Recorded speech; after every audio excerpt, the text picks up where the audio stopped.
A ticking clock, a lifeless body, and a mystery that defies logic. Welcome to Murder by the Clock by Rufus King. In this gripping tale, Lieutenant Valker finds himself entangled in a case where time itself seems to be the only witness. As the hands of the clock inch forward, secrets unravel, and the line between the living and the dead blurs. Will Valker piece together the puzzle before another chime signals doom? Join us as we step into the world of deception, intrigue, and murder, where every second counts and the truth is never as simple as it seems. Chapter 1. 8:37 p.m. Spring 3100. Mrs. Endicott thought for a moment of simply dialing the operator and saying, "I want a policeman." It was what the printed notices in the telephone directory urged one to do in case of an emergency, but it wasn't an emergency exactly, nor still exactly. Was it a policeman? She wanted a detective or an inspector or something. A man to whom she could explain her worry about Herbert, and who could do something about it if he agreed with her that Herbert was in danger. Mrs. Endicott had never had any personal contact with the police. Whenever she thought about it at all, she thought of the force as an efficient piece of machinery, the active parts of which one observed daily from one's motor as healthy and generally good-looking young men who controlled traffic. She knew that there was a patrolman whose beat carried him past their door. Upon thinking suddenly about it, she realized that she had only seen this man twice or three times at most. During the past year, she knew that Herbert always left a $10 gold piece to be given him by one of the maids at Christmas, and a check for $20 as a subscription to some enterprise vaguely designated as the fund. She wondered momentarily whether the police characters she had seen in various plays while at the theater with Herbert were true to life. Most of the characters had been brutal, in spite of a pleasant tender-heartedness reluctantly betrayed toward the final curtain, and just at present she wanted quiet, competent understanding, not brutality. It occurred to her that a private investigator might be better, but she was uncertain as to the extent of their official powers. She decided to rely on the police because the police could do something if they agreed with her that something ought to be done. Mrs. Endicott looked up the telephone number of police headquarters and dialed Spring 3100. She grew nervous while waiting. "This is Mrs. Herbert Endicott speaking," she said, when an undeniably masculine voice answered. It was an impersonal, efficient voice with no overtones about it.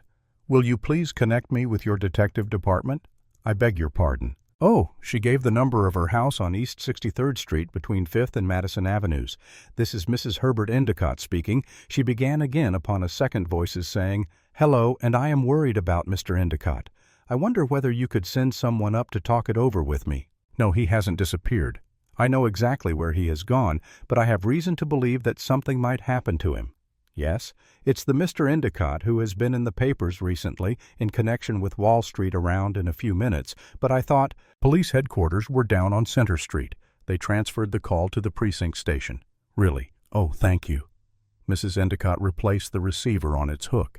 She felt distinctly impressed at the efficiency with which her request had been so instantly transferred to the place where it could be handled competently, and with dispatch.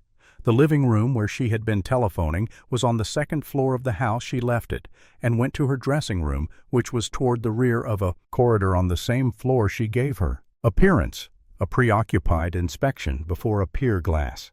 The soft and uneven lines of the jade chiffon of her dress would offer a satisfactory mask, she felt, for the nervous tenseness of her body. She renewed the red on her upper lip where she had been biting it. She returned to the living room, lighted a cigarette, and picked up a novel which she did not read. She smoked 3 cigarettes. Her sense of aloneliness became stifling. The conceit grew upon her nervous condition that she had changed places with the furniture. She had become inanimate, and the furniture endowed with attributes of life, as if her being were under the influence of some dispassionate regard by something that had no eyes with which to see. It was nonsense. Nonsense. She never should have listened, at least not attentively, to that wretched old woman. She could very well just have given the appearance. One had to be polite. Mrs. Endicott moved restlessly to one of the draped windows and stared down on the silent street. About her stretched the city of New York, and yet her environment could not have been quieter in some cabin in the woods. Not as quiet? A memory swerved to that hellish week with Herbert in the forests outside of Copenhagen. What on earth was the name of that little watering place, Troll Hatton? No, that was in Sweden. Names never mattered. She looked up for a while at a slender slice of night sky horizoned by cornices across the street. It was heavy with stars that held her as if they were so many magic mediums arranged in heaven for the express purpose of granting her earthbound wishes. She shrugged. She released the drapes, and they settled into place. A maid opened the living room door and came in, a lieutenant from the precinct station. "Madam." "All right, Jane, ask him to come up here. Did he give his name?" "Lieutenant Valcour?" "Madam." "I think he said, 'Try and be more careful in the future about getting names.'" "Yes, madam." Mrs. Endicott lighted another cigarette. Her sense of having done the proper thing began to desert her in a rush. The police had a habit of finding things out unexpected, things irrelevant to any matter on hand. She was sure of it and wondered on what. She based the knowledge book's hearsay. She would have to be careful. But after all, a person with intelligence. He was standing in the doorway. "My maid," she said, "wasn't sure of your name. Is it Valka?" She noticed with a sense of relief that he was not in uniform and that he had left his hat and overcoat. Downstairs, Mrs. Endicott had an aversion to discussing things which fringed on possible intimacies with people who were hated and coded. He was a mild, elderly man with features that were homely but not undistinguished. Well-dressed in tweed and not smoking a cigar, he affected her with a quieting sense of reassurance. "Valcour is correct. Mrs. Endicott, I happened to be leaving for home when your call was put in, so I stopped in personally instead of sending a detective as you suggested." The faint trace of cultured precision in his speech made her suspect foreign origin. She was sensitive to voices, and while not exactly collecting them, they almost amounted with her to a hobby. They were an essential part in the attraction she felt towards certain people, and it would have been within the bounds of possibility for her to have fallen in love with a voice. "You are of French origin, Lieutenant." "French-Canadian, Mrs. Endicott. I became naturalized 20 years ago." She offered her hand. They sat down now that he was here. She felt that the necessity for hurry had vanished. His air of official protection had erased it. She wondered how it would be best to begin, just where to plunge into the foggy mass that composed her worry. Lieutenant Valcour accepted a cigarette and lighted it. He was agreeably impressed with Mrs. Endicott, and with the room. Both were unusual, and the competent foundation in culture he had acquired at McGill University in his youth enabled him to place them at a proper evaluation. The furniture was low-set in design and severely simple. The general effect, one of spaciousness and repose oddly marred by a muted undernote of harshness. It was not bizarre. He suspected it correctly of being modernistic. Mrs. Endicott herself had the startlingly clear perfection of features one occasionally finds in blondes. He decided that her age centered on 25 beneath her authentic beauty. Her face seemed planed in pale tones of pink ice. There would be a definite substrata of metal. He noted that the 6 cigarette butts crushed in the vermilion lacquered tray on a small table beside her chair had not been smoked beyond a few puffs each. A clock standing on the broad shelved mantel of the fireplace struck 9. "My husband," Mrs. Endicott said abruptly, "has been gone now exactly 2 hours." Lieutenant Valcour smiled amiably and settled himself a little less formally in his chair. His manner presented itself to her as a freshly sponged slate, upon which she could trace any markings that she might choose. "He left here at 7 o'clock this evening, Mrs. Endicott said, to go to the apartment of a woman with whom he thinks he is in love. Her name is Marge Miles, and her apartment is on the drive." Lieutenant Valcour's smile seemed to offer both consolation and an apology. "I'm afraid there isn't very much we can do for you," he said. "It's always private inquiry agents who handle work of that rather delicate character. No, I haven't made myself plain." Mrs. Endicott's indeterminate thoughts began to crystallize. "I'm not looking for evidence to secure a divorce, this woman is. Nothing of any permanence, but I'm afraid of her, of what she might do to Herbert." Then she added, as if the simple statement in itself would ensure his comprehension, "You see, I've seen her with him." "Yes, they were lunching at the St. Regis. Herbert always was a fool about those things. She's foreign-looking, the Latin type. Mrs. Endicott felt the need for being meticulously explicit. Her eyes are like the black holes you see in portraits of Spanish women. They're the entire face. Everything else blurs into a non-essential whiteness, this woman's. Eyes are like that, like weapons. I know she's the sort who would kill if she got stirred up over something, got jealous or something. People do get jealous enough to kill. She ended frequently. Lieutenant Valco stored away in his memory the broken nail on the little finger of Mrs. Endicott's left hand. The uniform perfection of detail in the rest of her appearance made it stand out jarringly. "This is almost unfortunate," he said sympathetically. "But I still doubt whether there is anything we could do if there were only something definite, say a threat, for example. We'd be very glad to investigate it and to offer Mr. Endicott suitable protection." Mrs. Endicott stood up. The abruptness of the movement spread the folds of chiffon that streamed from a bow on her left shoulder, and Lieutenant Valcour's deceptively indifferent eyes lingered on bruise marks that showed blue smears upon white skin before the chiffon fell back into place. "Would you come with me to my husband's room?" Mrs. Endicott said. "Certainly there's something there I'd like to show you, to ask you what you think about it." Lieutenant Valcour followed Mrs. Endicott along the corridor that led past her dressing room. A door beyond this opened into a bedroom, and directly across the corridor from it was the door to Endicott's room. The blank end of the corridor served as a wall for the bathroom, which connected the two bedrooms and turned them into a suite which ran the width of the rear of the house. Lieutenant Valcour sensed a difference in the furnishings of Endicott's bedroom that set it at sharp variance with the other parts of the house that he had seen. It was done in heavy mahogies that were antiquated rather than antique, and methodically centered in each panel of its gray-toned walls was a print of some painting by Maxfield Parrish. After a comprehensive glance around, he felt as if he had already met Endicott. He had at least evolved a fairly accurate portrait of the man's sensibilities. If not of his physique, he thought that Endicott would be difficult, a clearly divided neighboring of the physical and the ideal, assuredly conscious of the fitness of things which would be responsible for his acquiescence in the tone of the rest of the house, but dominated by an inner stubbornness which faced ridicule in the maintaining of his private room at the level he had accepted as a standard years before. "That is his desk." Mrs. Endicott indicated a flat-topped desk which was placed before one of the rear windows. A lemon-jacketed book with crumpled pages was lying on it, as if it had been slammed there.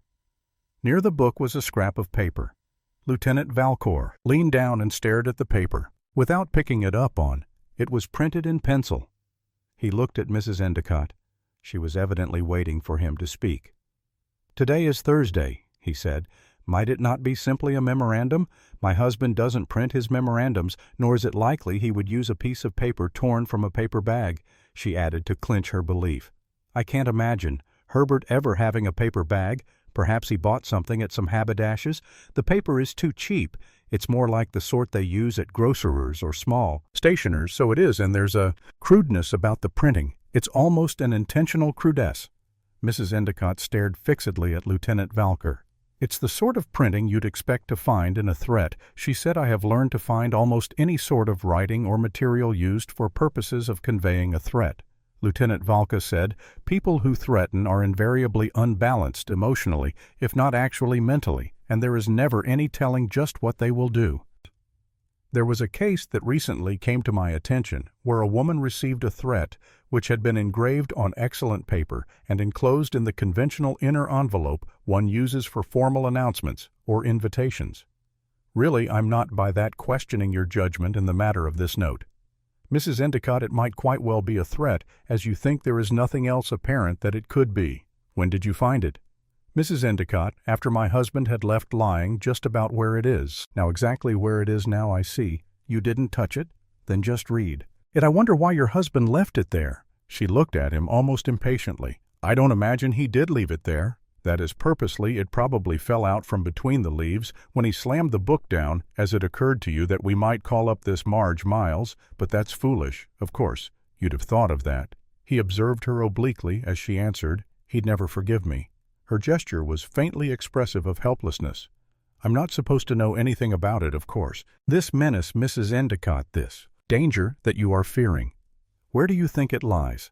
She became consciously vague, the streets indoors out, and you're basing it entirely upon this note. Primarily, it's something concrete. At any rate, I think that he ought to have protection, and yet if I did do anything about it, he'd put it down as spying. Well, if this note is a threat, there is rarely only one. You know, I wonder whether we might find any others. I haven't the remotest justification for looking, but I'm willing to do so if you wish me." To Mrs. Endicott grew curiously detached his. "Papers are in the upper right-hand drawer," she said. Lieutenant Valcour opened the drawer. Its contents were in a state of considerable confusion. It was not the sort of confusion which is the result of a cumulative addition of separate notes, letters, and sheets of paper, but a kind that exists when a normally orderly collection of papers has been milled around in. "Suddenly there's quite a mass of stuff here," he said. "It might be simpler to eliminate other possible places before tackling it. I must repeat again that I'll be exceeding any legal rights by doing so, but if you earnestly believe your husband is in danger, I'd like to go through the pockets of his clothing pockets. It's a much more usual place to find important things than you would imagine. His clothes are in that cupboard." Mrs. Endicott indicated a door. Lieutenant Valcour went over and opened it. An electric light was automatically turned on in the ceiling. The large hulk of a man crumpled into one corner of the cupboard gave him a severe shock. The man was dead. He closed the door and faced Mrs. Endicott. He nodded toward the desk, on which a telephone was standing. "I'm going to use that telephone for a few minutes," he said. "There's a message I want to put through. Also, please ring for your maid."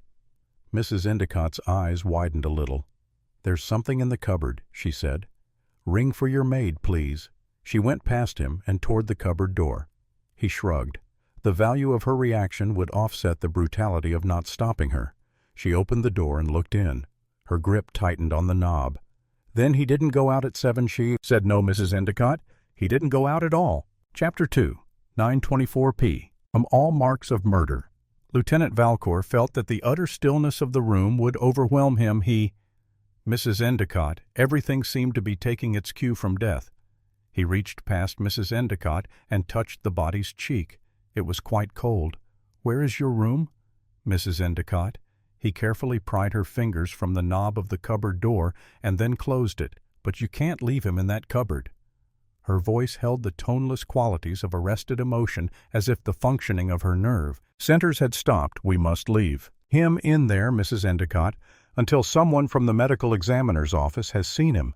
If you'll tell me the name of your family physician before you lie down." "Lie down." "I lie down." "Yes, and rest. I'll call the doctor up on the possible chance that we're mistaken. Only I'm quite certain, Mrs. Endicott, that we aren't." She stumbled verbally in her rush. "Worth Dr. Sanford. Worth Calumet. 876. It's 876. Something I know it perfectly well. It's in my book. Come with me." She seemed mechanically vitalized, and her movements were those of a nervous, jerky toy. She flung open a door adjacent to the cupboard. It led into a bathroom, the fittings of which were of coral-colored porcelain. A door in the opposite wall led into her bedroom. She went immediately to a leather reference book beside a telephone near her bed.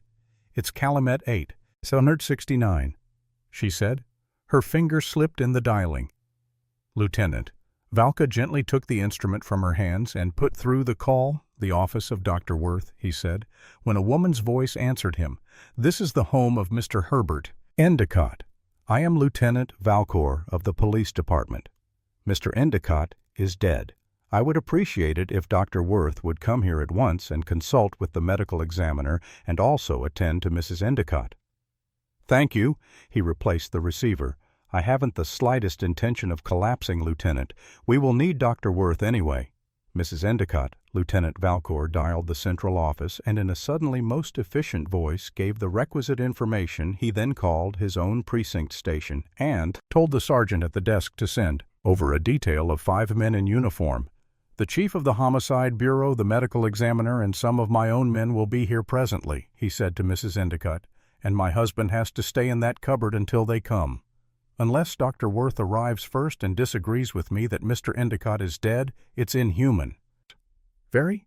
But there's a set routine for these cases that we have to observe. Is this the button you ring for your maid?" He pressed a push button set in the wall at the head of the bed. "Yes, but I don't want her. You may, and there's no harm in her being with you? I'm going to leave you in here for a little while until the people we've telephoned for come. You insist on my staying in this room? Heavens no.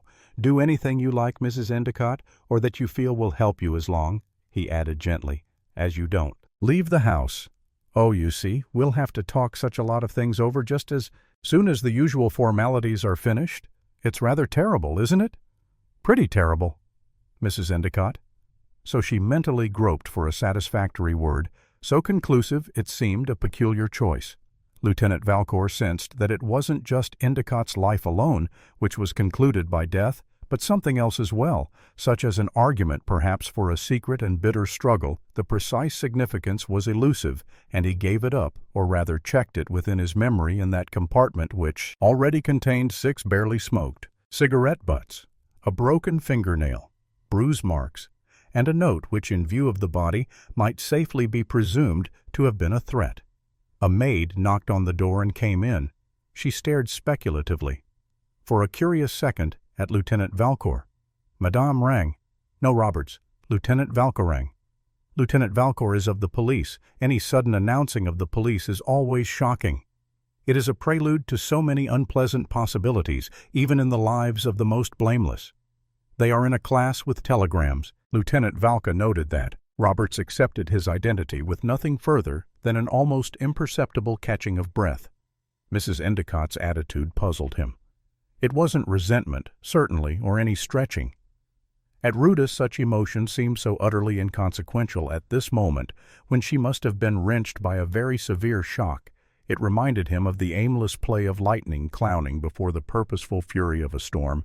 "Mrs. Endicott will explain things to you," he said. "Stay with her, please." There lingered as he went into the bathroom a picture of the 2 women separated by the distance of the room, standing quite still and staring at each other. Mrs. Endicott, young, exquisitely lovely looking.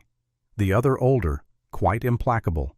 The connection was absurd, but the effect remained of 2 antagonists in a strange encounter who are standing in their separate corners of a ring. He closed the bathroom door and slipped the catch. He turned on all the lights.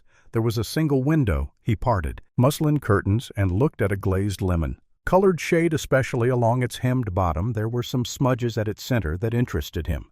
He believed that they had been made by a dirty thumb. He raised the shade and the lower sash of the window.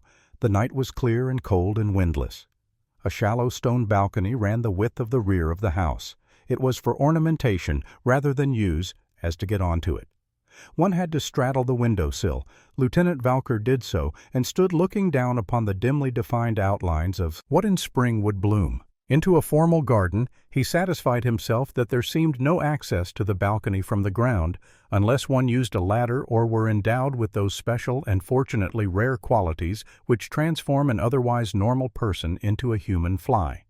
The house was 5 windows wide. The 2 on the right of the bathroom belonged to Mrs. Endicott's room, and the 2 on its left to her husband's. He flashed on his electric torch and examined all 5 sills. None showed a trace of recent passage, and there was no very good reason he realized why any of them should. They were clean, windswept, and smooth.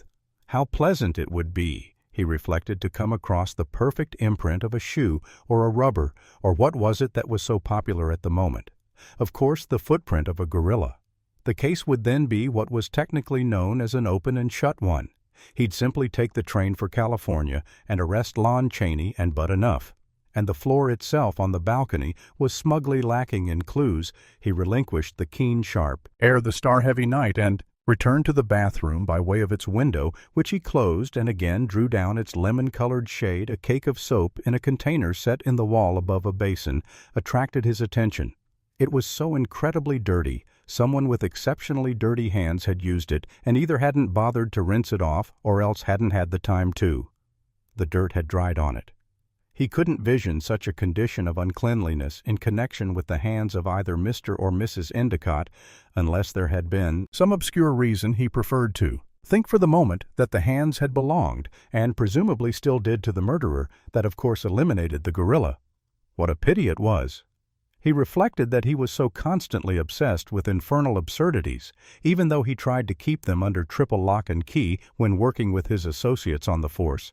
They had a distressing habit at times of cropping out into the open where they could be seen, nor were they of a humor, especially in vogue among his contemporaries there. Rarely was an and, the drummer said to Mabel, or an Irishman and a Jew among them, rarely. He shuddered, never as a result. There were occasions when he rested under the cloud of being considered mildly lunatic. It was bad business. He had told himself so firmly again and again. Success and humor formed bedfellows as agreeable as an absent-minded dog would be, on negligee of a surprised cat with a beautiful access of gravity. He lifted the lid of an enameled wicker hamper and peered in at the soiled linen it contained there. Were many towels? Towels were, he reflected, one of the few genuine hallmarks of the rich. The Endicott hence must be very, very rich, as it was obvious that they shed, or was it shedded, towels as profusely as the petals fall from a white flowering tree. There was a badly soiled and crumpled towel on the very top of the pile. He picked it up and looked at it. It was very dirty and still faintly damp. He folded it, set it on the floor beneath the basin, and placed the cake of soap upon it. They were, he smiled faintly, Exhibits B and C, the distinction of being classified as Exhibit A was already reserved by the threatening note on the desk. As for the smudges on the lemon-colored shade, they would have to be definitely determined as fingerprints before they could have their niche in the alphabet. The prosecuting attorney would be pleased. He was a man whose flair for alphabeted exhibits amounted to a passion. Lieutenant Valcour hoped that he could find a crushed rose. The prosecuting attorney was at his best with crushed roses. For example, take that knifing case in the ghetto, 3. Petals were all the prosecuting attorney had there, but they had bloomed via the jury. Into tears, Lieutenant Valcour amended, and tripe a pair of silver-backed brushes showed no finger marks upon their shining surfaces, nor were there any on the silver rim that backed a comb. One could infer, Lieutenant Vuller decided, and did, that someone later than Mr. Endicott had used them, as Mr. Endicott would never have wiped them off to remove his prints. And had he not done so, there certainly would have been some signs of usage. What a careful murderer it was, he thought, to polish the evidence. So very clean, and what a grip the subject of fingerprints maintained upon the criminal mind and upon the lay mind as well. It seemed to embrace their alpha and omega in the scientific detection of crime. Lieutenant Valcour offered to bet himself his last nickel that the murderer had overlooked entirely the possibility of what might be found left within the bristles of the brushes, and between the teeth of the comb he took a clean hand towel from the rack and wrapped the brushes and the comb up in it. He set the bundle on the floor beside the cake of soap and the dirty towel. The alphabet, he reflected, had now been depleted down to of the bathroom, could tell him nothing more. He reconstructed its segment of the drama before leaving it. The murderer had entered, gone at once to the window, and pulled down its shade. There had been a washing of hands and a brushing and combing of hair. The murderer had wiped the silver clear of fingerprints and had left the whys and wherefores must come later. The shell would remain unchanged until the moment came to pour it full of motive and give it reason and life. He went into Endicott's room and opened the cupboard door. The beam from his electric torch, added to the ceiling light, brought out sharply the waxy pallor of the face's skin. Its good-looking homely ruggedness was marred by a slight cast of petulance, as inappropriate as a pink bow on a lion. Cruelty showed too, a little, and something inscrutable that baffled analysis. Endicott weighed Lieutenant Valka, decided close upon 200 pounds and no fat either, a strong, powerfully muscled man, and about 35 years old. He played the light upon Endicott's right hand and exposed the wrist a little by drawing up the sleeve. The wrist and hand were normally clean. As he had expected, he gently inserted his fingers into such of Endicott's pockets as he could reach without disturbing the body from the rumpled state of their linings and their complete emptiness. It was apparent that they had been hastily turned inside out and replaced. Lieutenant Valcour began to sniff at a motive, not robbery exactly in the ordinary sense, as an expensive platinum wristwatch and a set of black pearl shirt studs were untouched, but robbery, in the extraordinary sense, one that had been indulged in for a certain definite purpose, he strongly began to suspect that there would be the ubiquitous fatal papers. It might also develop that Endicott was the secretive owner of some fabulous jewel of a sort, usually referred to as a heart of Buddha, or perhaps some important slice of the Russian crown jewels, the number of which now almost equaled. He reflected the thousands upon thousands of ancestors who came over to our shores on the Mayflower. The top button was missing from Endicott's overcoat. It would have been torn away when the murderer had lifted his victim from the floor in order to drag him into the cupboard. Otherwise, there wasn't anything that hinted at a struggle. There wasn't any blood or any wound or sign of contusion visible on the head, and no trace of blood around such parts of the cupboard that Lieutenant Valka could see. He suddenly wondered where Endicott's hat was. It wasn't on Endicott's head, nor in the cupboard, nor in the bedroom, which struck him as strange. He was a strong believer in the paraphrase that, where the coat is, there the hat lies too. One could look for it more carefully later. Just at present, of greater importance, was Exhibit A. Lieutenant Valcour went to the desk, picked up the note, and studied it. The pencil used had been a thick, leaded one, almost a crayon, and there, right before his nose, in a shallow tray that held an assortment of office things, was a pencil with a very thick lead that was almost a crayon. He copied the note with it on the back of an envelope he took from his pocket. He compared the result with the printing on the note. They were alike. One begins, he informed himself gently, to wonder. Chapter 3, 9:45 p.m. Guards are stationed at the doors.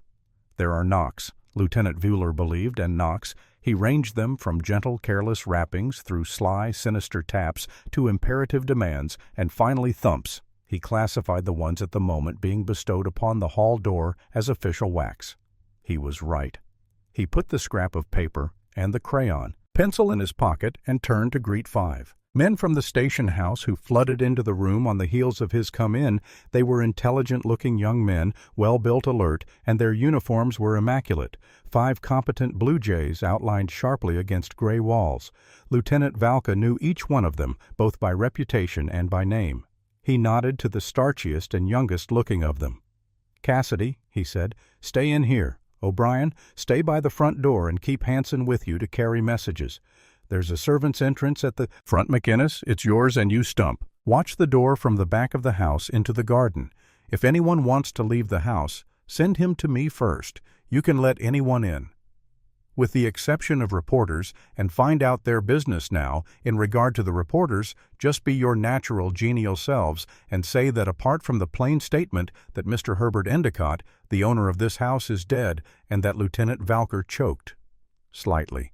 Foul play is suspected. You can tell them nothing. The police, as usual, are actively on the job, have the case well in hand, and there is every reason to believe that in view of our customary efficiency, the guilty parties will soon be brilliantly apprehended, etc. And so, forth amen. Excuse it, please. Cuckoo, confided O'Brien to Hanson, as with Stump and McInnes they filed out. Cuckoo is a fox, agreed Hanson, who had worked under Lieutenant Valcour on a case before. Yeah. Lieutenant Valcour and young Cassidy were alone. Tell me, Cassidy, how are the servants taking all this? If you bumped into any of them. Sure, I only saw the girl at the front door, Lieutenant. She's a sorry piece, and was shivering worse than one of them new and indecent dances. Did she say anything? She did not, beyond telling us to follow her upstairs. She took us to that door across the hallway first, and some lady said, "You was in here." How did that lady's voice sound to you? Cassidy: "Smooth, sir. Not nervous, devil a bit. What are you looking for, Cassidy? The corpse, sir. It's in that cupboard." "Is it now?" said Cassidy, casually removing himself as far from the cupboard door as he could. "It ain't one of them Western Hammer murders, is it? I don't know what kind of a homicide it is." "Cassidy, there are no marks on him that I can see. Will it be poison?" "Then maybe. Well, let's hope it's one or the other. I hate them. Mystery cases where the deceased got his goby from a Chinese blowgun or some imported snake from Timbuktu or parts adjacent. When did you ever work on such a case, Cassidy?" "Sure, Lieutenant. You can read about them every week in the magazines. There's one that's in its 4th part now, where some louse of foreign extraction kills a dumb cluck of a Wall Street magnate with a package of paper matches the tips of which were so fixed that they exploded when struck instead of acting decent-like, and shot dabs of poison into the skin of his fingers. Can you imagine it? Just say the word, and I'll bring it around to the station house and you can read it for yourself. Thanks, Cassidy. It'll be no trouble at all. Lieutenant, an important knock on the door disclosed. A stranger. Lieutenant Valcour addressed him correctly as Dr. Worth. Dr. Sanford Worth did not merely imagine that he cut a distinguished figure. He was sure of it. A certain grayness clung impressively about the temples of an intellectual brow, and he was probably one of the few physicians left in New York who had both the audacity and ability to wear a Van Dyck. He was dressed in evening clothes and had not bothered to remove his overcoat or to give up his hat. Dr. Worth. I am Lieutenant Valcour of the police. Mr. Endicott is in here. Dr. Worth bowed gravely, and with a sparklingly manicured hand stroked his Van Dyck. Once I have been afraid of something like this for quite a while, Lieutenant, he said, his voice in company with everything else about him sounded expensive. Lieutenant Valk raised his eyebrows. It begins to seem, Doctor, as if everybody except Mr. Endicott himself anticipated his murder. Murder it was. Dr. Worth's eyebrows turned, they raised, they fell. They became, in conjunction with pursed lips, judicious. He removed his overcoat and placed it with his hat upon a chair. I believe you will find, Lieutenant, that it is just his heart, his dear God in heaven. Man, what have you left him? Slump down like this, for you mustn't touch him, Doctor. Unless you think he isn't dead, Dr. Worth. Stiffened perceptibly, fancy that he said, well, one would infer that he is dead all right, just the same. Lieutenant, is there any legal objection to opening his coat and shirt bosom? I dare say I could slit them if you preferred. You see, it might be advisable to test for any trace of heart action with the stethoscope. I had no intention of offending you, Doctor. Go right ahead and do anything you think is absolutely essential to establish life or death. Dr. Worth melted conservatively. You see, sir, I know his heart. He had a nervous breakdown 2 years ago, which left its action impaired. He loosened Endicott's overcoat and the black pearl studs set in a semi-soft shirt bosom. He listened for a moment and then removed the stethoscope. No trace, he said. He's dead. Shall I button up the shirt front and the coat again? It isn't necessary. Doctor? The hall door opened abruptly. The homicide chief and the medical examiner came in, followed by a squad of detectives. Lieutenant Valcour was well acquainted with both officials. He introduced them to Dr. Worth and placed at their disposal such information as he had gained while waiting for them to arrive. The department's experts automatically began to function at once. A photographer was already arranging his apparatus to make pictures of the body from as many angles as its position in the cupboard would permit. A fingerprint man went about his duties along the lines laid down by established routine. The medical examiner and Dr. Worth gravitated naturally together and plunged into a discussion of Endicott's medical history. The homicide chief, a well-built, alerto looking man of 50 by the name of Andrews, drew Lieutenant Valcour a little to one side. What do you really make of it? Valka, he said. Oh, it's undoubtedly murder, Chief, but I doubt whether there'll even be an indictment unless we get a lucky break, establish a definite motive, and get a confession. I feel that way about it, too. Any signs of an entry having been forced? I haven't looked. I've been in here all the time, and my men just came. Well, Stevens and Larab are making the rounds. Now they'll let us know if the autopsy doesn't show poison or some wound. It'll be a nuisance if it's a straight heart attack. As Dr. Worth claims, we might just as well drop it. Can you imagine getting up before a jury that's been shown a picture by the defense of a big husky like Endicott and saying, this man was scared to his death? Suppose a woman was the defendant, they'd laugh the case out of court. Maybe it won't be as bad as all that, Chief. While you're busy in here, I'll wander around and try to scare up something. Would you mind sending for me when the medical examiner reaches some decision as to the manner of death? Sure thing. Valka. I'll see to it, too, that those brushes and comb are looked into. I'll probably be in Mrs. Endicott's room. That's the door just across the corridor. Andrews was aware of Lieutenant Valcour's reputation in the department for the painless extraction of useful information from people. Go to it, he said, and squeeze every drop that you can. Chapter 4, 10:02 p. Pale flares. The darkness. Lieutenant Valcour wondered. concerning Mrs. Endicott as he walked slowly across the corridor and knocked on the door of her room, a curious woman with youth and beauty that almost passed belief.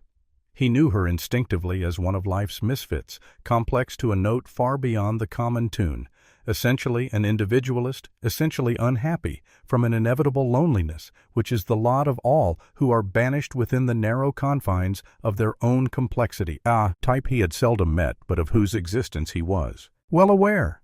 Roberts opened the door. The woman's face was butchered, and her eyes had the quality of glass. "Ask Mrs. Endicott, please, whether she feels strong enough to see me for a moment." Mrs. Endicott's voice was definitely metallic as it reached him in the corridor, disembodied from any visual association with herself. It seemed to hold a muted echo of brass bells. "Certainly come in. I wish, Lieutenant, you would give up the tiresome fiction that I'm going to collapse. I'll ring Roberts when I want you." "Yes, Madam, Miss Roberts," passed him on her way to the door. Lieutenant Valker felt an imperative awareness of an attempt at revelations, an attempt to impart to him some special knowledge. Her eyes, as she glanced at him, lost their cobwebs and grew sharply informative. It was entirely an unconscious reaction on his part that forced from his lips the word. Later, the cobwebs reappeared. She left the room. Lieutenant Valcour drew a chair close to the chaise, long upon which Mrs. Endicott was nervously lying, flung across her knees, was a robe of China silk black, river bearing on its surface huge flowers done in silver and slashed at its fringes with the jade chiffon of her dress. He launched his campaign by first swinging wordily, well wide of its ultimate objective. His tone, from a deliberate casual friendliness, was an anodyne to possible reservations or fears. "It is the tragedy of a detective's life," he said pleasantly, "that the sudden slender contact he has with a case affords such a useless background for human behavior.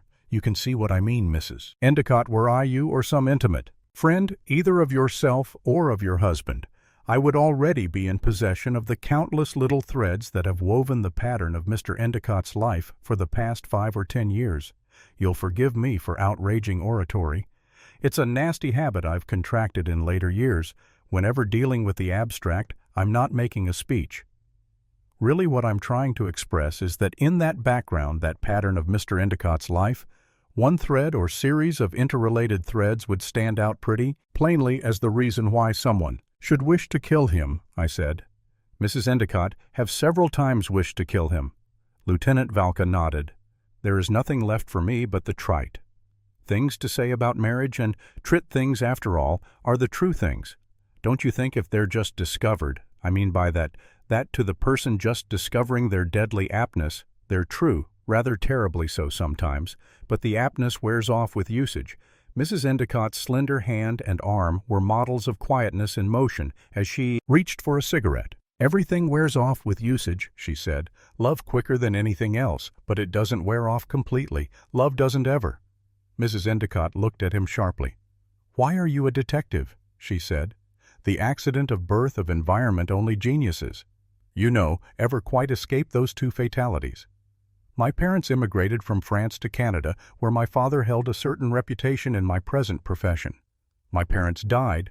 There was enough money to secure an education at McGill. One had contacts here. In the States, Lieutenant Valker smiled infectiously. I reversed Caesar in that I came, was seen, was conquered." Mrs. Endicott was amused. "How utterly conceited, isn't it?" The smile vanished from her face with the peculiar suddenness of some conjuring trick. She veered abruptly. "What are they doing in my husband's room now?" she said. "Dr. Worth and the medical examiner are determining the cause of death." Lieutenant Valcour transferred his attention to a Sargent watercolor above the mantel. "Dr. Worth has already expressed the opinion that it was heart failure," he said. Mrs. Endicott offered no immediate comment. She withdrew for a moment into some private chamber, and her voice was rather expressionless when she spoke. "But that isn't murder.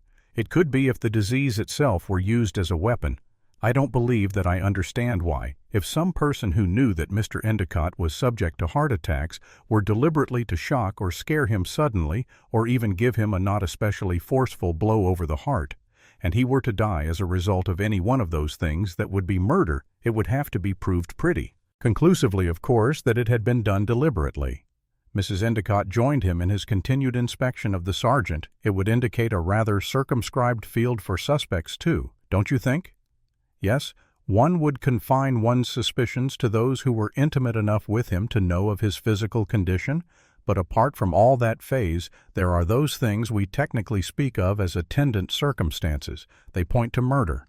Their glances brushed for a second in passing and then parted, such as Lieutenant Valker explained with certain reservations the note you showed me, the position of Mr. Endicott in the cupboard, the fact that he is completely dressed for out of doors, but there is no trace of his hat. Oh, several little things that speak quite plainly. He focused her directly. Where did Mr. Endicott usually keep his hats?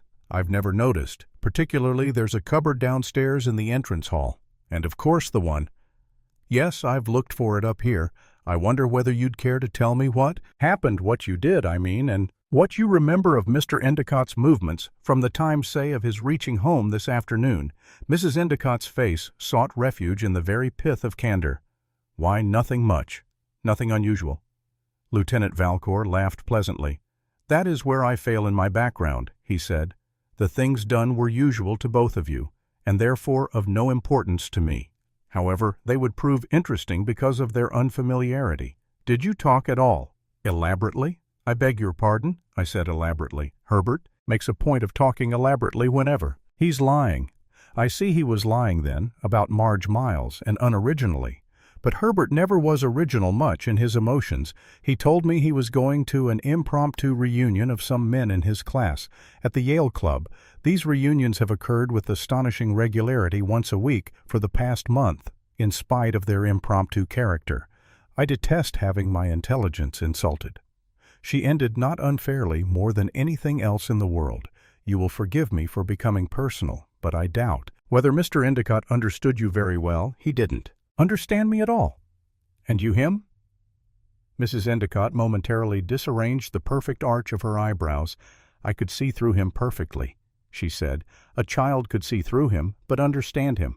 I don't think anyone could understand Herbert. He made a fetish of reticence. He was, she concluded, half animal and the other half rather cloudily complex, a fog. And when he came home this afternoon at 5:30, near 600, even towards 6, he joined you in the living room and gave you the weekly excuse I didn't say the living room. It was the top floor. You may have noticed that this house has a peaked roof in what would correspond in the country to an attic.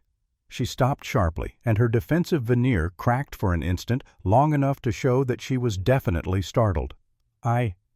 You feel that you shouldn't have told me that? Perhaps you shouldn't, if the fact of your having met Mr. Endicott in the attic has nothing to do with the case at all. It will cause us to snoop around among your personal affairs unnecessarily. He didn't meet me there, as you say. Don't know why he came up there. I never will know why you didn't ask him. Mrs. Endicott forced Lieutenant Valka's full attention by the almost startling intentness of her eyes.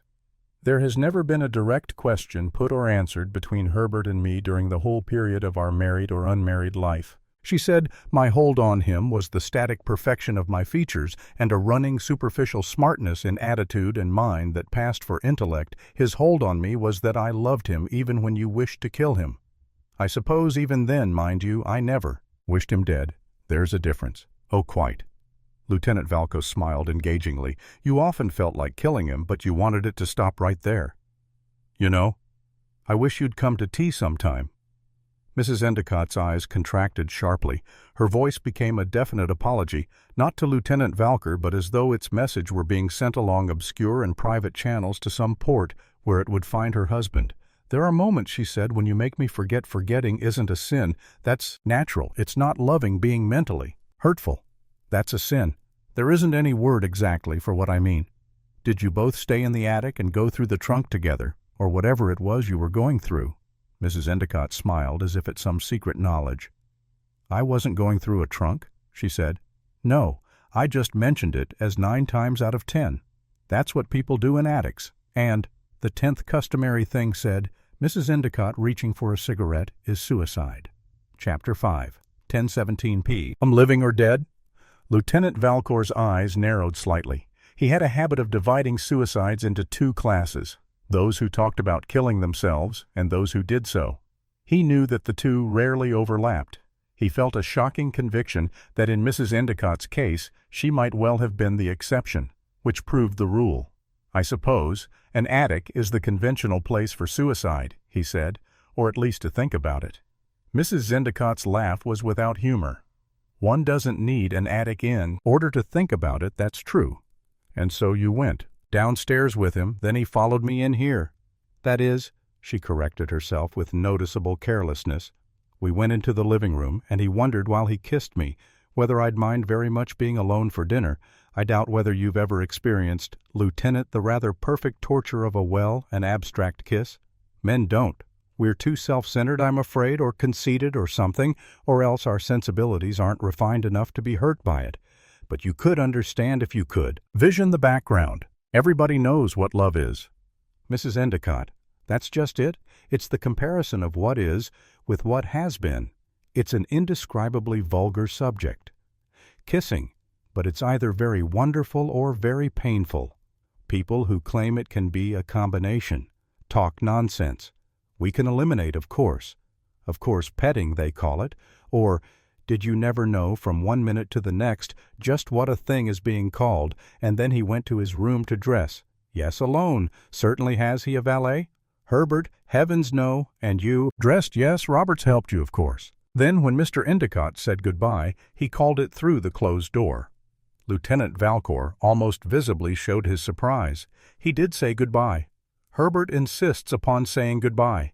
He rapped on the door and called in. "If it would interest you to know his exact words," she said bitterly.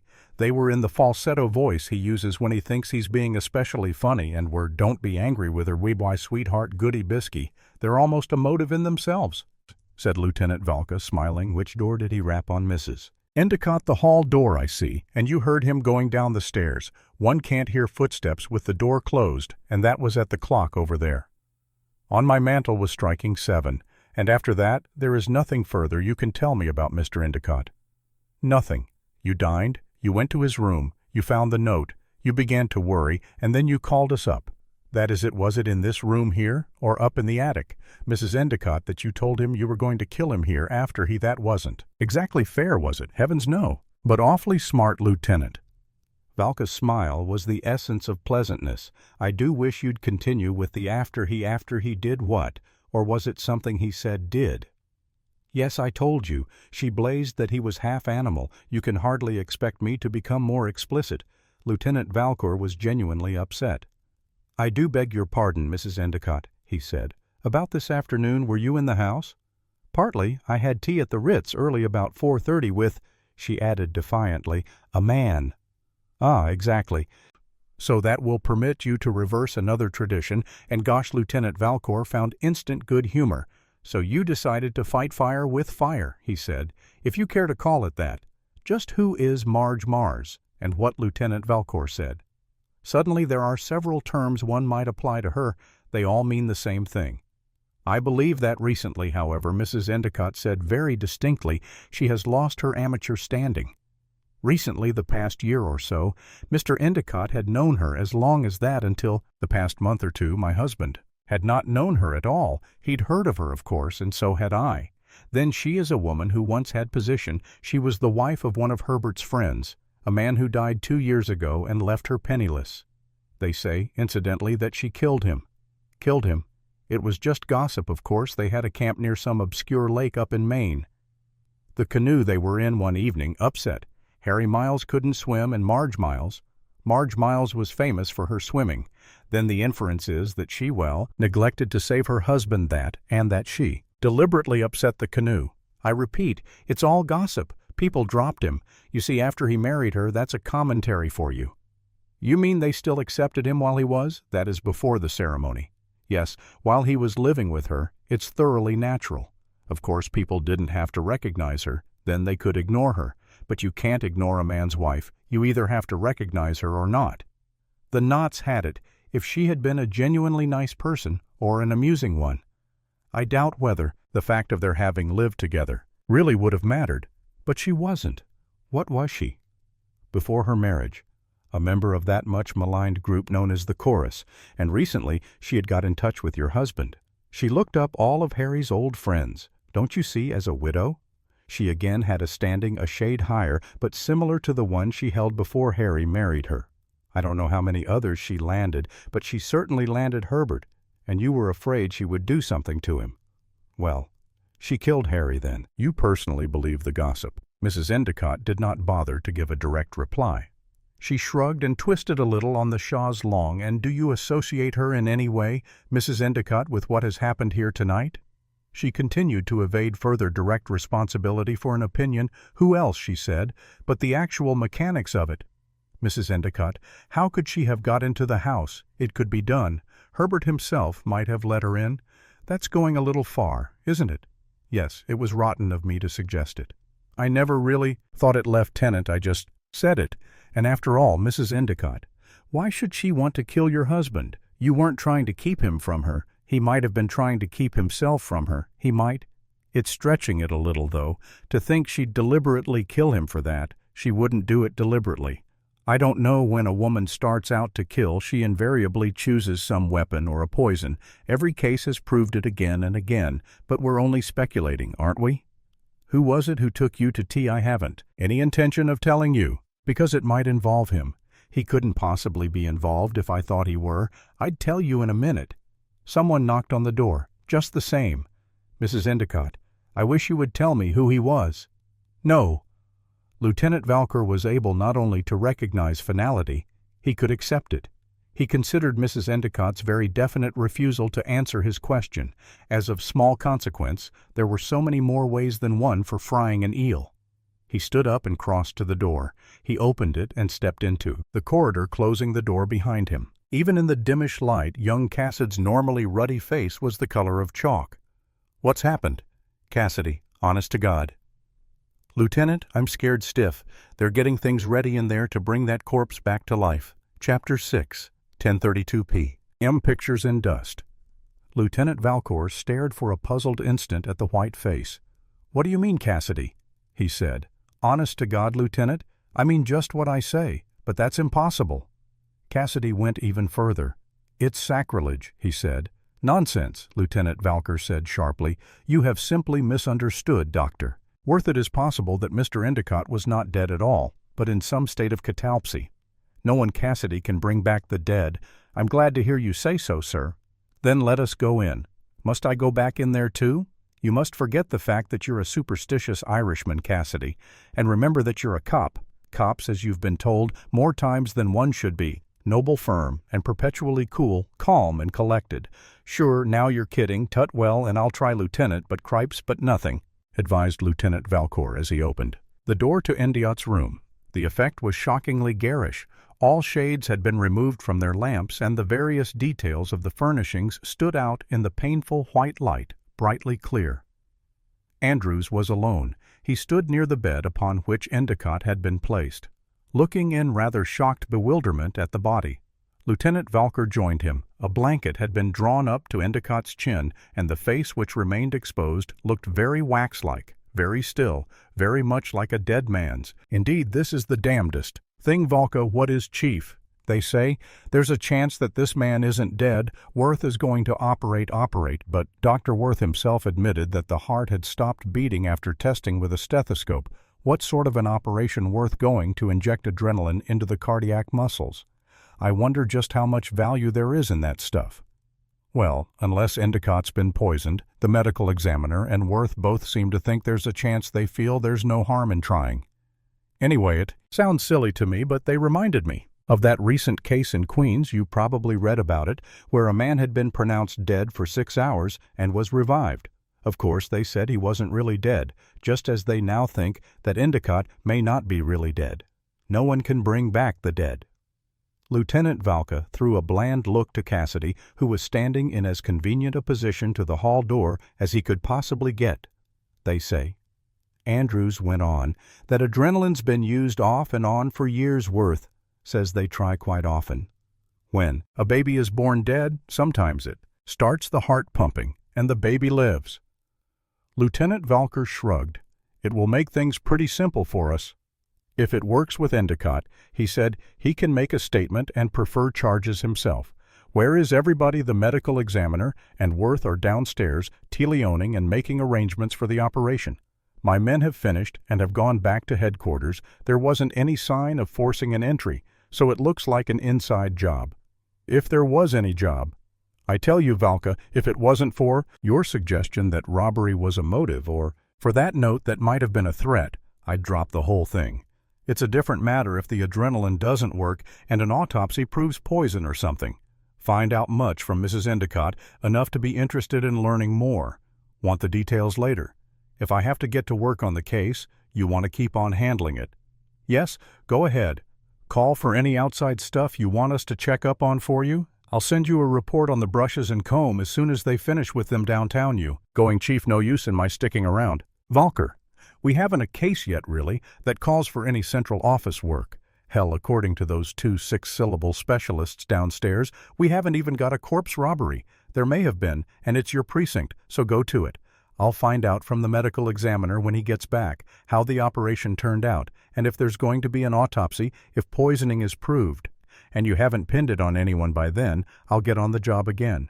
I suppose you'll see that the people in the house are given the once-over. Certainly, Chief. I'll run along. Then, good luck.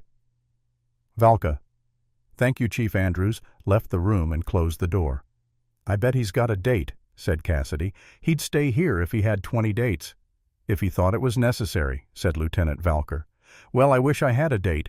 You'll have a whole vacation if you don't brace up. I'm going to take a look in that cupboard now that Endicott's no longer in it. Even a cupboard seemed preferable to Cassidy to being in the room. Can't I help you, sir? He said with almost fervent politeness. No, Cassidy. You can't? You can stay just where you are? Oh, very well. Sir Lieutenant Valcor picked up a straight-back chair and took it into the cupboard with him. He held a sincere respect for the central office men, but at the same time felt that their work was too methodically routine to permit their darting along interesting tangents or wasting their time in strolls along bypaths that might lead to fertile fields. There was no criticism in his mind at all. He admired the system that had been established and the expert functioning of its units and departments. He knew very well that its average of successes was greater than its average of failures, but it was deficient in that elusive time-taking and sometimes expensive thing known as the personal equation. It remained at its best a machine. A certain amount of carelessness, too, ran in the general plan. In many cases, some things were slurred over. Some missed entirely. This, again, was not surprising when one considered that the personnel was recruited largely from the more intelligent men in the ranks. Intelligent, yes, but hardly specialists. Nor could one in all fairness expect them to be when working on a case. They functioned along 2 distinctly separate but parallel lines. One department of specialists handled the technical and chemical investigation of material things and clues found on the scene of the crime, just as the brushes and comb were shortly to be examined by the proper men down at Central Office.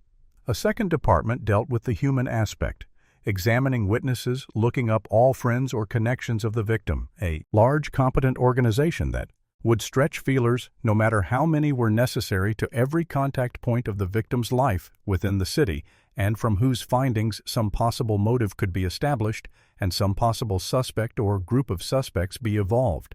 The 2 branches would then compare notes, and if a satisfactory amount of evidence had been obtained by the technical department to establish a case against one or several of the suspects, arrests would be made or the suspects brought in for questioning. According to the temperament and station of the suspects, one of the various forms that go to make up the properly dreaded 3rd degree would be employed, and a confession obtained. The work of the central office would then be finished, and the case up to the prosecutor. Lieutenant Valker was glad that in the present instance the homicide chief had felt it useless to set in motion the machinery of the 2nd branch until more definite developments should occur. The case interested him. Mrs. Endicott interested him, her astonishing beauty, her mind, her contradictions. Roberts, Marge Miles. 3 women who offered an assurance of satisfying an almost blatant curiosity he possessed for discovering the source springs of human behavior. This talk about reviving Endicott, and Endicott himself making a statement, well, perhaps. But until it was accomplished, he preferred to think of Endicott as a corpse, the case a definite homicide and of possible suspects. Right in the house, Lieutenant Valcor concentrated his attention upon the cupboard. There were shelves along the back of it, the lowest one being at the height of a man's head. Numerous suits of clothes were hanging from beneath this lowest shelf. He stood on the chair and played his flashlight along the top of it. There was nothing there but an accumulation of dust. He felt a distinct and highly satisfactory thrill when he noted that streaks showed where the dust had very recently been rubbed away, as if somebody had deliberately wiped both his hands in it. It linked with the dirty cake of soap. Andrews had said nothing about the streaks. It was pretty obvious that the central office men had overlooked them, had casually observed that the shelves were empty, and had let the matter go. At that, Lieutenant Valker began to feel quite pleasant, and informed himself gravely that a deduction was in order. For a happy moment, he considered the possibility of that curious and sinister Oriental influence that crops up so perennially in the very finest of murder cases, of Cassid's murder cases, that elusive figure swathed in gray-whitely turbaned above coffee-cold skin, who has a penchant toward religious fanaticism, the esoteric rites of which involve dust. This breath-shocking villain would ultimately be trapped by the bright detective through the wretch's occult passion for this dust, had one Lieutenant Valk wanted to know, such an enigma to deal with. Here no, he informed himself sternly. One knew damned well one had not. But in the place of such a handy and beautiful deduction, what he stared at the dust and began to see pictures in it. A crouching person tormented by hate or fear, or both, who knows that Endicott is going to open the cupboard door. What in the name of the lighter humorists to do the person dreads recognition is there no disguise, no curse? But yes, the dust, the person's hands are smeared, and by means of the hands the face ain't there. Nothing I can do for you, Lieutenant. Lieutenant Valcour sighed and got down from the chair. Yes, Cassidy, he said. You can take this chair and put it over by the hall door. Then you can sit down. Very well, Lieutenant, said Cassidy bitterly. But when you're in that cupboard, there ain't nobody in the room with me but that live corpse. Then sit where you can't see it, cries Lieutenant. I don't have to see it. I get the chills just thinking about it. You'll get the gate. Cassidy, if you don't snap out of it, all right, sir. But if you come out and find me keeled over, don't blame me. I wouldn't dream of it. Cassidy, Lieutenant. Valker re-entered the cupboard. He examined the corner in which Endicott had been slumped. The suits on the hangers had fallen back a little into shape. He carefully went through their various pockets. They were empty, and from the rumpled condition of their linings he knew that they had been hastily gone through. Before, perhaps the central office men had done so, but he doubted it. They would concern themselves pretty exclusively with the effects taken from the clothes Endicott had been wearing at the time of the attack. It interested him to note that the suits against which Endicott's body had been slumped showed evidence of having been searched with the rest. It confirmed his theory that that was what the attacker had been doing when caught in the cupboard by Endicott's sudden appearance in the bedroom. And it also strengthened his theory of the ingenious use of dust from the shelf top as a disguise. Shoes lined a low shelf along the bottom of one side, and hat boxes occupied a corresponding shelf on the other. Lieutenant Valcour dismissed the possibility that the particular hat he was searching for, the one that Endicott was wearing or intended to get at the moment of the attack, would be in a box. Perhaps it was in the cupboard Mrs. Endicott spoke about downstairs in the entrance hall. The point kept nagging at him irritatingly, and he considered it important enough to go down and find out. Cassidy barely restrained himself from clutching Lieutenant Valka's arm by the hall door. Honest to God, you ain't going to leave me in here alone. Lieutenant, honest to God, Cassidy, I am. Lieutenant Valcour went out. Cassidy took one bleak look at his charge. The living corpse carefully crossed the fingers of both his hands and sat down. I just knew, he muttered truculently, that this case was going to be one of them. Printed damn things. Chapter 7. 11:01 p.m. Banked fires. The corridor was deserted. Lieutenant Valcour walked along it to the top of the stairwell and looked down into the entrance hall. He could see the broad athletic back of Officer O'Brien on guard at the door. O'Brien's snub nose was pressed against the plate glass, and his eyes, one presumed, was staring out through the door's bronze grille upon the street as Lieutenant Valcour went down. He wondered at the complete stillness of the house. There was no sound of any nature at all. There was a waiting quality about the stillness, a definite waiting for something that would shatter the hush into bedlam. What are you pressing your nose against the glass for, O'Brien? He said. The young policeman turned and grinned at him broadly. Sure, it's them boys from the papers, sir, he said. They're all stirred up over what the medical examiner has just told them. Lieutenant Valker groaned faintly. When was this, O'Brien?" "Not 2 whisks of a lamb's tail go, sir, out there in the vestibule." "Did the medical examiner go out into the vestibule?" "He did that, Lieutenant, and the last mother's son of them has just beaten it off down the street like a jumping jack-rabbit. They were crazy after photographs, but he drew the line at that." Now really, Lieutenant Valcour was politely astounded. Sure, and he did. With the exception of a flash or two, he let them take of himself. "And were you, the little birdie, O'Brien, was I the witch, Lieutenant, did you say?" Pete tweaked over his left shoulder as the flashlights went off. "Ah, sure. Now, sir, and I did have the door open a wee bit. I was just explaining to the boys that they couldn't come in without your permission, nohow. And it was then that the medical examiner came along, and hearing the talking, went outside to pacify them. A modern martyr throwing himself to the lions. Except for the tea party, O'Brien, has anything happened down here? Not a thing, sir. Any of the servants been drifting around? Only one old dame in black and 7 tall. If she's one in, she came halfway down the stairs, took one dirty look at me, and then stalked back up as stiff as a poker. Her bonnet was on her head." "You don't know who she was? Suppose that, and I don't, sir." "She looked like she might be a housekeeper." "She probably was, by the way, O'Brien." "Just what was it?" the medical examiner told the boys. "Lieutenant, I could make neither the head nor the tail out of it. I'd been telling them myself that the boss upstairs was dead, and that foul play was suspected, and they were hot after the medical examiner for a further word, and I'm damned if he didn't give it to them." What was the word? O'Brien, indeed, and it sounded like kennel and sir, the stuff the missus do be talking about in old dresses. Was that all? He said it was enough, sir. "Crinoline," said he, and looked very wise at that. Then he added, "For the present, boys, no more." And off they scampered like the devil in person was after them. "All right, O'Brien, just stick where you are." Lieutenant Valcour wandered around the entrance hall, but encountered beyond his own and the medical examiner's no hat. He knew that Dr. Worth's was still upstairs, where the doctor had left it in Endicott's bedroom. He found the cupboard Mrs. Endicott had referred to. There was no hat. The subject was becoming a fixed idea. It was growing increasingly believable that the attacker had taken the hat and worn it out of the house. But why should the attacker leave the house, and what was the matter with the attacker's own hat?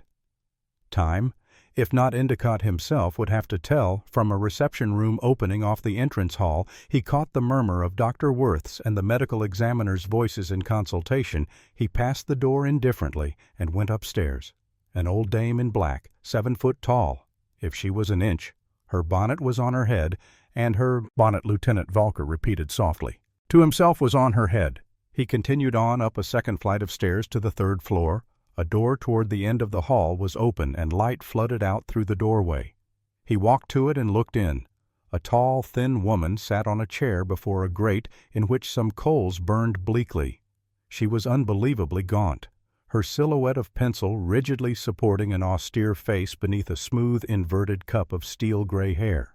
Black taffeta sheathed her, tightly pressing against flat, narrow planes and smoothly surfacing 2 pipe-like arms that ended in the tapering, sensitive hands of an emotional, aesthetic lieutenant. Valcour rapped on the door jamb. The woman did not start. Her head alone turned and faced him, and her eyes were a contradiction of nature, black planets glowing coldly in a sky of white. "Pardon me, I am Lieutenant Valcour of the police. Are you by any chance the housekeeper?" Her voice was of New England low, almost a huskiness, a trifle harsh and completely stripped of all nuances. "Yes, Lieutenant, I am Mrs. Siddons. May I come?" "And thank you, please don't get up. I'll only stay a minute or 2 if you don't mind." He took a chair and placed it before the fireplace beside her own. He sat down and did nothing beyond observing obliquely, for a moment, the curiously artificial placidity of Mrs. Siddons's clasped hands. "There is no use in questioning me, Lieutenant, because I have nothing to say." Her tone was the chill, clear winds that sweep the rigorous mountains of Vermont. Lieutenant Valcour warmed his hands before the lazy coals and smiled amiably. "And I," he said, "have absolutely nothing to ask that is a lie." There was nothing abusive in the remark. It was simply a statement of fact, coldly, dispassionately pronounced by the remarkable pencil dressed in black, who spired beside him. Lieutenant Valcour was shocked into a nervous laugh. He discarded his mask of indifference and stared at Mrs. Siddons openly and with complete interest. "Not planets." Her eyes rather were, they banked fires beneath, whose ash-hot coals smoldered deeply. "I shouldn't wonder," he said, "but that your forebears came from Salem." A look of interest stirred sleepily in the coals. "Why so, sir?" "Because there's a look of witch burning in your eyes." Mrs. Siddons gestured a slow negation. "I would never abrogate the rights of God, but you would approve." "Mrs. Siddons, I would rejoice, sir, in the crushing out of any evil ore." Her tone became implacably stern of any evil thing, or even of a human being. Her look did not waver. "Yes, Lieutenant, or even of a human being," she went on steadily and unemotionally. Her words were fragments of stone chipped from some elemental quarry of granite-like. "Conviction and harsh purpose, that is why you find me. Dry-eyed, sir. In spite of the tragedy which has been visited upon this house." Lieutenant Valka felt that there was a catch in it somewhere. If she held Endicott's condition in the light of a tragedy, then she scarcely regarded his death as an act of vengeance on the part of her unquestionably inflexible God. "Tragedy," he repeated softly. "A tragedy, sir." For blinded eyes, he hoped that she wasn't going to be allegorical. He endeavored to interpret. "It is hard on Mrs. Endicott," he said. For a moment he thought she was going to melt that poor young thing, she said, and her voice fringed on unaccustomed softnesses. "That sweet young child of beauty, what a bitter ending for the journey of her tormented heart." He stepped delicately out upon the fragile ice. "But she's really better off. Don't you think she will never know to the full the fortune of her release?" Mrs. Siddons' incredibly thin body was suddenly shaken with passion as she added, "From that hateful, that filthy beast." "Oh, come, Mrs. Siddons, no man is quite as bad as all that." Her eyes blazed with the heat of a strange malevolence. "You didn't know him." "Lieutenant, as we did we. Mrs. Siddons, myself, sir, and the servants under my charge. You found him disagreeable, overbearing." Mrs. Siddons stared fixedly at the coals, as if finding in their vibrant red some adequate illustration of her angered thoughts. "I found him such a man, Lieutenant, that I am glad to know that he is dead." "But you see, Mrs. Siddons, he isn't dead," he thought. For a minute that she was going to faint, and instinctively leaned forward to support her. She stood up unsteadily, but refused the offer of his hands. "If you will pardon me, sir, I believe I will lie down. There has naturally been a certain strain." She bowed and found her way to a door that led into an inner room. Lieutenant Valker listened for a moment at its panels. After she had closed it, he could not determine whether the muffled sound he heard was of peculiar laughter or a sob. Chapter 8. 11:28 p. Mrs. Endicott's screams. The tangents and the bypaths were beginning to increase. Lieutenant Valcour tabulated them as he went thoughtfully down the stairs and along the corridor toward Endicott's room, Mrs. Endicott herself and the Spartan. Mrs. Siddons both had been partially explored. Roberts with her astonishing glance that had hinted so definitely at revelations. Then what of Marge Miles, and what of the unknown man with whom Mrs. Endicott that afternoon had taken tea? He opened the door to Endicott's room and went in preparations. For the operation were practically complete. Dr. Worth and the medical examiner were beside the bed, and hovering near them were two trained nurses in uniform, middle-aged, competent women, starched and abstractal-looking, moving a bit aloofly in their private world, which was so concisely separated from the sphere of Layman Cassidy, who seemed bleaker than ever, still stiffly occupied the chair near the doorway. He continued to inspect with an almost feverish interest an unsullied expanse of white ceiling above his head. Lieutenant Valka seated himself on the corner of a long mahogany chest that was placed before the window farthest from the bed, and gravely watched Dr. Worth. He began to feel a little sickish, and hoped that he wasn't going to make an ass of himself and faint. He had witnessed any number of accidents and stabbings, but had never been present at an operation, and it worked on his nerves. Even if Endicott weren't dead, he certainly looked it suspended. Animation and catalepsy were all right as figures of speech, but the human illustration was rather ghastly. Lieutenant Valker felt justified in believing that he knew his corpses. He wondered why Dr. Worth was delaying, hesitating.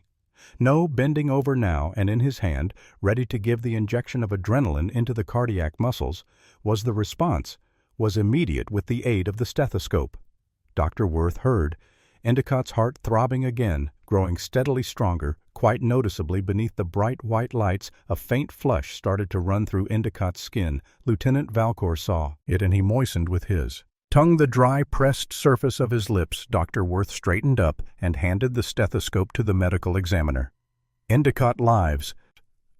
He said no one had noticed Mrs. Endicott standing in the doorway. No one had even noticed that the door was open. It was her terrific scream, her dropping to the floor, that shocked everyone into instant awareness of her presence. Dr. Worth nodded to one of the nurses. With her aid, he lifted Mrs. Endicott and carried her from the room. Everyone else remained quite literally spellbound, still chained within the influence of that extraordinary scream.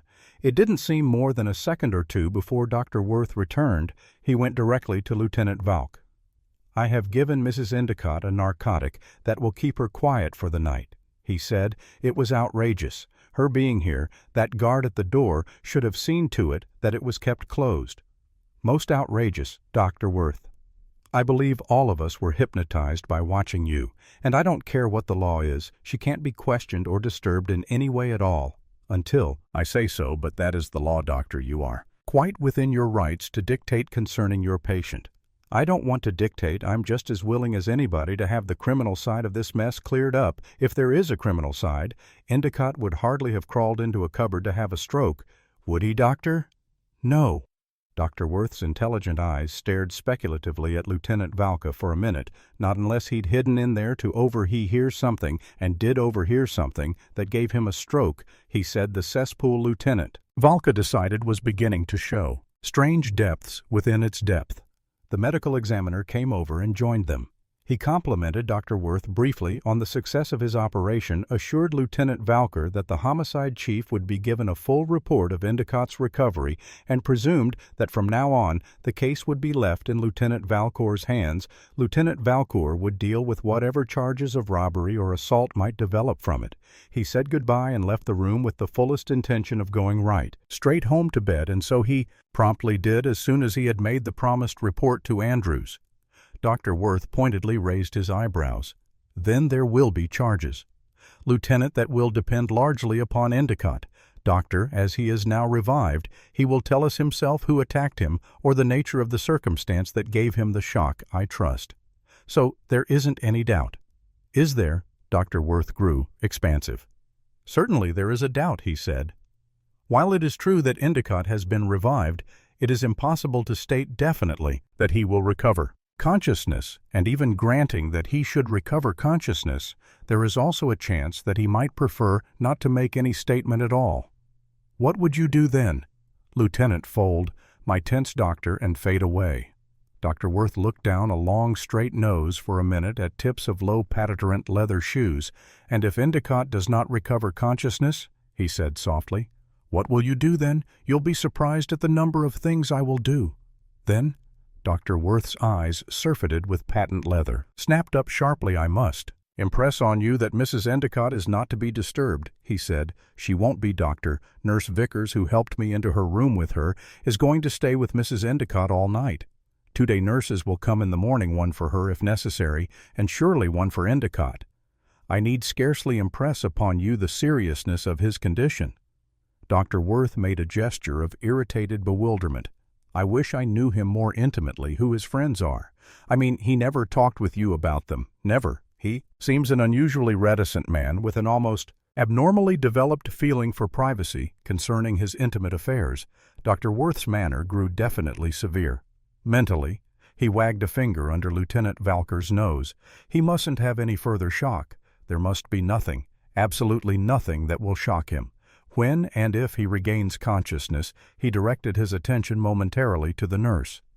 "Get those shades back on the lamps, please, Miss Morrow, and turn out the ceiling lights. And now, Lieutenant, to continue about Endicott, as she is under the influence of the narcotic I gave her. It is out of the question that his wife be here. I wish she could be. I want the first person he sees to be someone he knows, loves his mind. You see, will pick up functioning at the precise second where it left off, at least. Such is my conclusion, and that was one of shock. Yes, Lieutenant, evidently one of shock or of great fear. We cannot overestimate the importance of getting him past it safely." Personally, I shall sleep here in the house tonight, and Nurse Morrow will call me if Endicott shows any signs of coming to that may not be before morning. I hope so, in a way, as the effect of the narcotic will have worn off by then, and Mrs. Endicott can be in here with him. One of the servants might know of some friend, Lieutenant Valka. Suggested I take it you would like a friend to sit here with him during the night. Dr. Worth was emphatic. It is almost a necessity that there should be the mental and nervous viewpoints you see predominate in the case. There is just one thing that I would like to arrange too, Doctor. Yes, I want to keep a couple of men posted. All night in the bathroom they can sit on. Chairs just inside the doorway there where they can watch the bed, but where Endicott can't see them, he need never know they are there. What on earth would be the need for that? Why, it's quite simple, Doctor. When Endicott comes to, he will be in a position to tell us who gave him the shock, a shock sufficient almost to kill him, one which would have killed him if we hadn't found him tonight. And if he added thoughtfully, Mrs. Endicott hadn't had her suspicions. But why the men in the bathroom? Because I don't want to take any chances of their being a repetition. Before Endicott makes his statement, Dr. Worth pursed his lips and looked very wise indeed. I see, he said. I see you're afraid that the same person might get at him again and, well, silence him before he could talk. Something like that. Dr. Lieutenant Valker became courteously formal as the physician in charge of this case, sir. Have you any objection to my stationing the two men in the bathroom, providing Endicott isn't able to see them and won't be disturbed by them in any way at all? Then, that's settled. You'll have a nurse in here all the time. I suppose naturally. Then I'm going to ask her to keep this hall door locked on the inside. She can open it if anyone knocks, and my men will keep their eyes on whoever comes in. The precautions seem extraordinary, Lieutenant, and so does the case. I'll go downstairs now and try to find out something from the servants about his friends. I'll tell them, if you like, about your staying here, in case there is anything that has to be got ready. Thank you, Lieutenant. Not at all, Doctor. Lieutenant Valcor went outside. He found the maid, Jane, in the hallway, seated on a chair near the stairs. Trembling, a tray with an empty glass was on the floor beside her. She saw him, picked up the tray, and stood up. "I'm that upset, sir," she said. "That upset? Something has startled you. Startled Glory?" "Be, sir. What with this bringing back of the dead, and the missus gone into a coma. If it wasn't for them, 3 cops at the downstairs doors. I'd be out of this house this minute, and so would the rest of us too. How many of the rest of you are? They're sure, and including the housekeeper." "There's 8 of us, sir." The Endicott Lieutenant Valk was now quite certain must be multimillionaires. All women, except for the houseman and chauffeur. And do they sleep in the house? The chauffeur does not. Sir, he has an apartment for himself and his wife and his 3-year-old child named Katie over the garage in East 66th Street. Sir, have all of you been in service here a long time indeed? And we haven't, sir, except for Robertson, the housekeeper. I've been here a month myself, and the rest of us not more than 2 or 3, and Roberts has been Mrs. Endicott's maid for the past several years, say and sure. And ever since she landed here from England, Sir Roberts is an Englishwoman. Hold your wish, sir, and I'll tell you that she's of the aristocracy, no less." Lieutenant Valker considered this gravely. It was not improbable. Many English families were utterly wrecked financially by the war, and the children had scattered whither they could, like sparrows in search of bread. "You sure of this?" he said. "And indeed it is common knowledge, sir." "The housekeeper herself it was who told me." Lieutenant Valker switched. "Suddenly, I wonder whether you could tell me who Mr. Endicott's intimate friends were." He said, "Well, sir, there's quite a few people have called on the madam off and on, and a few on Mr. Endicott, too. I couldn't say, though, as to just how intimate. But didn't he ever discuss his friends?" "Not before me, sir. I'm one of the downstairs girls. Perhaps Roberts would know. She's often in the room with the madam and Mr. Endicott, even when the pair of them is quarreling that hard that glory be due." "Tut, tut," said Lieutenant Valka gently. "Married couples are always quarreling together. There's nothing unusual in that, indeed, and there ain't. I wonder whether you'd ask Roberts to come out here and see me." "I will, sir. Oh, and will you also tell whoever has to know about it that Dr. Worth plans to stay here all night, and then let him know, please, where he is to sleep?" "Yes, sir." Jane went to the door of Mrs. Endicott's room and knocked. Nurse Vickers opened it and stepped halfway out, blocking the entrance. Their voices were too low for Lieutenant Valcor to hear, but he saw the nurse retreat into the room, caught an affirmative nod from Jane, and presently Roberts came out and toward him. "You wish to see me, Lieutenant? There was still that curious shielding in her eyes, a hinting at definite information kept closely guarded behind twin gates. "I want you to tell me," he said quietly, "why you compelled me a while ago in Mrs. Endicott's room to say later, 'I don't believe I quite understand,' and I believe that you do."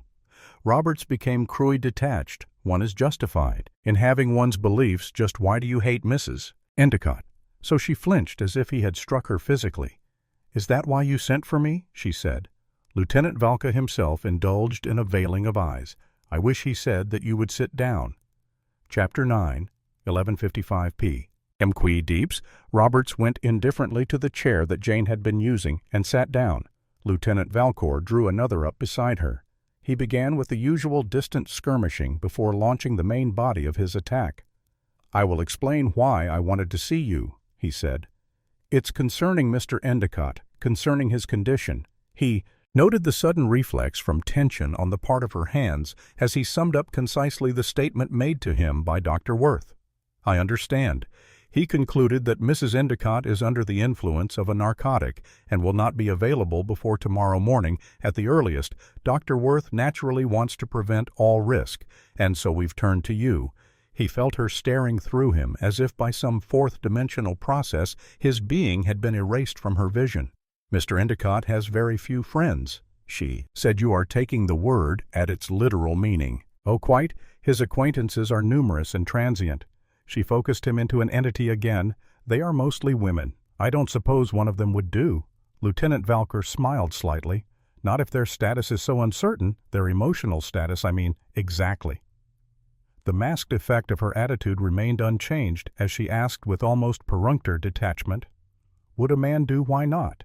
"Because there is one man of whom Mr. Endicott speaks quite frequently as being his best friend here in town in a bachelor apartment on East 52nd Street. You have his exact address. It is in the memorandum book beside the telephone in Mrs. Endicott's room." Lieutenant Valk grew markedly casual. "A mutual friend." "Then one couldn't say." "He is your only suggestion. He is the only man to whom I have heard Mr. Endicott refer in terms of friendship and of intimacy." "Then there really isn't any choice."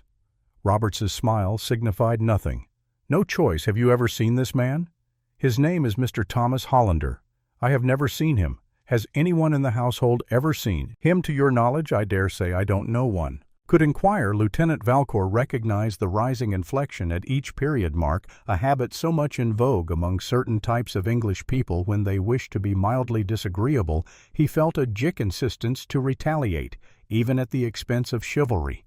At the worst, he thought, he would only be living up to the popular conception of the men in his profession, and there was some link of peculiar intimacy between this woman and Endicott. "If we cannot get hold of Mr. Hollander," he said, "would you consider it advisable for the post to be taken by yourself?" He repented instantly at the sight of her deadly whiteness. It seemed impossible that blood could drain so swiftly from the skin. His own face blazed like fire from the slap of her hand across his cheek. He noticed, as he sat very still, the strange terror that hid beneath her bitter, staring eyes. It wasn't any terror of the law, the cheek of which she had symbolically in his person just so vigorously slapped. It wasn't any terror of what he or the machine he represented could do to her, what anyone or anything could do to her. It was baffling. Baffling is the undiscoverable source of any intense emotional reaction. Is baffling something that drew its sustenance from roots embedded not in the immediate present, but in the past? "You will permit me to offer my apologies," he said. She returned vividly to the moment, and her color swept back in a succession of bright waves. "I am not usually so unmannerly," she said, "nor usually subjected to insult. The fault was mine." Her laugh was quite harsh. "On the contrary, Lieutenant, I am accustomed to insult." "Then why do you stay with Mrs. Endicott?" he said softly. "Because there are some people, Lieutenant, who can only find their happiness in hell." "Martyrs, not martyrs." "Precisely. Just what?" "Then, precisely, it's a sharing, if you wish. Sort of a sharing of torture." Vague, vague.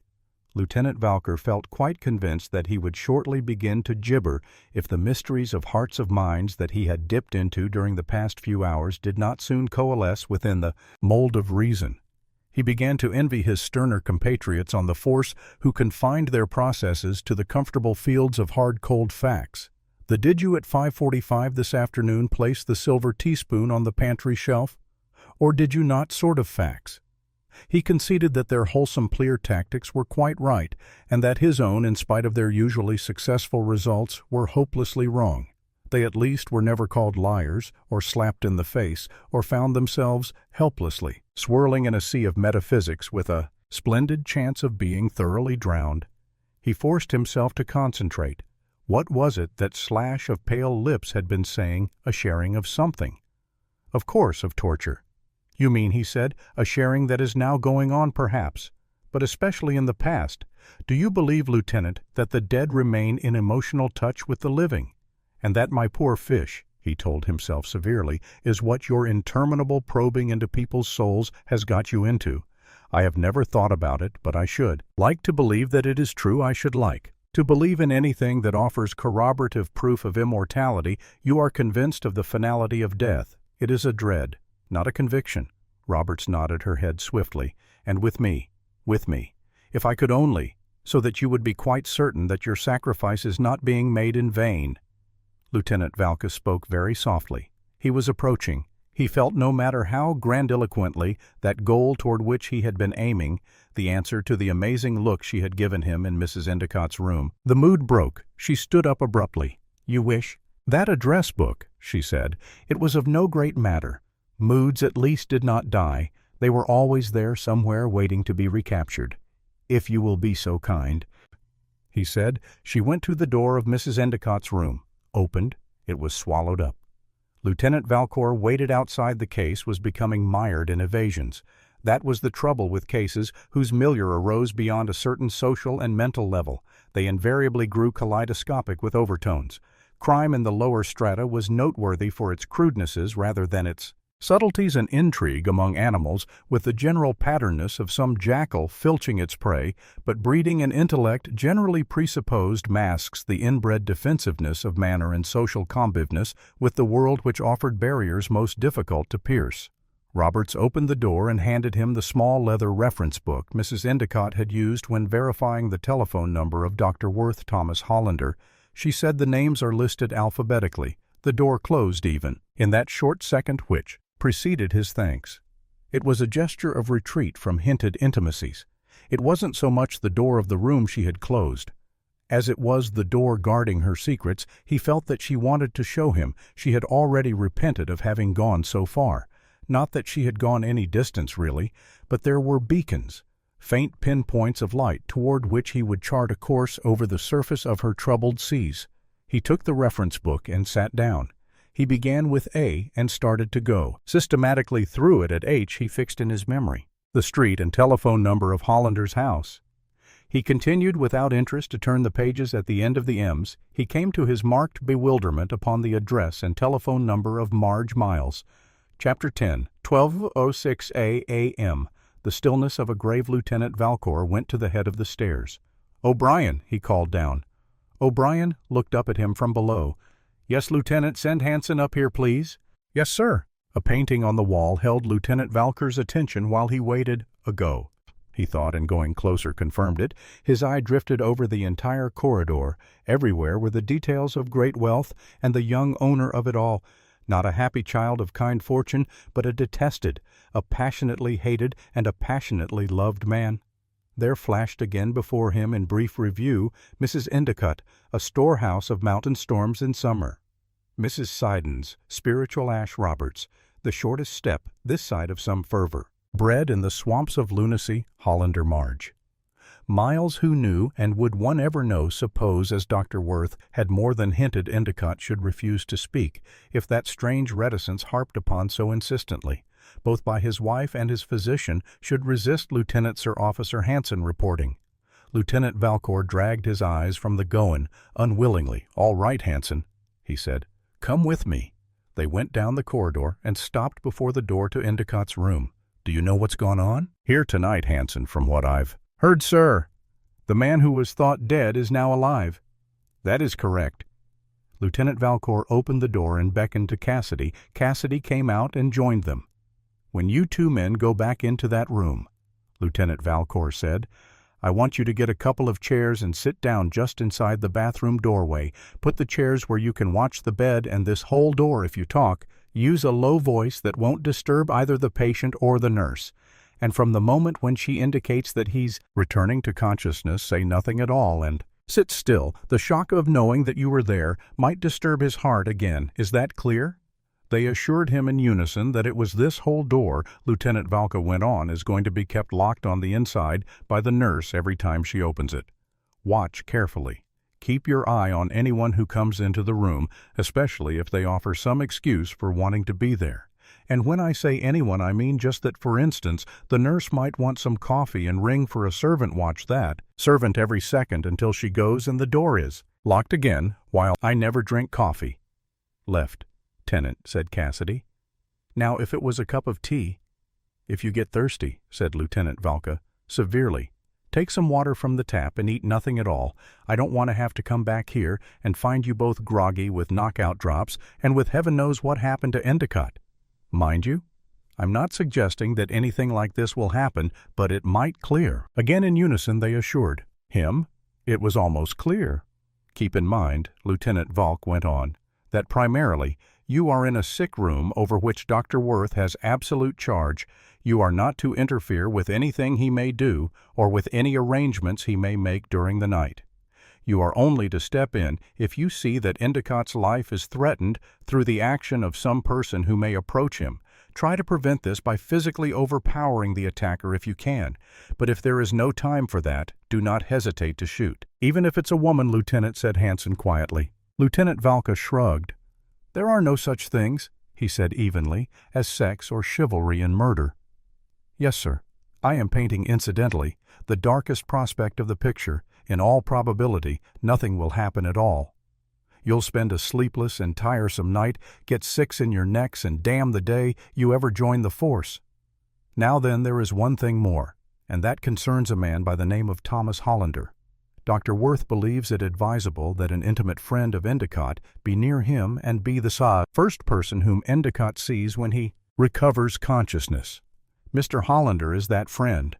I am going to try to get in touch with him shortly, explain matters to him, and get him to come up here. Mr. Hollander is naturally the exception to my previous instructions.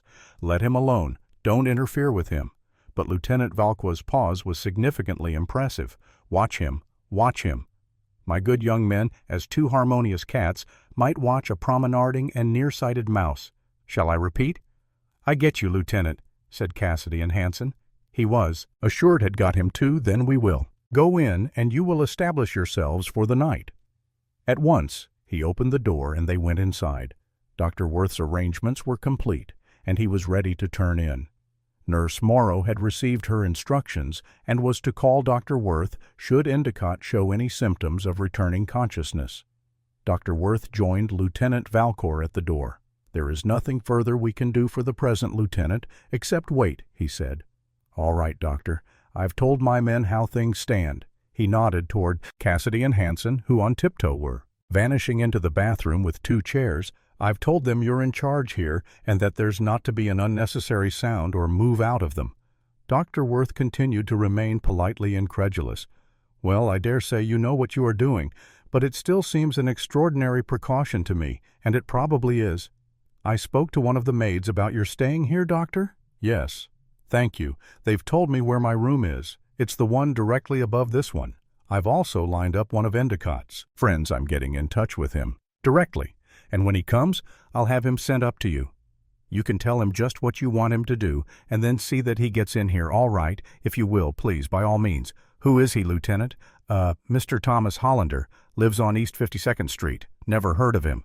But there's no reason why I should have. He sped a parting look toward Endicott, faintly breathing on the bed, the most reticent man, Lieutenant, whom I have ever met. They went outside and closed the door. Nurse Mura went over and locked it. She felt, to put it mildly, not a little. At Twitter, her life had not conformed to the popular version of a trained nurse's. There had been no romantic patience in it, whose pallid, interesting brows she had smoothly divorced from fever by a gentle pass or two. With magnetic fingers, no grateful millionaire had offered her his heart and name, nor had any motherly-eyed old dagger died and willed her a fortune. No, there had been, on the other hand, a good many years of sloppy, disillusioning grilling work, long hours spent in pampering peevish patients who were ugly with that special ugliness which is inherent in the sick snappish doctors, and a perfect desert of romance. The present case loomed as a heaven-sent oasis. Who knew what might not develop out of it? It awakened all the atrophied hunger of her starved sentimentalism. And even if nothing did result from it, nothing practical like marriage or a good bonus, it would at least leave her something to think about during those endless, tiring hours of the future. She crossed to the bed and looked down at Endicott. She felt his pulse and made a notation on her night chart. She lingered near the bathroom doorway. The strangest case. She whispered that I've ever been on. Cassidy looked up at her bleakly. Hanson said, "Yes, ma'am." "I dare say," she whispered on. "It's quite in the ordinary run of things for you gentlemen." "Yes, ma'am." "There's an atmosphere, a something sinister." "Yes, ma'am." Nurse Murrow's broad shoulders jerked impatiently. There was a talk-chilling quality in being so determinedly maimed. She gave it up and settled herself starchily in an armchair. She adjusted a lamp so that it shaded more efficiently. Her eyes, a floorboard, creaked upstairs. Once. That would be Dr. Worth. She decided going to bed, what a man, what a shining light in his profession, a little bigoted perhaps in some things, but so distinguished. Admirable a bachelor too, but what nonsense. A complete stillness settled gently on the house, the stillness of a grave. Yes, she thought, just exactly that, the stillness of a grave. Chapter 11, 1215a. M to watch by night. Lieutenant Valcour refreshed his memory from the leather reference book and then dialed the number. "Mr. Thomas Hollander," he said. When a man's voice answered him, it was a smooth, soft voice, and he suspected that further words beyond the initial hello would reveal a southern accent. "Who is calling?" "Please," went on the voice, making the expected latitudinal revelation. "I have a message from the home of Mr. Herbert Endicott for Mr. Thomas Hollander." "Will you ask him to come to the phone?" "Please, one moment." "Certainly." Lieutenant Valcour drew stars on a scratch pad. While he waited, he wondered idly what secret powers or hidden vices they would disclose if examined by a trained graphologist. He made quite a good star, and drew exciting rays out from its points that would undoubtedly show. He told himself that he was a nosy, mean-spirited, and cold-hearted sleuth-hound. What an infernal time it took to get Hollander to the telephone had the line gone dead. Ah, yes, it was a deeper voice this time, and held no promise or threat of southern softnesses. "Mr. Thomas Hollander." "Yes, this is the home of Mr. Herbert Endicott." "Mr. Hollander." "Yes, and I am Lieutenant Valcour. Talking of the police." The deadness of the wire became a pause of the first magnitude. "Then well, Lieutenant." "What's it all about?" "It is about Mr. Endicott." "Mr. Hollander?" "Yes. Yes." Another pause. "He's dead." "Dead." "Why no?" "Hollander? Were you expecting him to be?" "What do you mean by expecting him to be? Certainly I wasn't. Please come down." "To facts, Lieutenant, I was about to Mr. Endicott has suffered a heart attack brought on by some sudden shock. His condition is serious, and Dr. Worth, who is attending him, insists that some friend be at hand when Mr. Endicott recovers consciousness." "You mean—" The voice was speaking very carefully now, in addition to Mrs. Endicott. "No, unfortunately, Mrs. Endicott cannot be present again." A pause, and then, "Why not, Lieutenant, she isn't. That is, I beg your pardon, Mr. Hollander. Damn it is, she arrested. Certainly not. What for?" "Well, what in hell are you cops in the house for?" If the voice ended less belligerently. "There hasn't been some crime." Lieutenant Valcour remained splendidly detached. "We can be certain that there either has or hasn't been a crime, as you infer, until Mr. Endicott recovers consciousness and lets us know he's unconscious." "Yes, is his condition serious?" "Lieutenant, most serious." "Mr. Hollander and Mrs. Endicott. Why is it? She can't be with Herb. Dr. Worth has given her a narcotic. She's sleeping. Her nerves are unstrung." This evidently took a minute to digest. "From what, Lieutenant? From her husband's condition, did Mrs. Endicott suggest that you call me up, Lieutenant?" "No, Roberts," her maid said. "You were a friend, a mutual friend. Roberts tells me that your name is the only one she has ever heard spoken by Mr. Endicott in terms that would imply intimacy." "That's right. You and Mr. Endicott are intimate friends. Are you not pretty thick, Lieutenant?" What is it you want me to do to sit with Mr. Endicott until he recovers consciousness? Dr. Worth is afraid that his heart will go back on him again if there isn't someone he knows with him when he comes to. If you'll be kind enough to come up, Dr. Worth will explain the whole peculiar affair to you. Much better than I can. Why, of course, yes, when, as soon as convenient, in about an hour, there are some things that will do perfectly. Thank you very much. Mr. Hollander, goodbye. Goodbye. Lieutenant Valcour hung up the receiver of the hall telephone he was using and walked to where he had left his coat and hat. He put them on and buttonholed O'Brien by the front door. "O'Brien," he said, "there's a man coming here shortly by the name of Thomas Hollander. Have him identify himself by a visiting card or a letter or his driver's license or initials on something or other. Give him a pat, too, in passing to make certain that he hasn't got a gun. If it offends him, say that it is just a matter of routine. As a matter of fact, in his case, it probably is. Then show him up to the room that Dr. Worth is occupying for the night." "Yes, sir." From Dr. Worth's room, he will be taken down to Mr. Endicott's room and will stay there until morning. "Yes, sir. I want you to tip the men off on guard down here that I want it known I am going home until tomorrow. Tell Mr. Hollander that if he asks to see me, I am leaving the house now and may be gone for a couple of hours more or less. Then I'm coming back. I'll rap on this door here, and you let me in." "Yes, sir. There's probably a lounge or something in that room there, just off this hall. I'll spend the night on it." "Yes, sir. What is the name of the gentleman who is coming?" "Thomas Hollander, Lieutenant." Good Lieutenant Valcour went outside the normal orderliness of life, returned comfortingly with the first deep breaths of cold night air. He walked the short half-block to Fifth Avenue and hailed a taxi. He got in. He gave the driver, through the half-opened window, in front the Riverside Drive address of Marge Miles. Chapter 12. 1230A. Madame Velasquez stirs up Mook. The taxi ran north along Fifth Avenue for a few blocks and then bore left into the leafless, frosty stretches of Central Park. It was deserted of pedestrians. Occasional yellow lights showed the vacant surface of benches and empty walks, the average worthlessness of any person's reactions when suddenly confronted by the police, Lieutenant Valcour reflected was a curious phenomenon. It was his belief that only rarely were such reactions the result of the moment at hand. They were instead a subconscious scurrying backward to some earlier time when something had been done by that person or known by that person, which might then have brought him into the grip of the law. No one he included himself in the arraignment led a blameless life. No, not even the saints, for they had their periods of expiation, which in themselves presupposed blemishes that required the act of expiation for their erasure, and so it was with people when, even in the role of the most innocent of bystanders, they were confronted by the police. Inevitably there lurked a certain fear, an instinctive thrusting out of defenses as a guard against the chance discovery of that early blemish. Take Hollander, for instance. Every word of his telephone conversation had been a negative defense, and yet one could not link it necessarily with the attack on Endicott. No, not necessarily. It was perfectly obvious that Hollander had expected something to happen to Endicott, and equally obvious that he was worried about the fact that Mrs. Endicott might be involved in it, but one couldn't say that he had been involved in it himself. The taxi stopped. Lieutenant Valcour got out, paid the driver, and dismissed him. Riverside Drive seemed about 10 degrees colder than the midtown section of the city had been. Or was it 15 or 20 degrees? A northerly wind blew ice blasts from the Hudson River, and at him, across the treetops of the Terrace Park Marge Miles, Lieutenant Valcour decided as he took in the facade of the building that housed her apartment, did herself rather well. A sleepy and irritable man casually asked him why floor and who, sir.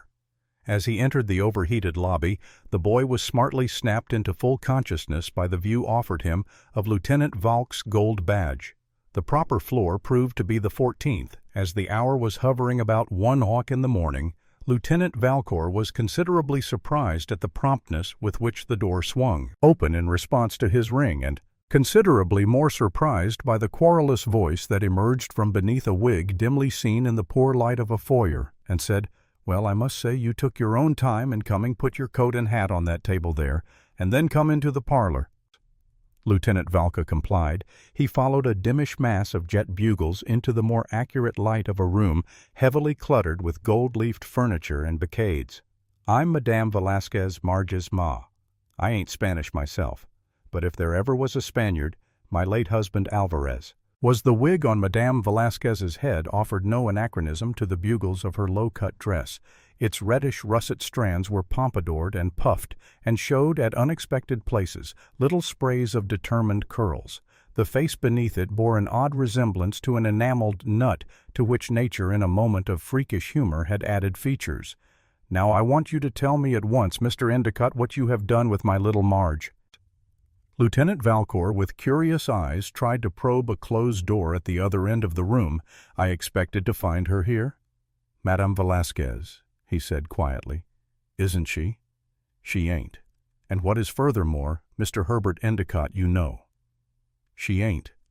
Her voice had grown shrill, but without much volume. It was rather the ineffective piping of some winded bird.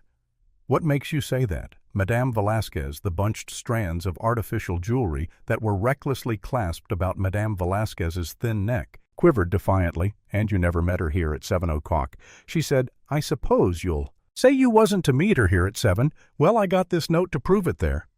Now she handed Lieutenant Valcour a sheet of notepaper that read of some high-powered scent. "Make yourself at home." Ma read the note, Herb. "Endicott was to meet me here at 7. He didn't come, although he was to take me to the Colonial for dinner. I'm going to the Colonial now and see if he is there. Maybe I did not understand him right. Ma, I will be home soon anyways." "Marge, and it is now," said Madame Velasquez after 1 o'clock a. She knew you were going to pay her. This visit, Madame Velasquez, I telegraphed her this afternoon. I'm here for a week." "Where is she?" "I don't know where she is." "Madame Velasquez, Mr. Endicott, one more lie like that and I'll call the police." "That's all right." "Madame Velasquez, you see, I am the police." The bugles, the jewels, the curls became still with shocking abruptness, as a brake that without warning binds tightly. "You belong to the police?" "Yes." "Madame Velasquez." "Lieutenant Valcour." He showed his badge. "Then you ain't Mr. Endicott." "No, Madame." "Velasquez." "Then they've gone and done it." "Lieutenant, they have run away." Madame Velasquez began to simper. "I'm sorry, Madame Velasquez, but they haven't run away. Mr. Endicott, you see, was attacked this evening. If he doesn't live, whoever did it will be charged with murder." There was a complete absence of expression in Madame Velasquez's tone. "And you think Marge done it?" she said. "Not necessarily so. At all, your daughter may very well have met somebody else at the Colonial, some other party of friends, and have joined it when Mr. Endicott failed to show up. The Colonial is closed by now, but perhaps she went on to some nightclub." "I shouldn't worry. Why should she go on to some nightclub when she knew her ma was waiting for her here?" Madame Velasquez's thin hands, the fingers of which were loaded with cheap rings, played nervously with any substance they chanced to touch. "Something's happened to her lieutenant," she went on. "I always told her as how it would, Marge. I told her 100 times, if I ever told her once, there's a limit to the number of suckers you can play at one and the same time. You think that some man who was jealous perhaps attacked Endicott first and then got after her man. Men, lieutenant men. That brat kept the opposite of a haram, if you know what I mean. She isn't your daughter. Really, is she, Madame Velasquez? She was Alvarez's only child by his first wife, some Spanish female hussy from Seville. What made you guess the way you talked about her? But do keep right on. Madame Velasquez. What a remarkable pendant. It's a rarity to see so perfect a ruby. May I?" Madame Velasquez simpered audibly, while Lieutenant Valcour leaned forward and stared earnestly at the bit of paste my late husband Lieutenant used to say that nothing was too good for pretty Miramar. "That's my name, Lieutenant Miramar. Few people are so happily named, Madame Velasquez tell me. Let me rely upon your woman's intuition. Just what did Marge expect from Endicott?" Madame Velasquez leaned forward confidentially. An atmosphere, as of frenzied heliotropes, clung thickly about her, every last damn nickel she could get. She said. Lieutenant Valcour assumed his most winning smile, scarcely an affair. "Madame Velasquez, if he had had a mustache, she would have twirled it. I suppose her early marriage embittered her, rather hardened her against men. Well, if it did, I noticed it. None perhaps Endicott came under the heading of business rather than pleasure. Well, yes. And then no, a happy combination, just a combination. Not so damn happy, a little bickering now and then, a lot indeed. Marge was on the stage, wasn't she? If you can call it the stage nowadays. Lieutenant in the chorus, wasn't she? Yes, and Harry Miles saw her and carried her off. Madame Velasquez's laugh was an art, unfortunately, not a lost one. The millionaire marriage, she gasped. My dear, her hand found a resting place on one of Lieutenant Valcour's knees. He didn't have a cent. She felt disappointed. I suppose disappointed. Madame Velasquez fairly screamed the word at him like an angry parrot. Her manner changed and became darkly mysterious. I know, my little, no, she said. You can believe me. Lieutenant Little Miramar's not the boob some parties I could mention, but won't think she is. Her voice grew harsh with the gritty quality of a file. I'll learn her to leave me in the ditch like this. Then you think Marge purposely isn't here to greet you? It was a sweet little bunch of filth taken all in all. Thought. Lieutenant Valcour. It was perfectly plain. Madame Velasquez either held definite knowledge that Marge had killed Harry Miles, or else had convinced Marge that she knew, and then Madame Velasquez had simply bled Marge of all the money she could get. Is Marge frightened easily? Madame Velasquez about some things. The reddish, dusty-looking curls nodded. Vigorously, Lieutenant Vela looked at his watch. It was 1:30. He stood up. Thank you for receiving me. Madame Velasquez, if I leave you a telephone number, would you care to call me up when Marge comes in, or will you be in bed? Leave your number? Lieutenant, the see-me enameled face became more nut-like than ever. I got a thing or two to talk over with that female, Brigham Young. She raised a ringed hand and held it unescapably close to Lieutenant Valcour's lips. He brushed them gently against a hardened coat of whiting, smiled his pleasantest, and left assisted doorward by what might at one time have been called a sigh. He paused for a moment in the small foyer after putting on his hat and coat and penciled the Endicott's telephone number on one of his cards. He started back to give it to Madame Velasquez. She wasn't in the room where he had left her, and the room's other door stood ajar. He crossed to it softly and looked in Madame Velasquez. Yes? He convinced himself it was Madame Velasquez was sitting before a dresser. Her wig was off, and her heavily enameled face peered into a mirror beneath thin knots of corn-gray hair, as the lonely, weak old voice rose and fell. Lieutenant Valcour caught a word or two of what Madame Velasquez was saying. He didn't know.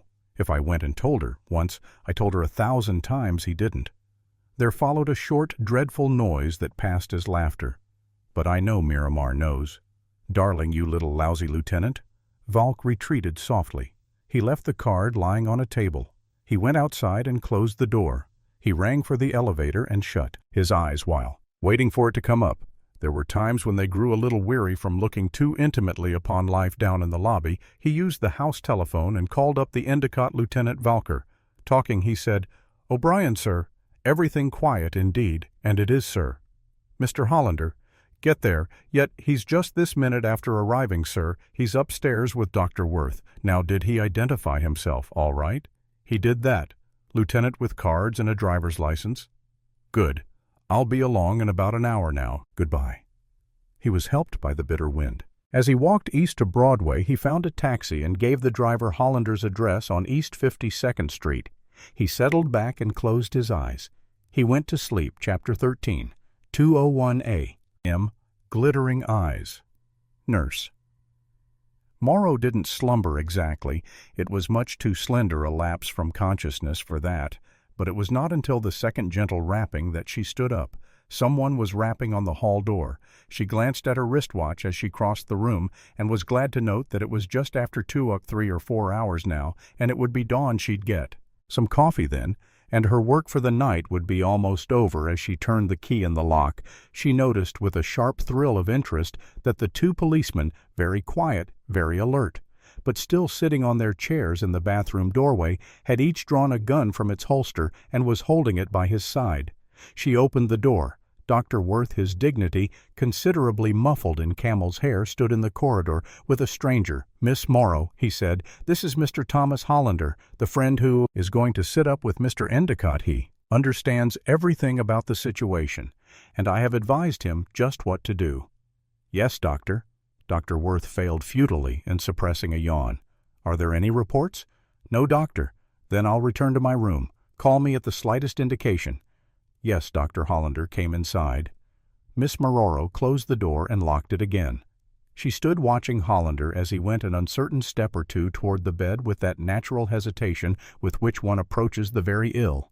He was a personable young man. In his 30s he was more than personable. She decided not handsome exactly. Heavens no, she corrected herself rapidly.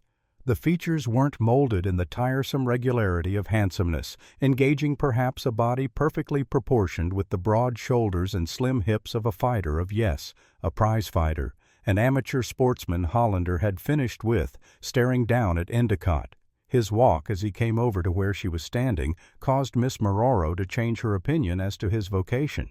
She put him down as a sailor, a yachtsman. There was a buoyancy, a certain fluidity in his movements, as if his feet were accustomed to maintaining him with poise across the surfaces of moving things. His eyes, except for one flashing glance, did not meet her own directly.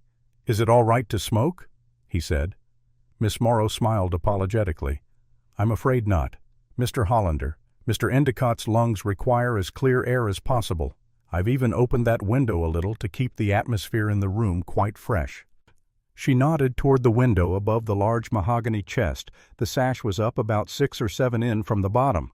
Hollander continued to stand before her, giving her still that peculiar effect of movement.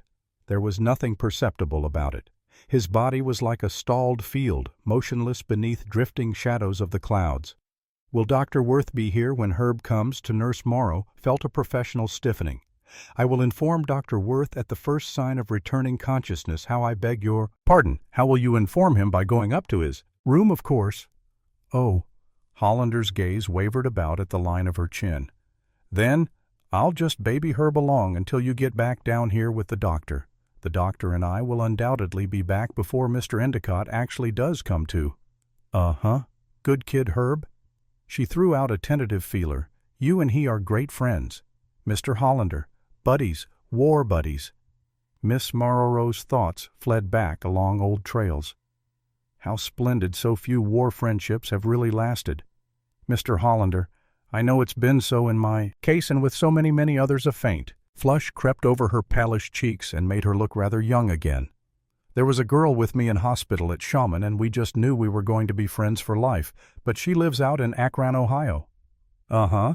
We wrote quite regularly for a while after we got back from France. We both sailed from Brest on the America, but then it sort of dwindled. Picture postal cards at Christmas.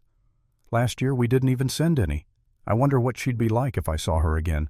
Have you ever wondered about people whom you've once been very fond of that way, about whether they change in time? I mean, everything changes, doesn't it, though? Just like the seasons. Oh, I do think you can draw so many happy comparisons between life and nature. They're interlinked, if you get what I mean. That's why the weather is so affecting. I just can't help feeling gloomy on a gloomy day, and when it's bright and cheerful and all sunshiny outside." "Why, then I'm that way," 2Ks muttered Hollander softly. "What did you say?" "Mr. Hollander," I said, "that was nice. Now I suppose with you and Mr. Endicott, you see each other quite regularly now. And then, I suppose whenever your business permits." His look flicked her like a whip. "Well, I sit," he said. "Nurse." Maroro vanished within her professional sphere near the patient. "Please," she wondered whether he had meant to snub her. It wasn't a snub exactly. Yes, it was too well. What of it? He was attractive enough to get away with it, and it probably was nothing but brusqueness after all. Many strong men were brusque purposely so. To hide a tender interior, there was a man and a millionaire at that Hollander was back. Again beside her, she wondered whether it was so, whether people who didn't look into your eyes were people whom it was unsafe to trust. "Just what do you know about all this?" he said softly. "About all what, Mr. Hollander? About the police being in the house, isn't it? Just too thrilling?" "Uh-huh. Whom do they suspect?" Miss Morrow began to feel friendly again. He was so good-looking, she wished she had a whole lot of exciting and important information to give him that would keep him standing there listening, so that she could just stare at him and try to put her finger on the source of that amazing effect of fluidity. "They haven't said whom they suspect. Really." She lowered her voice to an appropriate pitch. "But I know they think it's somebody who is in the house." Hollander's voice was a whisper. "You wouldn't say it was Mrs. Endicott, whom they suspect, would you, miss?" Morrow appeared a trifle shocked. "Oh, it would be too dreadful to think a wife would harm a husband. But it does happen." Her mind tabulated the news offered daily by the papers. "Why, it happens. Almost every day." "Oh, you don't think?" "Certainly I don't." "Think she did it?" Hollander said fiercely. "It's what the police think that I'm trying to get at. What makes you so sure they're going to hang it on to somebody who's in the house?" Miss Morrow nodded toward the bathroom door. "From the way they're guarding Mr. Endicott from being attacked again." "From being attacked," she added, "before he can make a statement. Then they're still just guessing." Just guessing, it seemed to satisfy Hollander, and he managed to convey the impression that the conversation, so far as he was concerned, had come to an end. Miss Morrow went over to her chair in a corner of the room and sat down. He was deep, she decided. Yes, a deep creature with deep impulses. Cassidy and Hanson tilted back their chairs a bit and with loosened collars settled for the last tiring watches of the night. They had nodded briefly to Hollander, and he had nodded just as briefly in return. He looked to them like a good scout, like one of the boys. Regular Cassidy tried to remember what that last line of who he was that the lieutenant had shot at them about Hollander, something about cats, about two cats, that was it. Watching a promenading and nearsighted mouse nuts. Hollander took an armchair and pushed it close to the head of the bed. It was an upholstered armchair, heavy and with a tall solid back. He placed it so that its back was to the bathroom door. The back also obliquely obscured him from a full view on the part of Nurse Maroro. He vanished into its overstead depths and settled down. His eyes traveled slowly along the spread until they came to rest with a curious fixity on the smooth, mask-like face of his friend Endicott. Then the pupils of Hollander's eyes contracted until they glittered like the heads of two bright pins. Chapter 14-201A. An empty sheath. It was just after 2 o'clock when Lieutenant Valka stepped to the pavement and paid his fare to the driver. The cab snorted away and left silence hanging heavy on the street. The bachelor apartment house where Hollander lived had an English basement entrance. He found Hollander's name among a row of 5 others and pressed the proper button. After he had pressed it 4 times, a voice answered him through the earpiece of the announcer. "Who and what is it?" said the voice. It was the Southern voice. "This is Lieutenant Valcour of the police department talking." "Oh, Mr. Hollander has already left, Lieutenant." "Thank you. I know that I want to come upstairs. 4th floor, left-tenant automatic lift." "Thank you." The release mechanism on the door was already clicking. Lieutenant Valcour entered a smart little lobby and then an electric lift. He pressed the button for the 4th floor. "Sorry to bother you like this," he said as he stepped out into a private foyer and stared curiously at the young man facing him. "No trouble at all, Lieutenant." "That's very kind of you, Mr. Smith." Lieutenant Jerry Smith. "Since when?" asked Lieutenant Valka gently as he started to follow Mr. Smith into an adjoining room. "Why, what do you mean, Lieutenant?" The man stopped and his soft dark eyes stared earnestly at Lieutenant Valka from a ruddy, slightly dissipated-looking young face. Lieutenant Valka removed his hat and placed it on a settee. "Nothing much, Mr. Smith," he said. "Certainly nothing beyond the fact that I saw you one morning last month in the lineup down at headquarters in connection with some nightclub business. I believe the charge fell through. I also believe because the woman involved preferred the loss of her emerald necklace to the loss of prestige, she certainly would have suffered during the publicity of a trial had she pressed the case." "That's all I mean, Mr. Smith. I don't suppose, sir, I could convince you of my innocence. No, I don't suppose you could. It was my misfortune that the case never did come to trial, Lieutenant. I could have cleared myself." "Then nonsense. You could have brought counter-charges, sued for damage, for false arrest." Mr. Smith looked inexpressibly shocked. "We of the South, sir, do not bring charges against a lady." "Well, the ethical distinction between swiping a woman's necklace and bringing charges against her is a shade too delicate for my northern nerves to grasp." Lieutenant Valcour crossed casually to a chair placed before a secretary and sat down. "Sit down, Mr. Smith," he said, "and tell me something about your friend Thomas, the straightest, squarest gentleman who ever lived, sir." "Why?" Mr. Smith plunged into a panegyric that would have brought a blush even to the toughened cheek of a Caligula. Lieutenant Valcour permitted him to plunge while the flood poured into his ears.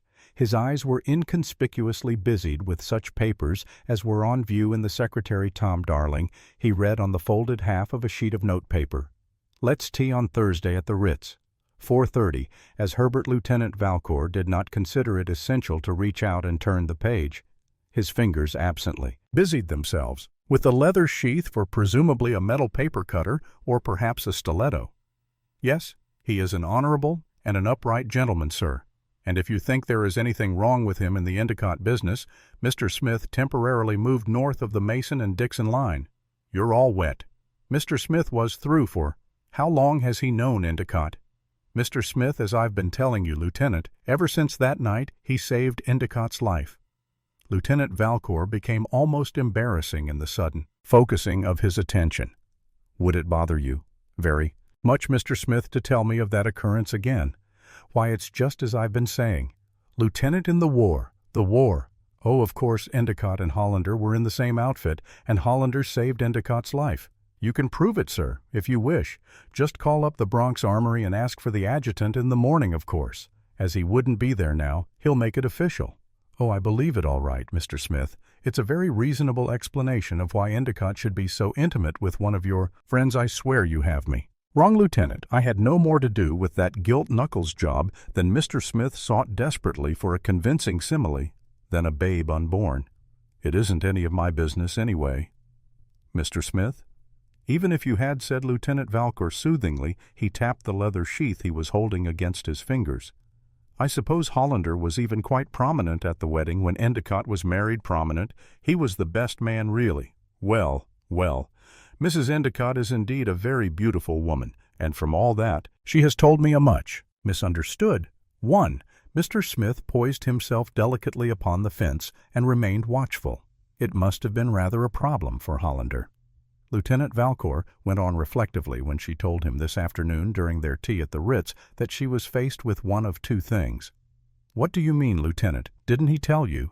Tell me what, Lieutenant, that Mrs. Endicott told him she couldn't stand it any longer, that she either was going to kill her husband or else commit suicide. Mr. Smith smothered a sharp intaking of breath. Oh, you know how women talk, Lieutenant, it's just talk. Then he wasn't impressed, really. Why? Of course not. No more so than you or I would have been. He got back here from the Ritz at 6 about and stayed here until I phoned him. Mr. Smith looked a little baffled. Well, not exactly, Lieutenant. Just how exactly, Mr. Smith? Why, you see, he left for dinner right after he came in. Just after 6, near 6:30, and what time did he get back from dinner? I wasn't here, Lieutenant. I had a date and didn't get back here myself until around midnight. Lieutenant Valcour became very casual. Did Hollander plan to marry Mrs. Endicott after she'd got the divorce? He said, golly, no, there wasn't going to be any divorce. It was platonic, and damned if I don't believe it. It's quite possible I have never seen her. But to hear Tom rave, she is very beautiful, Lieutenant. The Smith's exceedingly attractive dark eyes stared solemnly into Lieutenant Valcour's veiled ones. He thinks she's a saint? I mean it. Dark and strange, muttered Lieutenant Valka. Dark and strange? What's dark and strange, Lieutenant? The rather terrible things that sometimes happen. Mr. Smith, under the patronage of love. I'll be damned if you talk like a cop, said Mr. Smith, suddenly very suspicious. Then, I'm afraid you are damned, Mr. Smith. What? Lieutenant Valcour asked suddenly. Was kept in this? Mr. Smith, momentarily distracted from his suspicions by the abrupt switch, stared. At the leather sheath, Lieutenant Valcour was holding out at him some sort of a sticker that Tom picked up on the other side. He said, Damascus steel, he calls it, uses it for a paper knife. I wonder why it isn't in its sheath, said Lieutenant Valk mildly. Search me. Lieutenant Valcour poked around among the papers. It isn't here in this secretary either. Well, I don't know where it is. Lieutenant, it was there this afternoon. I don't know where it is either. Mr. Smith, but I'm going to find out. Go ahead. Where was it you saw it? This afternoon on the secretary? Yes. Lieutenant Valka's search of the secretary was swift and thorough. The pigeonholes, the drawers yielded no stiletto of Damascus steel.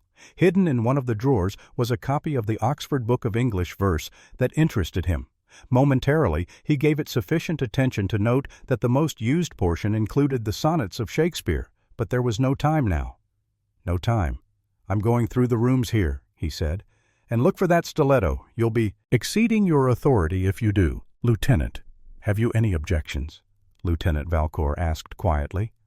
Mr. Smith grew almost fervent in his protestations that he had none. Why should he? He had nothing to conceal, nor had Hollander.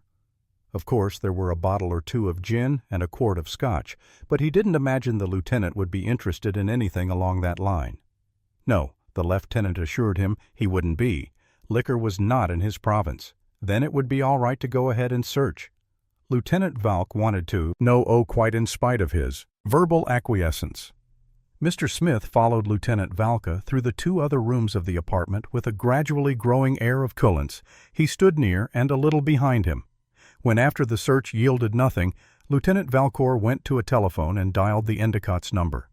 Lieutenant Valcour did not get the connection because Mr. Smith drew a pliable leather-bound slug of lead from his pocket and struck Lieutenant Valcour with it on the head. Chapter 15, 213A. From the thin steel blade. Miss Morrow began to feel fidgety. Even after the many years she had spent in nursing, she had never accustomed herself to spending a night quite comfortably in a chair. She had always had her attacks of the fidgets and would probably continue to have them until she arrived at the port of destination. For all good nurses and married one of her patients or a doctor of the two, she really preferred a patient. She trained a speculative eye on her present one, over there on the bed, not really speculative, as she told herself firmly he was already married. Although heaven knew that that never mattered, take the case of that red-headed Guilford girl who had snapped old man Tomlinson right up from under his wife's nose, probably at that, because of his wife's nose, which had been an unusually large one. Miss Morrow giggled. That was almost witty enough to tell to Mr. Hollander he must have felt that she was thinking about him. What a curious expression that was in his eyes. He had just turned them toward her, and they seemed to glitter. Yes, that was the word. Exactly glitter. It was a fancy of Miss Morrow to be meticulous in the matter of words. Really, she thought, I don't see why I couldn't be an author. She felt sure she had ever so much more knowledge of life than one encountered in the average run of books. Tripe, yes, tripe was indeed the word. Of course, her books wouldn't be average now. That little story of Delia Hackenpool and the intern with those shifty eyes. Yes, Mr. Hollander's eyes were glittering even in that second flash she had just caught of them. But possibly he too had the fidgets. He'd been sitting terribly quiet for the past 10 minutes or so, not to budge out of him. A body would forget he was there, almost. Of course, he was handsome, especially in that soft, vague light from the distant lamp which picked his pale features out obscurely. And they were pale, at that genuinely pale. She did hope he wasn't going to be ill or have a nervous breakdown and ruin this perfectly marvelous case of the dear doctors. Mrs. Sanford, what a pleasant name it would be. Distingue, how apt the French were, she knew. 10 phrases. Was that right hand of Mr. Hollander's actually moving, or was it an illusion of light and shade? It seemed to be slipping slowly from the arm of the chair and would eventually end up in his lap. It was moving. It wasn't quite creepy, really. Damn the fidgets. She shifted her center of balance and felt temporarily relieved. Overstuffed chairs were really wretched for prolonged periods of sitting when you came right down to it, whereas a good old-fashioned horsehair sofa, such as Aunt Helen had had at Scioto, why, the hand was gone, positively gone like a conjuring trick. It wasn't on the arm of the chair, so it must be in Mr. Hollander's lap. Then it had been moving after all, and she hadn't been just imagining it. Why, it was almost sneaky. His profile was toward her. Not a snubbed nose exactly, nor retros. You couldn't apply that term to anything about a man, and whatever else he might be, Mr. Hollander certainly was a man. How interesting his life at sea must have been. She had definitely ticketed him as a sailor. Lives at sea were always interesting. All the best books were in accord with that. You never read of a Main Street on the ocean. What with the girls in every port, and the fights and the smell of crisp salt air. What a wretched little twerp that boy had been down at the beach last summer with his absurd remarks about the salt smell being a lot of decayed lobster pots and dead fish. Of course, the air at sea was salt sea, and salt were synonymous. Mr. Hollander did have the fidgets. She couldn't see exactly because of the masking arm of the chair, but he certainly was fiddling with something. She'd think he was twirling his thumbs if he looked, like the sort of man who twirled thumbs, but he didn't. So it wasn't that she looked at her wristwatch and saw that the hands were approaching the half hour she'd have to examine her patient and not his pulse on the chart. What a pity that the only time you really felt comfortable in an overstood chair was at the moment when you had to get up. She stood up, smoothed starched surfaces, and sailed a smart white pinnace toward the bed. She smiled engagingly at Mr. Hollander and then started to take Endicott's pulse. She gave a slight start and concentrated her full attention upon. "Endicott, I think there's a change." Hollander looked up at her alertly. "Change. I think he shows signs of coming to, miss." Morrow wondered a moment at the tight little lines which suddenly appeared on Hollander's face, hardening and aging it rather shockingly, and altering the features into a cast whose hidden significance she could not define exactly. Strain, perhaps better than anything else, served as an explanation, an emotional strain. "How can you tell?" he said. Miss Marrero smiled a bit superiorly. "It becomes instinct, mostly." "Will it be soon?" "Very soon now. Be careful. Please not to disturb him or make any sudden noise or movement until I come back. I want Dr. Worth to be on hand before the patient actually does regain consciousness. You going up to get him?" "Now?" "Yes." She went over to the bathroom door and spoke to Cassidy. "You gentlemen will be careful, won't you, about being seen? I'd stay well back within the doorway, as sometimes a patient is a little well wild when he comes to like this, and if he started jerking around at all he might see you." She smiled engagingly. "What with the uniforms and everything, miss." Marrero left implications of the possible fatal consequences hanging in air and returned to Endicott. She examined him critically for another moment, checked his pulse again, and then started for the door. She stopped just before she reached it and said to Hollander, "I suppose you had better lock the door after me." Lieutenant Valker placed great stress on the fact that it should be kept locked constantly. "I'll lock it," said Hollander. "It does seem kind of foolish, doesn't it?" Hollander smiled grimly. "Most foolish." He stood up and joined her at the door. She went outside. He closed the door and locked it. He stared almost blankly for an instant at the two policemen. They had drawn their chairs back a little within the bathroom doorway. Hansen was impassively studying the ceiling above his head. Cassidy, leaning forward a little, was looking. With solemn eyes at the outline of Endicott's still figure beneath the bedclothes, Hollander stretched cramped muscles and then went back to his armchair beside the bed. He sat down and was all but completely obscured from the two guards by its high back. With imperceptible movements, he drew a thin steel blade from beneath the cuff of his left coat sleeve and held it in such a fashion that it was masked in the palm of his right hand, the hilt extending up a little beneath the shirt cuff. He leaned forward and stared down upon Endicott's quiet face. Not quiet exactly, for the lids were twitching, opening, and Endicott's eyes, bright and unseeing from fever, stared up. Chapter 16, 213A, M Time versus Death. O'Brien stirred a bit restlessly in his chair by the hall door and yawned. Then he looked at his watch. It was almost a quart. 2. He began to enumerate the various things he would give for a good cup of strong black coffee, and his shirt headed the list, or if not coffee, some excitement to keep him awake. The telephone jangled. He stood up abruptly and went to the instrument. It would be, he imagined, Lieutenant Valker calling again to find out if everything was all right. Well, everything was. O'Brien lifted the receiver and said, "Hello." No one answered him, and there wasn't any sound from the other end of the line, unless you could call a sort of thumping noise and a faint tinkle that might have been breaking glass a sound. "Hello," O'Brien said again. The line wasn't dead because there wasn't that peculiar burring one hears when the connection is broken. The receiver of the phone at the other end was certainly off. The hook O'Brien singled out one of the patron saints of Ireland and wanted to know most emphatically just what sort of fun and fi was being made of him. "Hello." He tried it again. There was a click. The burring sound started. The line was dead.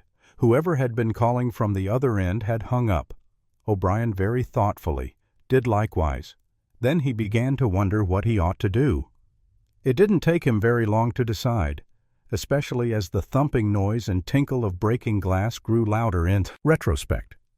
The more he thought about them, he didn't have to go as far as Denmark. Something was certainly rotten right here in New York. He dialed the operator, identified himself as a member of the police force, and stated that he wanted the call he had just received. Instantly traced. "1 minute, please." Requested a voice with a macadamized smile. The minute stretched into 2:10.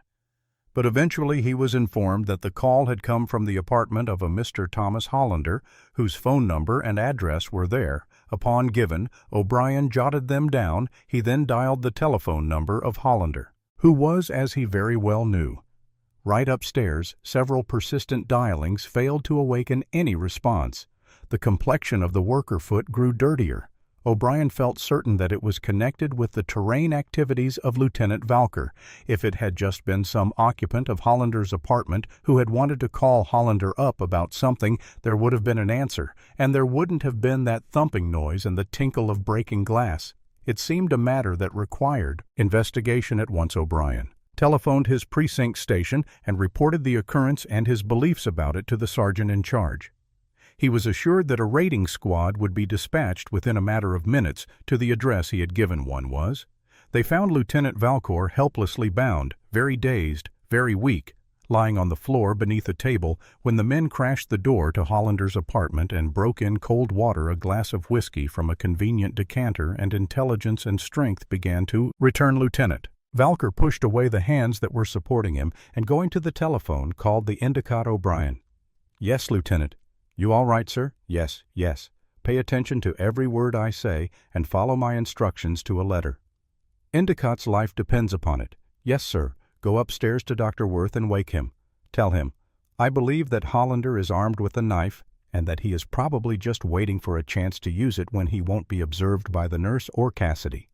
And Hanson, Hollander is Endicott's enemy, not friend. Tell Dr. Worth to go down and knock on Endicott's door. Tell him to go right inside when it opens, and now get this." "Yes, sir." "Tell him to ask the nurse how the patient is to act natural about it. Tell him to start to go out, and then as a second thought, tell him to beckon to Hollander as if he wanted to tell Hollander something.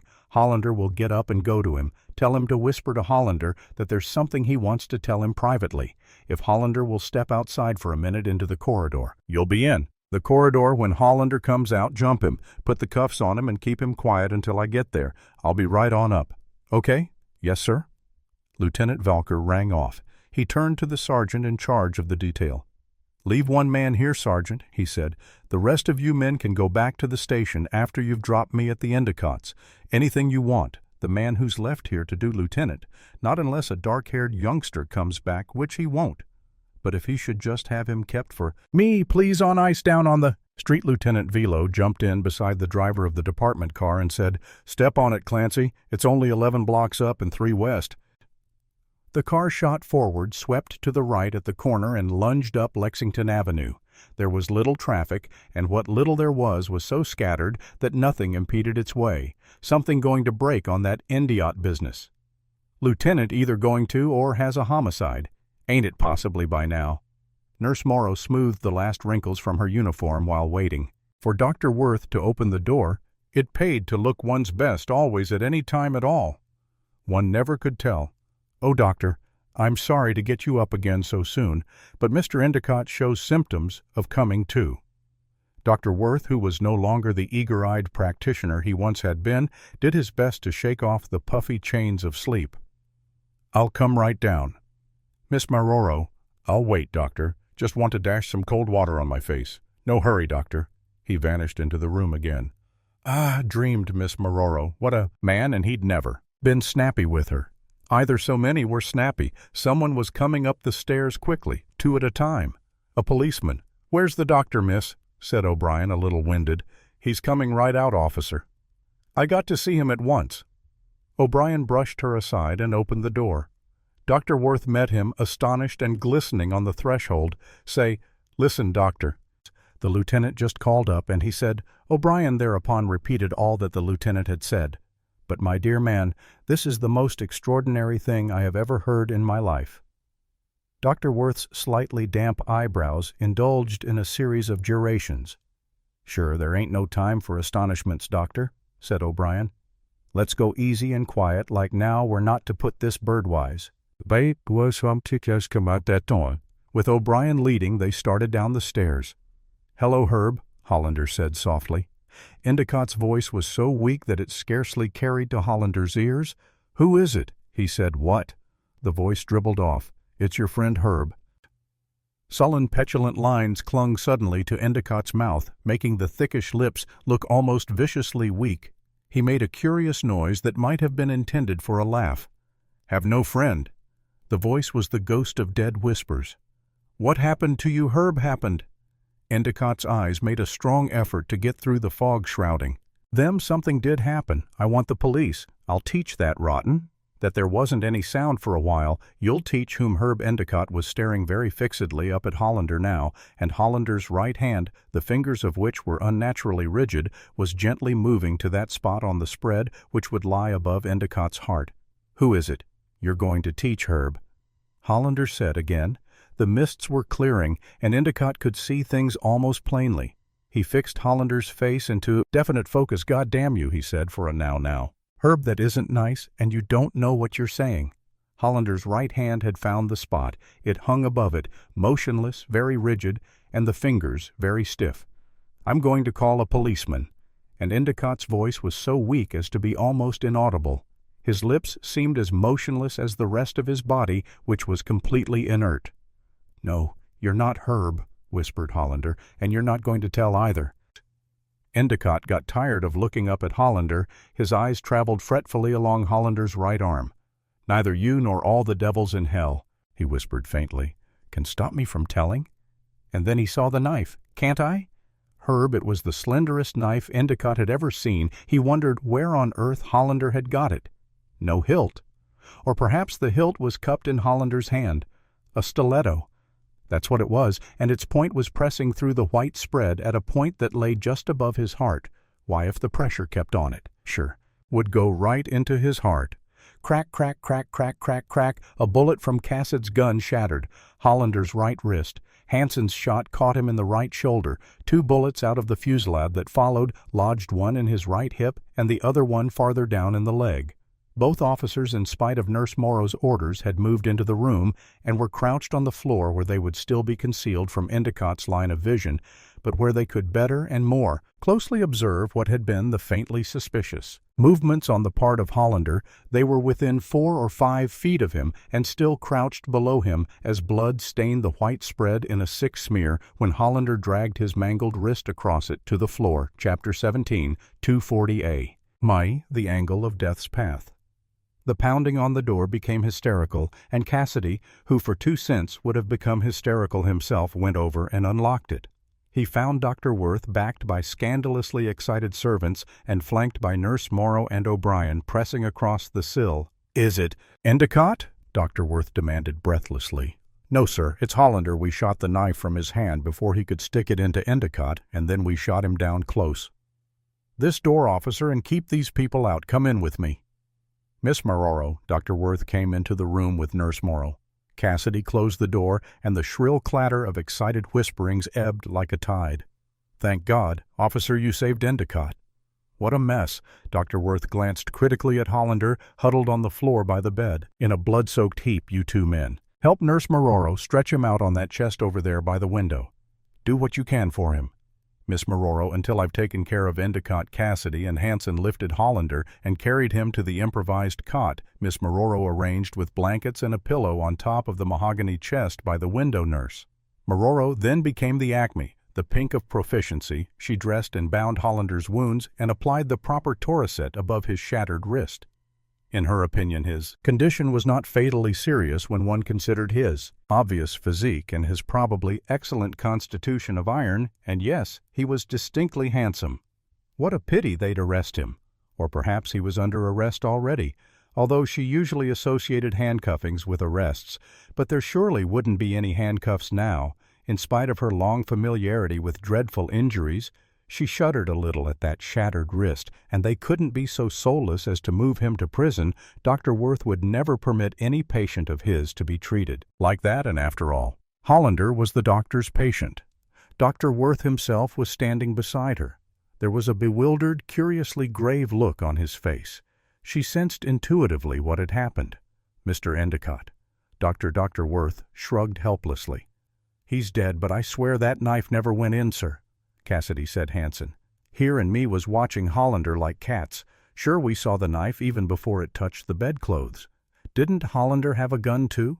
"No, sir." "Why do you ask?" "Because Endicott was killed by a bullet." Hansen's Nordic young face grew very red and then very white. Cassidy showed nothing of what he was thinking. Certainly nothing of the sickening, puzzled worry that clamped his chest, except that there was a tight clenching of his hands.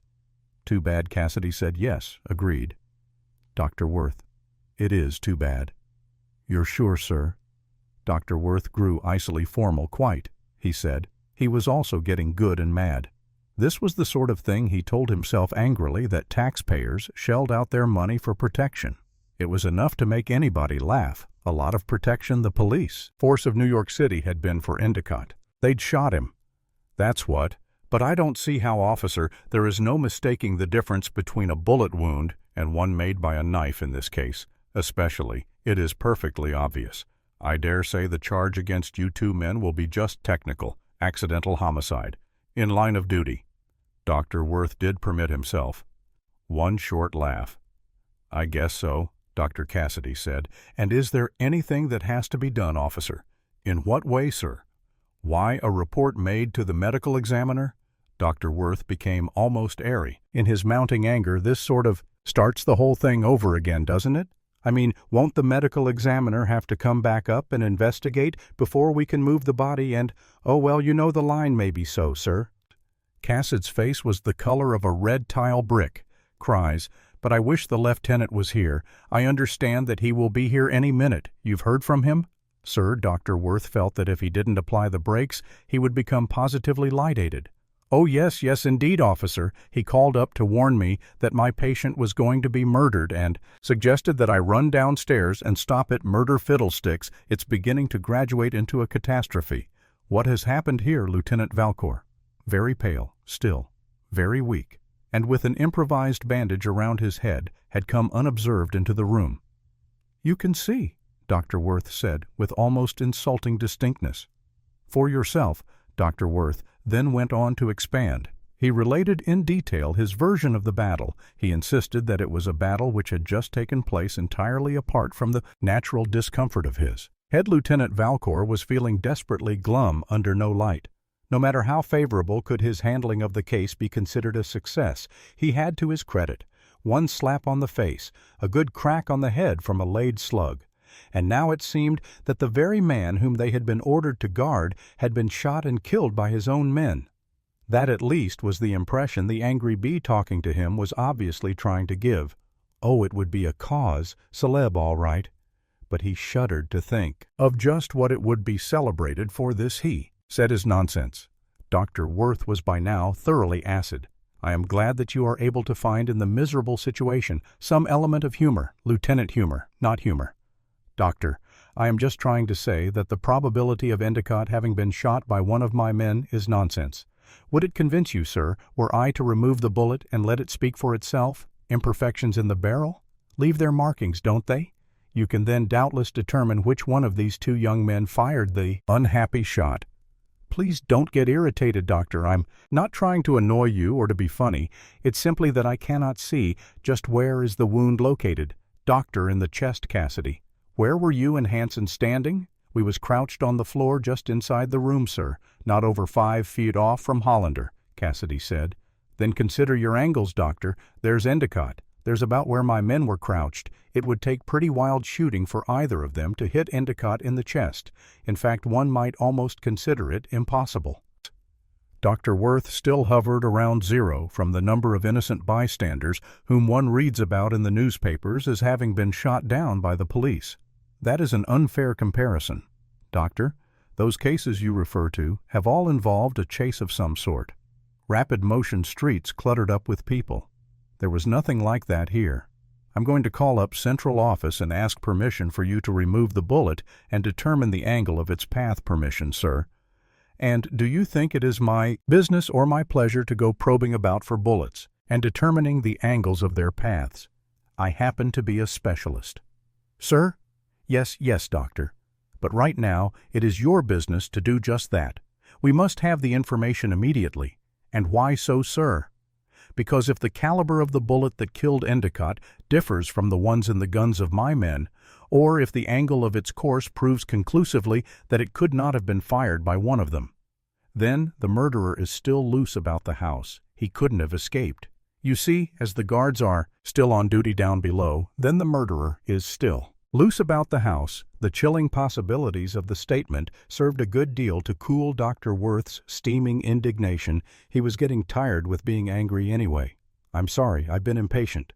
Lieutenant, you may be quite right, and I'll be glad to help you in any way that I can." "Thank you, Doctor. I'll telephone Central Office from downstairs, as I want to instruct the men on guard down there to be doubly careful. If you'd care to start in probing, it will be quite all right. I'll explain. Everything to the medical examiner. It's something you see that we must know. Cassidy, you and Hanson are not to leave this room. Search both it and Hollander for a gun." "Yes, sir." Lieutenant Valcour went out, and Dr. Worth proceeded with the aid of Nurse Morrow to probe the room. Had an air about it of a shambles. Cassidy and Hanson, having searched for a gun and found none, leaned dispiritedly against the wall near the chest on which Hollander was lying. They felt a measured sense of relief.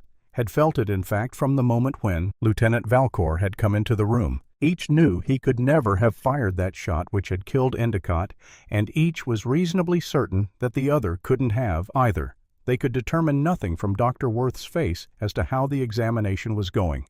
Neither of them looked very closely at what he was doing. Their wonderings ran along parallel lines. Hollander couldn't have had a gun, or they'd have seen it or found it during their recent search. None of their shots could have gone so hopelessly wild as to have hit Endicott. But somebody did have a gun, and Endicott had been shot by it. But there had been nobody in the room with Endicott except themselves and Hollander couldn't have had a gun, or they'd have seen it. The perfect loop continued on and on. Each made the circle in his thoughts and then started in all over again. If Lieutenant Valcour hadn't re-entered the room, and if Dr. Worth hadn't just then extracted the bullet, they probably would have gone mildly mad. "Everything's all right, Doctor," Lieutenant Valcour said. "The medical examiner was only too pleased at your kindness in helping him out.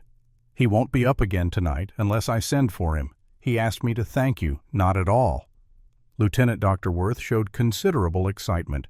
"You know, it's surprising. I don't know much about the caliber of bullets, but I think you're right about the angle. Here's the bullet." Lieutenant Valcour inspected a leaden pellet curiously and then slipped it into a pocket. "It isn't from one of our guns, Doctor," he said. "I'm not surprised." "Lieutenant, not surprised at all, because the angle it entered at." "Why, damn it, Lieutenant, it must have been. Fired from someplace over there?" Dr. Worth indicated a problematic area, which included the corner where Hollander was stretched out. Lieutenant Valcour looked just above Hollander at the window. It was the window which had been opened about 6 or 7 in from the bottom by Nurse Morrow, so that the air for her patient would be quite fresh and clear. It was still open, and outside of it, as Lieutenant Valcour very well knew, ran the shallow balcony which offered not only adornment to the rear of the house, but a passageway to and from the windows of Mrs. Endicott's room.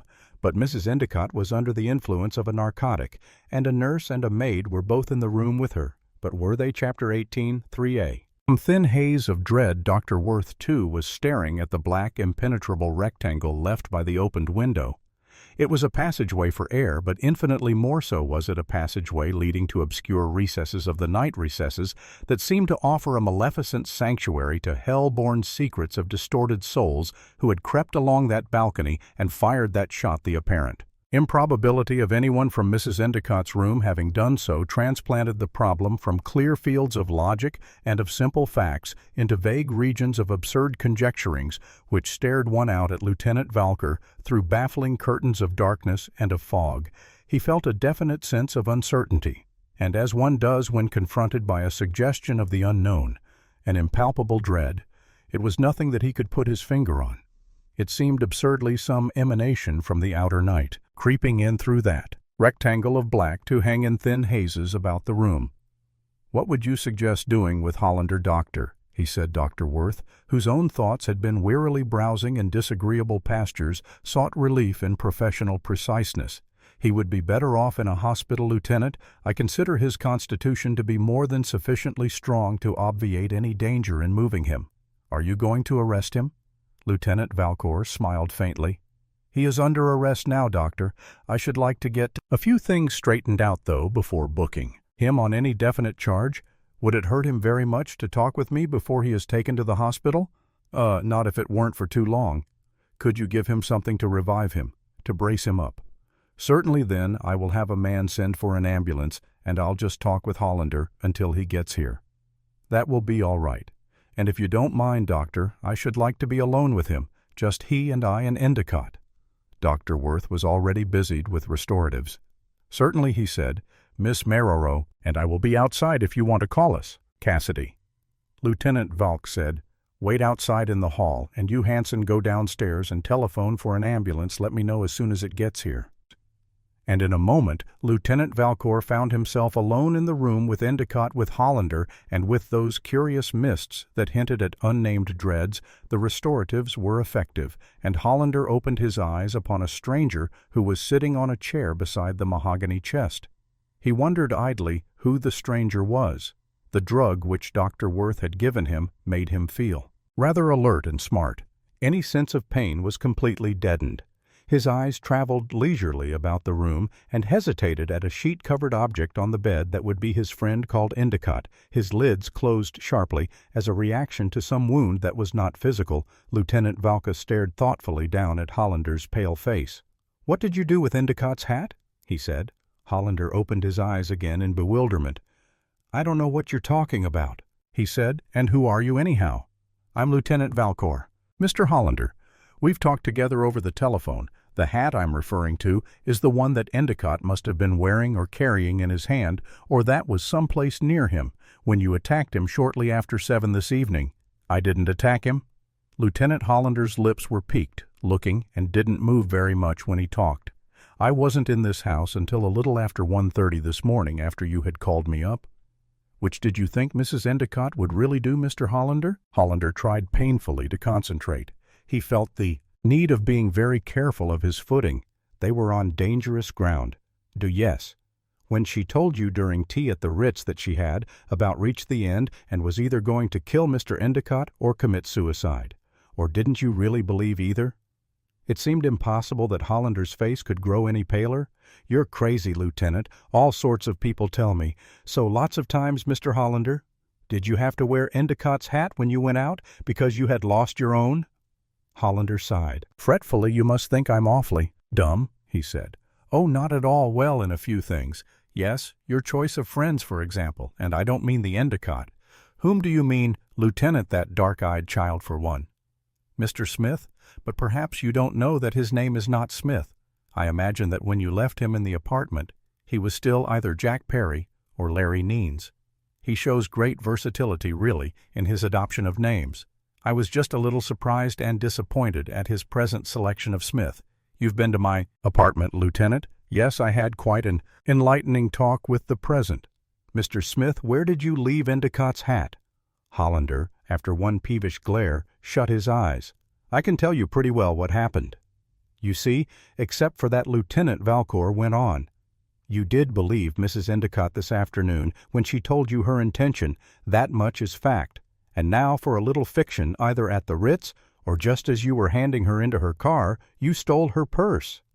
Hollander's eyes snapped open and glared viciously. "Because, Lieutenant," Valcor continued, "you wanted her keys, the keys. To this house you were a little hazy as to just what it was you intended to do, but you did know that you were going to kill Endicott, and that you were going to do it before his wife either committed suicide or killed him herself. You went to your apartment and got the stiletto. Then you came back here, let yourself in with Mrs. Endicott's keys, came up to this floor and into this room. You may have been in several of the other rooms. First, I don't know, nor do I know just what you were searching for while you waited in. Here either Mrs. Endicott herself will tell me all about that later. At any rate, you were going through Endicott's clothes in that cupboard.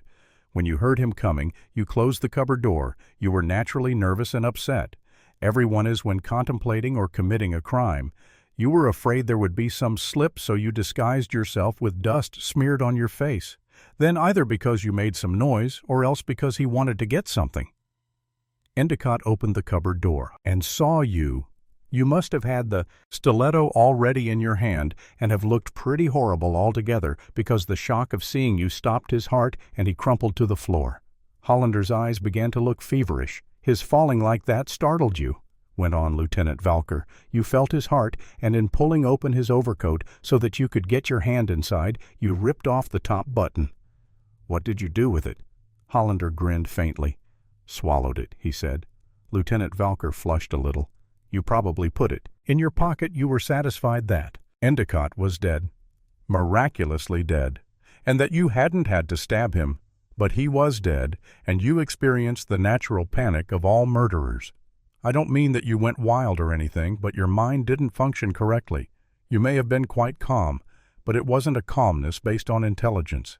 You dragged Endicott into the cupboard and closed the door. You washed the dirt from your hands and face in the bathroom, combed and brushed your hair, wiped the silver clean, and then printed that curious note which Mrs. Endicott found and which contained no significance other than to direct suspicion to some outside agency in order to shield her from becoming a suspect herself. But why did you take Endicott's hat, and where did you put it? You're talking bunk. Lieutenant, on the contrary, Mr. Hollander, those were the moves which were made here tonight, whether you were the person who made them or not. Yes, and it is quite within the range of possibility that if you didn't make them, then Mrs. Endicott did. Hollander looked very worried, very tired. You're bluffing, Lieutenant, he said, and you're a very frightened man. Mr. Hollander, are you going to arrest Mrs. Endicott? That depends, because she didn't do it. Why didn't she? Mr. Hollander, because she loved her husband. I wish you would explain to me how it is that she loved him so much that she wanted either to commit suicide or else kill him. Pride. Lieutenant Valker tested the possibility of that angle. It could not. He felt be ignored. As many outrages were yearly committed under the goadings of pride as they were committed because of jealousy and hate. You believe, Mr. A. Hollander, that the other women whom her husband played around with hurt her pride so keenly that her love became colored with hate. Why not? A certain fierceness crept into Hollander's voice. His eyes were shining very brightly. People don't know her as I know her. Nobody knows her the way I know her. Lieutenant Valcour shrugged. She made you hate your friend, a man you'd been through the war with, whose life you had saved. Now that's the bunk, Lieutenant. But you did, didn't you? Oh, sure, it's all true enough about it happening, but that stuff doesn't last friendship among men. Hell, no. Hollander jerked his head fretfully. Gratitude gets damn tiresome, Lieutenant, not only to give it, but to get it. Especially, Lieutenant Valcour said gently, if a woman comes between. No. There was a complete and very convincing finality in the three negations. But you do love Mrs. Endicott. I worship her, and she, I don't know. There was nothing obscure in Hollander's expression now, and his eyes were frankly, genuinely sincere. Why should she? I'm nothing. Herbert was everything. Lieutenant Valcour almost regretted having to do so when he said, then why, Mr. Hollander, does she address you in her notes as Tom?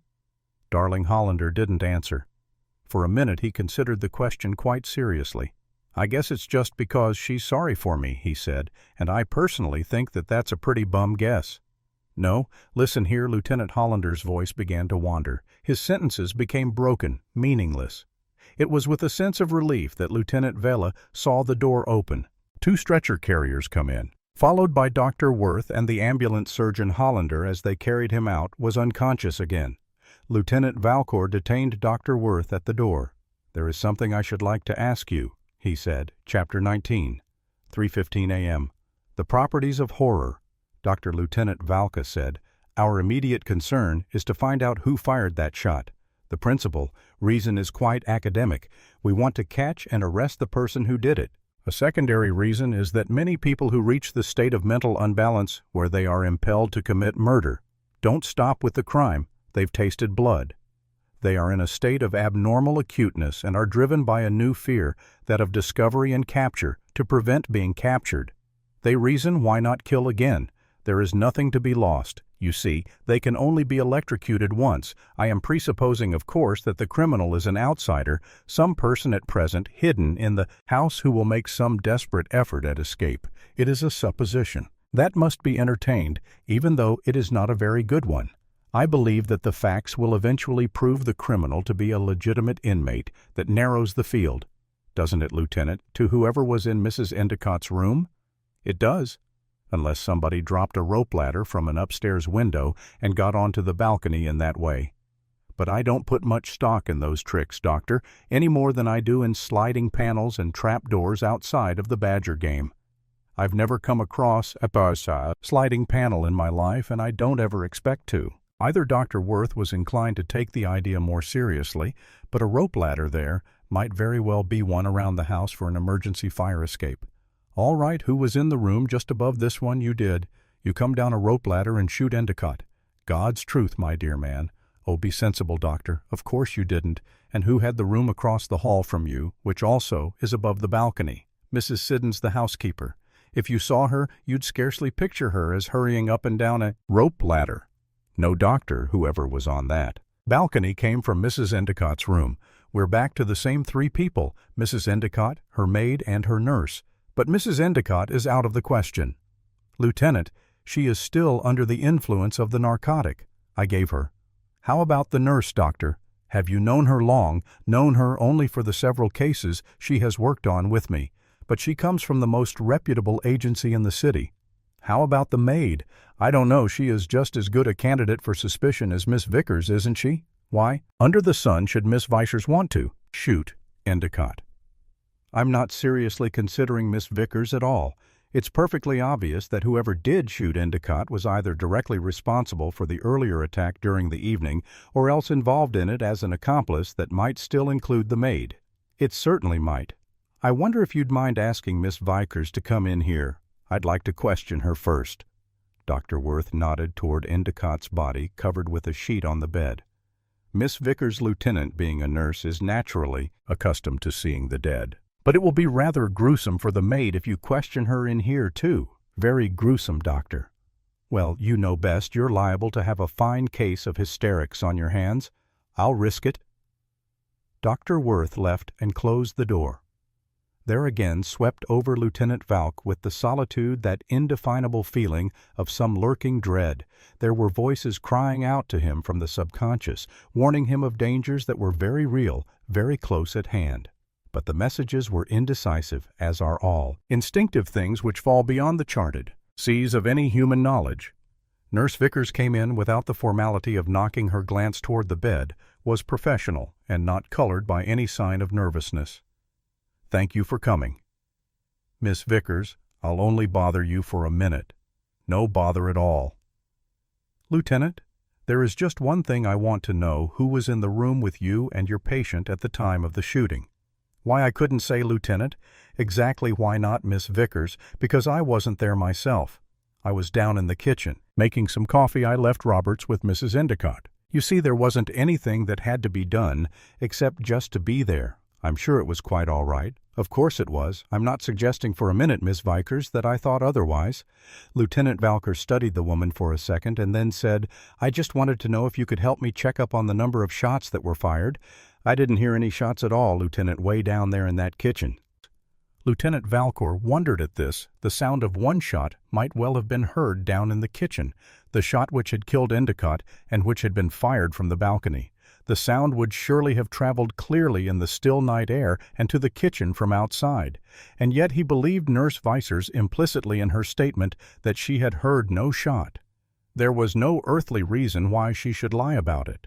The fact convinced him that whoever had fired had held the pistol inside. Of the window he glanced at the sash and realized that the opening afforded plenty of room for a hand holding a gun to reach through.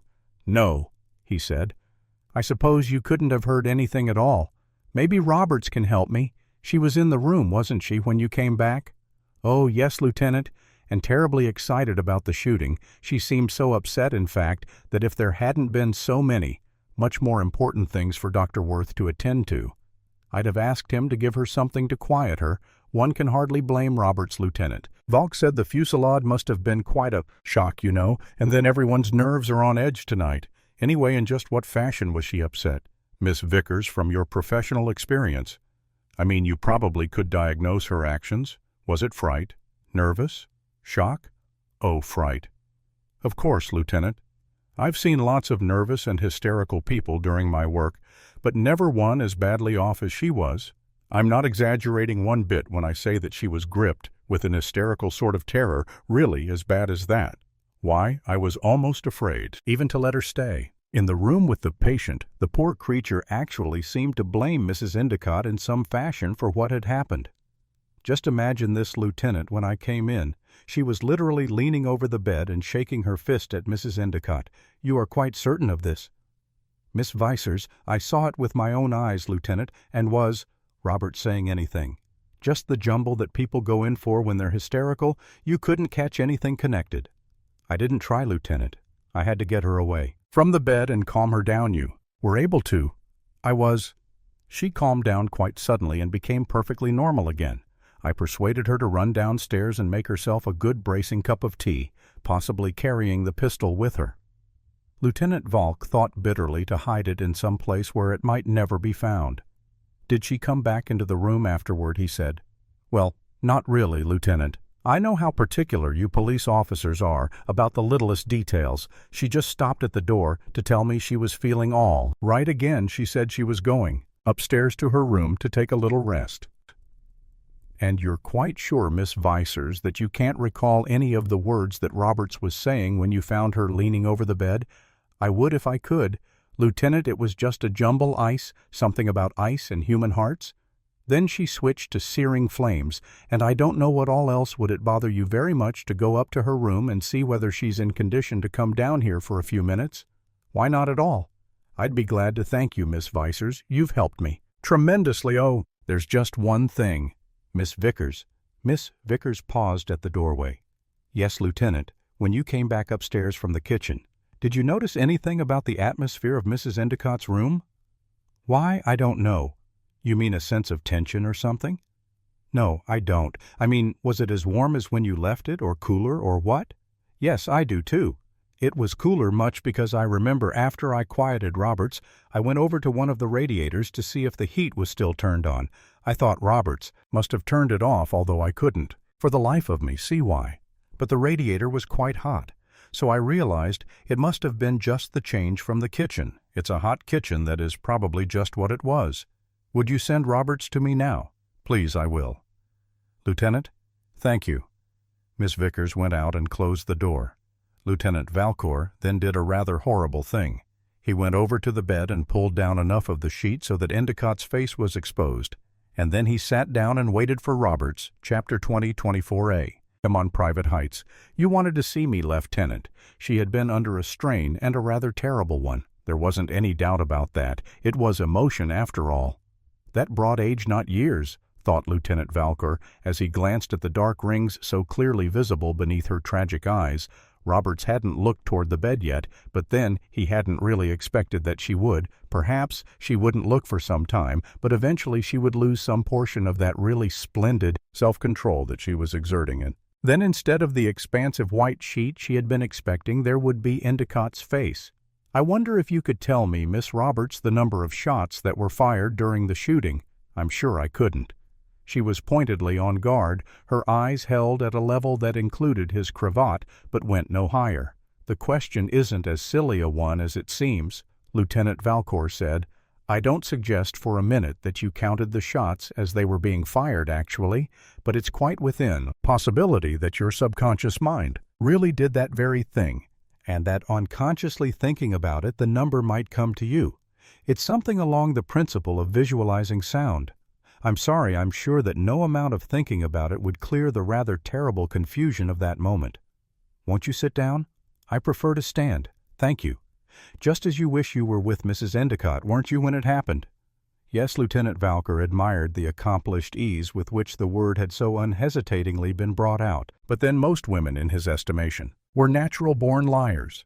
The art formed for him one of their greatest charms. "You were sitting down beside the bed," he went on.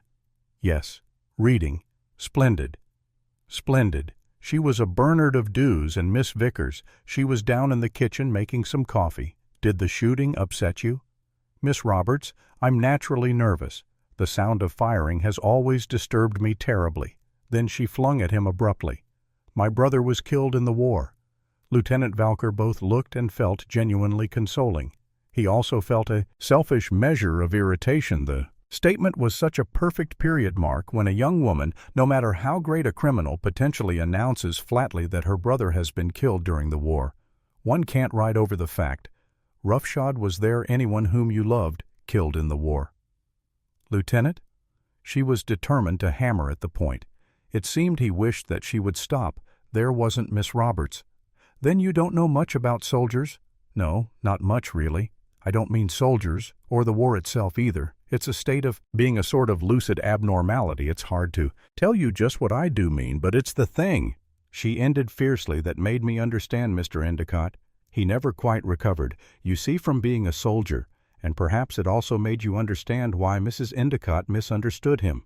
Things were going better now. The channel was broadening into useful seas." "Of course it was," Robert said. "She too lost no one in the war." The fog rolled in again. "I'm afraid I'm not following you very clearly. It's quite useless, Lieutenant. Simply that in Mr. Endicott I kept seeing my brother. I suffered for him to the extent I would have suffered for my brother had my brother been in similar circumstances. Suffered, yes, suffered from her damned superiority. You think that Mrs. Endicott overdid the mental?" He noted that Roberts was slowly losing control. There was a blazing quality of anger creeping into her eyes. "Lieutenant, she regarded that man as her tamed tiger. You realize how strong he must have been physically, very strong. It used to please her to control him. You know the way it's commonly expressed. With a word, I shouldn't exactly say that she had succeeded the other women. Yes, she didn't care about that.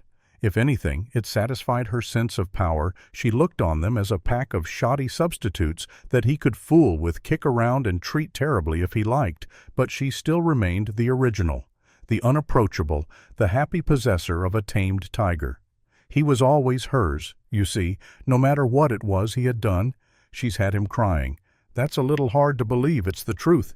He took her in his hands one night and twisted her just like that. She didn't say a thing to him for a month afterward. He went around the house like a whipped cat.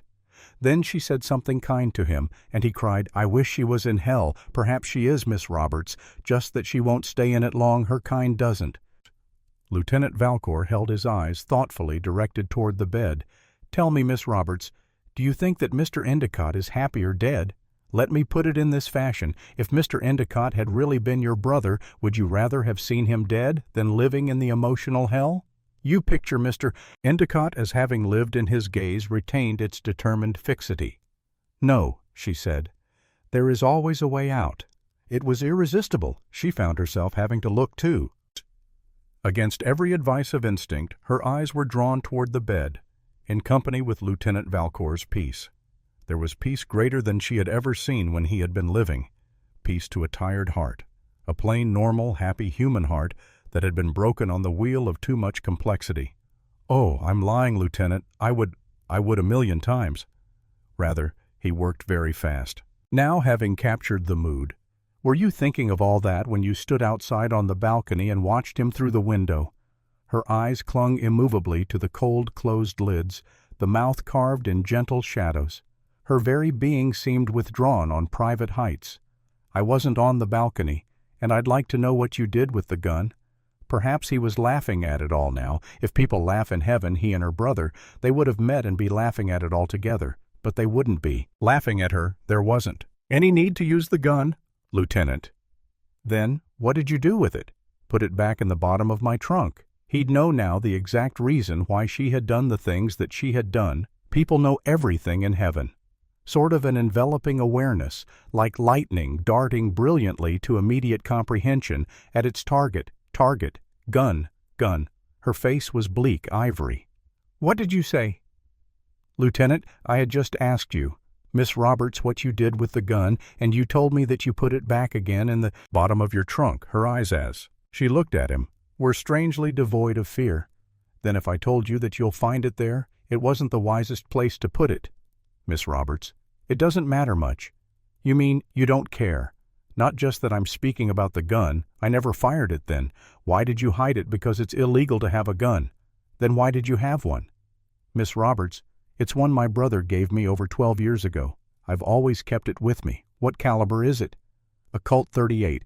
The bullet in Lieutenant Valka's pocket had been fired from a Colt 38, and tonight you were going to use it to save Mr. Endicott by shooting him." "No, Lieutenant. I was going to use it to shoot Mrs. Endicott if she attempted to get near him again." "Again? Why?" "Yes, Lieutenant.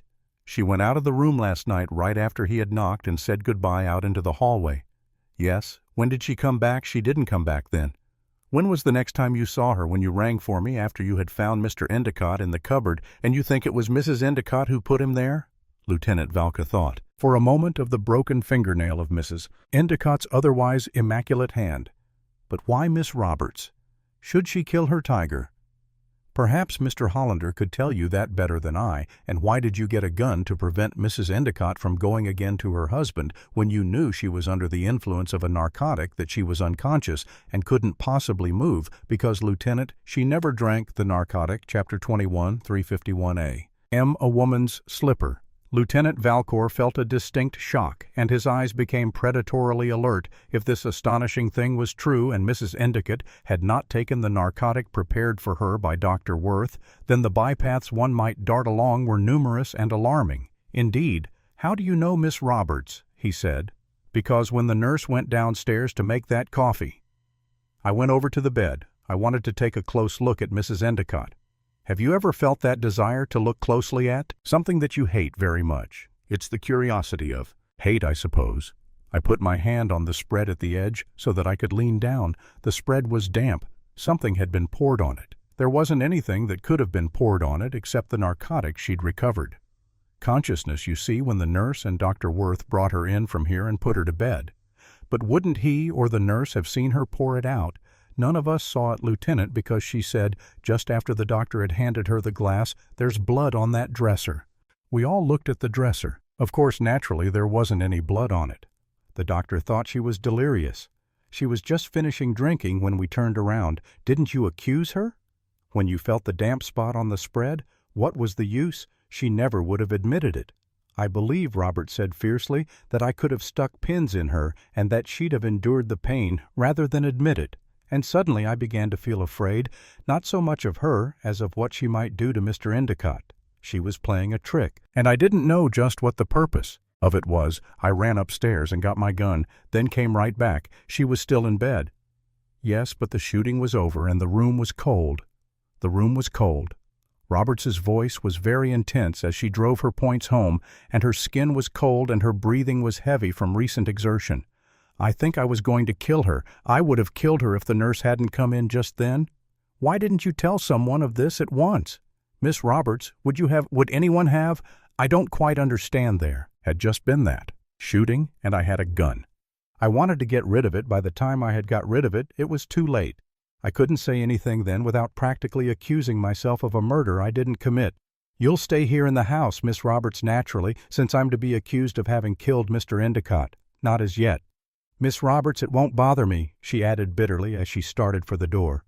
You'll find me a tractable prisoner one minute. Please, Miss Roberts, how long were you gone from Mrs. Endicott's room when you went upstairs? To get the gun just long enough to run up and back again. I have no idea.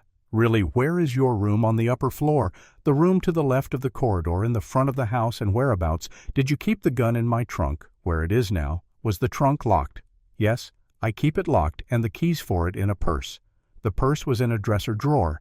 Then that gives us a pretty good idea of the length of time you must have been gone, doesn't it? I suppose it does. 3 or 4 minutes, probably nearer. I imagine to 5 or 6, but we don't require the actual number of minutes. The point we need is rather a comparison of 2 different operations within the same time limit while you were going through the various movements you have described. Would Mrs. Endicott have had the time to get out of bed, supply herself with a revolver, open a window, and from the balcony shoot Mr. Endicott, return to her room, and be in bed again by the time you came down? I think so, don't you? There would have been plenty of time for that. You've been with Mrs. Endicott for quite a while. Have you ever noticed whether or not she owns a pistol? I don't think I have, no. I'm sure I've never seen one that doesn't prove anything, though there are any number of private places where she may have kept it. It is also possible Robert seemed desperately earnest in her effort to strengthen each link in her accusation, for she was accusing rather than simply offering a theory that someone may recently have given her a revolver, isn't it? Everything is possible, Mr. Hollander. For example, a very good example. He said nothing further, and after a while the stillness became almost physically oppressive. Roberts was finished with emotions. Is that all she said? And her voice was colorless. I believe so, Miss Roberts, except that I wish you would tell me why, in view of your recent insinuations concerning Mrs. Endicott and Hollander, you ever suggested him as the proper friend to stay with her husband tonight. It's a little inconsistent, don't you think? Very? Then, why did you do it? I have nothing further to say. Lieutenant Valcor went abruptly to the door and opened it. Cassidy and Hanson were standing nearby. In the corridor, Hanson, he said, "Go with Miss Roberts up to her room. There is a gun in her trunk. She will give it to you. Keep it for me." "Yes, sir." Roberts went outside. "Am I to consider myself under arrest?" "Lieutenant, no." "Miss Roberts, but as I have explained, you are not to leave the house. Cassidy, come inside here with me." Cassidy came in and closed the door. He watched Lieutenant Valcor draw the sheet up again over Endicott's face. "What's Dr. Worth doing, Cassidy? He has gone back to bed, sir. Shall I go?" "Get him!" Cassidy cast one suspicious look toward the bed. "No, let him sleep. There's nothing. Just this instant. I'll want to see him. In about a quarter of an hour, though." Lieutenant Valcor went into the bathroom, opened the window, and went outside onto the balcony. The gray before dawning was in the sky, and a rare clearness was vibrant in the fresh, sweet air. The outline of the garden down below was quite distinct. There were other gardens belonging to the adjacent houses, too, and to the houses backing them from the rear. It was a street of gardens, which bloomed Lieutenant Valcor reflected for the express benefit of caretakers in summer, while their owners spent the season at fashionable resorts, either in the mountains or on the shore. Lieutenant Valcor went and carefully examined with his flashlight the window to Endicott's room that had been raised from the bottom. When the shot was fired, he played the light upon the surface of its glass. It was quite clean. There was no trace of any pressing of noses or of foreheads against its polished surface, nor on the stone sill were there any telltale threads of silk or any of the various clues that would serve to indicate a woman's presence. He stared speculatively for a minute at the windows of the room above, where the curiously vindictive Mrs. Siddons was now presumably resting, or else indulging in her blank-eyed game of mental maledictions. No, he couldn't really visualize her as descending to the balcony by a rope or any other kind of ladder 100 years ago. Perhaps she might have gone so far as to shape a replica of Mr. Endicott in wax, and then, with appropriate incantations, proceed to stick pins in such portions of it as would cabalistically do the most good. But there was no such simple expedient left her in our modern skeptic age. It would be necessary, of course, to interview her further concerning those vague, bitter hints she had thrown out about outrageous actions on the part of Endicott toward the maids. Even the city could not kill the fair, fresh breezes of dawn. He stared at the dimming stars and wondered whether Roberts's extraordinary statement was a lie, for after all it hinged upon nothing more significant than a damp spot at the edge of a spread, and Roberts could easily have spilled something there herself to offer as corroborative evidence. To her tale, was she? He wondered, quite so smart. And from all that he had been able to judge of her, he rather thought that she was. He would have to consult with Dr. Worth, of course, before doing anything drastic, and the doctor would probably raise a holler, especially since he had just gone to bed and would have to be yanked summarily out of it again. Well-bed yankings were to be expected in the lives of doctors and of the police. They were expected to be perpetually on tap, like heat or water. He made his way slowly toward the windows of Mrs. Endicott's room, carefully inspecting the balcony and sills with his flashlight as he went along. There were no smudges, no threads, no clues, until he reached the last window in the row, and there on the balcony floor just below its sash, something blazed in the circle of his torch, a bright jade green. It was a woman's slipper. Chapter 22. 414A. Tap, tap, tap.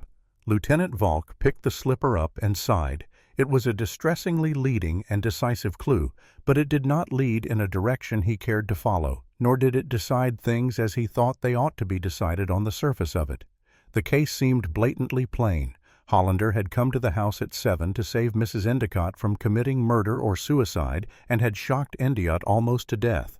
And just a short while ago, Mrs. Endicott had shot her husband to prevent him from making a statement that would convict Hollander. Rubbish Lieutenant Valka flatly refused to believe it, and yet one had to believe that Hollander had certainly intended to. It was irrefutable. Furthermore, Hollander's motives remained clear enough and beautifully simple. He wanted to protect Mrs. Endicott. But what about her motives and Roberts's, and as a colonel to the whole perplexing enigma, what had been the object of the search through Endicott's pockets, and, among the papers in the left-hand upper drawer of his desk, there was nothing to be gained, however, by standing outside on the balcony and admiring the flushing sky and breathing in with the manner of a connoisseur. The morning air, Lieutenant Valka returned via the bathroom window to Endicott's room. "The night's almost over, Lieutenant," said Cassidy by way of greeting almost over Cassidy, "and it's been a hell of a night, too. If you don't mind my saying it, I don't mind your saying it, especially for him." Cassidy jerked a muscular thumb toward the bed. "Least of all for him. Cassidy, he may be well out of it at that. There's a lot of beautiful tripe written about how all people kill the things they love metaphysically, perhaps, but with a bullet, Cassidy. Not so. I don't get you, Lieutenant. That isn't strange, Cassidy. So far, I don't even get myself." Lieutenant Valcour went to the door and opened it. Hansen was standing outside, and in his hand was a gun wrapped in a clean handkerchief. Roberts's gun. "Hansen." "Yes, Lieutenant. It was just where you said it would be in the trunk. I wrapped it in a handkerchief to keep any prints you might want on it." "That's right, Hansen. Go upstairs now and wake up Dr. Worth. Ask him if he will please come down here at once." "Yes?" Lieutenant Hansen hesitated for a minute. "Well, what is it?" "Hansen, I understood you all right, didn't I, sir?" Hansen said uncomfortably, "when you told me that Maid wasn't to be put under arrest?" "Yes, I don't want to do anything about her as yet. Later on, we may book her on a violation of the Sullivan Law, and again we may not." "Yes, sir." Lieutenant Valcour took the gun and went back into the room with it, closing the door. He carefully unfolded enough of the handkerchief so that the barrel was exposed. He sniffed this and decided that the gun had neither been recently fired nor cleaned. There was just the definite odorlessness which one finds with guns that have not been used or taken care of for a very long time. So far, then, he was inclined to believe that Roberts's story was correct. "Is that the rod that done the trick, Lieutenant?" said Cassidy, who had been keenly interested in the sniffings. "No, it isn't, Cassidy. This gun hasn't been fired for years. Maybe? Well, I wish it was. I'd like to get out of this joint. Still nervous, Cassidy?" "No, I ain't nervous, Lieutenant. I'm just uncomfortable. It's like there was something in this case that hasn't broken yet. You know what I mean? Something we ain't so much as put a finger on, Lieutenant Valk." Just exactly what Cassidy meant. He too felt that same indefinable effect of impending some things that were connected with obscure danger. It was an emotion, however, which required official scowlings. After all, psychic patrolmen were not considered as being to the best interests of the force. One shouldn't be allowed really to graduate into psychic realms anywhere below the rank of lieutenant, discounting your weekly adventures between paper covers. "This is your first real murder case, isn't it?" "Cassidy, I thank God it is, sir." "Well, you'll get used to them after a while before you're called in on your 4th or 5th. You'll be finished with having presentiments. Will they be likely to be like this one, sir? That will depend entirely, Cassidy, upon just how much publicity this one is given in the papers, as well as on the supply at hand of potential victims who have weak hearts. I dare say the method will become fashionable for a while." There was a peevish rap on the door. "Ah, come in." Dr. Worth was just as peevish as his knock. The camel's hairdressing gown in which he was still bundled hinted blurringly at indignant muscles that quivered beneath its loose folds. His hair was rumpled-looking and fray. "Really, Lieutenant?" he began. "This is getting to be beyond a joke. I'm sorry, Doctor, but I had to discuss Mrs. Endicott's condition with you most seriously, and at once." Dr. Worth Palday. "Little at this. Nothing's happened to her, too." "Has there no doctor?" "Nothing has, and I don't think that just now I could stand another murder." "It's about her physical condition in general. Is her heart all right?" Dr. Worth's curiosity was beginning to get the upper hand over his grouch. "Perfectly sound." "Why do you ask?" "Because I want to try an experiment on her." "You want to watch?" Sir Dr. Worth almost shouted it. He was thoroughly awake now, not so loud. "Please, Doctor, I want you to let me stay in the room alone. With your patient you can open the connecting bathroom door a little and watch me through its crack. But I want the nurse out of the way, and I don't want you to make any noise or comments while you're watching. I don't want Mrs. Endicott to know that you're there." Dr. Worth looked at Lieutenant Valka sharply. "This is nonsense. She couldn't possibly tell who was or who wasn't there. She's unconscious." "Perhaps she isn't, Doctor. This is what her maid has just told me." Lieutenant Valcor offered Dr. Worth Roberts's astonishing theory concerning the poured-out narcotic, and Dr. Worth was quite properly astonished. "So you see it's a possibility, Doctor. And the fact of my finding that slipper outside of the window makes it practically a certainty. It's the most astounding thing I've ever heard of in my life. If you don't intend to shock her—" "Lieutenant, I'll agree to anything you say. I shan't do anything rough, Doctor, like discharging a gun off near her ear, or pinching her, or slapping her, or any of the tricks which are so popularly supposed to be kept up the sleeve of a policeman. You can stop me at any minute if you object to anything I may be doing. Have you planned just what you will do with a woman like Mrs. Endicott?" "There wouldn't be any use in planning anything. All that I can do in advance is to create an atmosphere and then do whatever occurs to me as being best. When the proper time comes, there won't be anything complicated about it." "Just what sort of an atmosphere, Lieutenant?" "Well, in the first place, I'll call the nurse outside into the corridor, and you can tell her not to go back in again until I say so. You might suggest to her that she go down to the kitchen and make some coffee. She seems a little dippy about coffee or something. Then we'll leave Mrs. Endicott quite alone in her room for a minute or two. If she's really faking, she'll begin to worry about what is going on.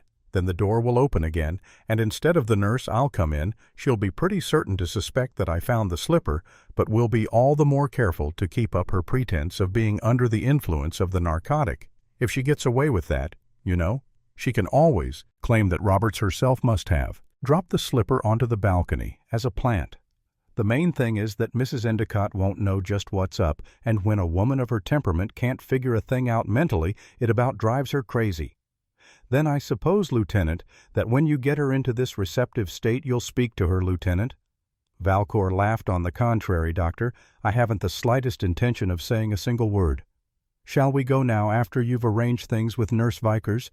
You can come back in here again and start watching from the bathroom." They went outside, and Lieutenant Valcor rapped softly on Mrs. Endicott's door. It opened a bit, and Nurse Vickers looked out. She saw Dr. Worth and came outside, shutting the door behind her. "You wanted to see me, Doctor?" "Yes." "Miss Vickers, how is Mrs. Endicott?" "Quite comfortable, Doctor. She's breathing as peacefully as a child. There haven't been any signs of restlessness." "Oh, no, Doctor. She hasn't budged since I've been watching her." Dr. Worth mildly raised his eyebrows.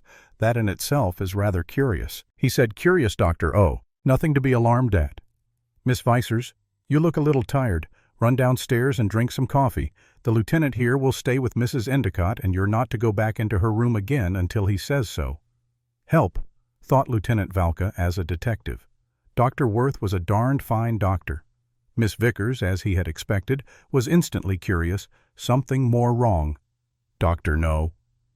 "Miss Vickers," Lieutenant Valcor said coldly, "please do as the doctor instructed, and at once." Oh, Nurse Vickers, feeling a little outraged, vanished toward the stairs. "Shall I go?" "And stand by the bathroom door." "Now," said Dr. Worth, "if you wish. Don't make the slightest sound when you're opening it, and don't open it more than an inch at the most." "Please, I won't." Lieutenant Dr. Worth, feeling very much like one of those fabulous characters he had read about in Fenimore Cooper. When a child went back into Endicott's room, Lieutenant Valcor waited another full minute before he opened the door and went inside. He did not look at Mrs. Endicott, but walked softly over to a chair, lifted it, and placed it close. Beside the bed, he drew the slipper from his pocket and sat down. There was an utter and complete hush. For 3 minutes he timed himself with his wristwatch. He sat motionless and stared at the closed lids of Mrs. Endicott's eyes. Then he began to tap the slipper quite softly but quite persistently and with a rhythmic regularity upon an arm of the chair. Tap, tap, tap, tap, tap. Mrs. Endicott's face retained the smooth expressionlessness of slumber. Tap, tap, tap. Her breathing held the steady depths of sleep. Tap. Tap, tap, tap. If you do that much longer, she said quietly, I shall go insane. Chapter 23, 429A. A turn of the screw. You needn't say anything. You don't care to.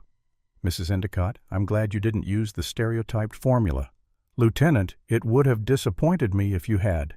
Get me a cigarette, please. There are some over there on the dresser. Lieutenant Valcor stood up. He got the cigarettes and lighted one for Mrs. Endicott and one for himself. You shouldn't have dropped your slipper outside of the window, he said. You shouldn't have found it. Her eyes, now that they were opened, were admirably guarded.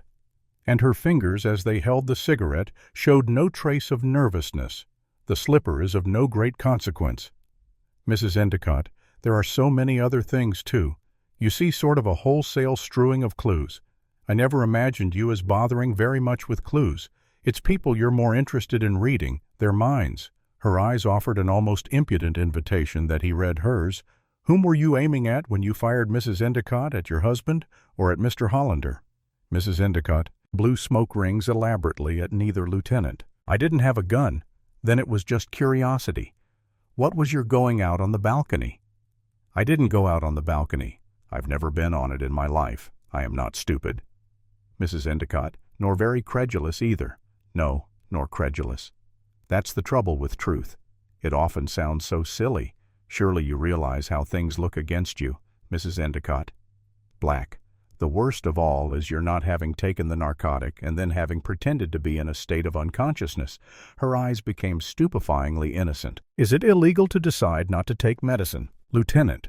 His respect for her as an adversary began to mount by leaps and bounds. "No, Mrs. Endicott, but in the present case, it was purposefully deceptive. Why, I simply disliked hurting Dr. Worth's feelings. That was all." Lieutenant Valcour pictured her maintaining that attitude, smartly dressed in becomingly plain black, very innocent, very beautiful looking, before the 12 impressionable and normally dumb people one finds on juries. He was grudgingly afraid she could get away with it, and it isn't illegal. "Either she went on to go to sleep, is it, Lieutenant?" Valcour decided that if anything was to be gained from the interview, he would have to give a turn to the screw. "No, Mrs. Endicott, sleeping isn't illegal." Even he added negligently, "If your husband has just been killed and whatever state of relationship exists between you and Mr. Hollander, your friend, let us say, is wounded to the point of death." The cigarette dropped from her fingers to the floor. Lieutenant Valcour crushed it with the sole of his shoe. "I don't believe you." Her voice had the same pallid qualities as her skin. "You must have seen for yourself, Mrs. Endicott, that he was pretty badly hurt when he slipped to the floor. There was blood enough smeared around. Goodness knows you're trying to trap me." "Just stating facts, Mrs. Endicott. Of course you may have left the instant after you fired, and so not have seen Mr. Hollander shot down by the police. You are being vulgarly brutal. You were certainly in a frantic enough hurry to have dropped your slipper and not to have bothered to pick it up. Did you throw the gun into the garden, Mrs. Endicott? We're bound to find it, you know." "Is Mr. Hollander still in the house?" "No." "Where have they taken him to the hospital? Please ring for my maid and leave the room. I must go to him immediately." "I'm sorry. Will you please leave this room? You don't seem to realize, Mrs. Endicott, that you are under arrest." The thought stunned her. Her head fell back among the pillows as if it had been thrown there. "But that's silly. Silly, I tell you. You admitted yourself, Mrs. Endicott, that the truth is always silly. You are actually charging me with the murder of—" "My husband." Arrest was perhaps an injudicious word. "I am holding you, Mrs. Endicott, as a material witness for the present." Mrs. Endicott had recovered somewhat from the shock. "I should be bromidic, Lieutenant, and attempt either tears or bribery.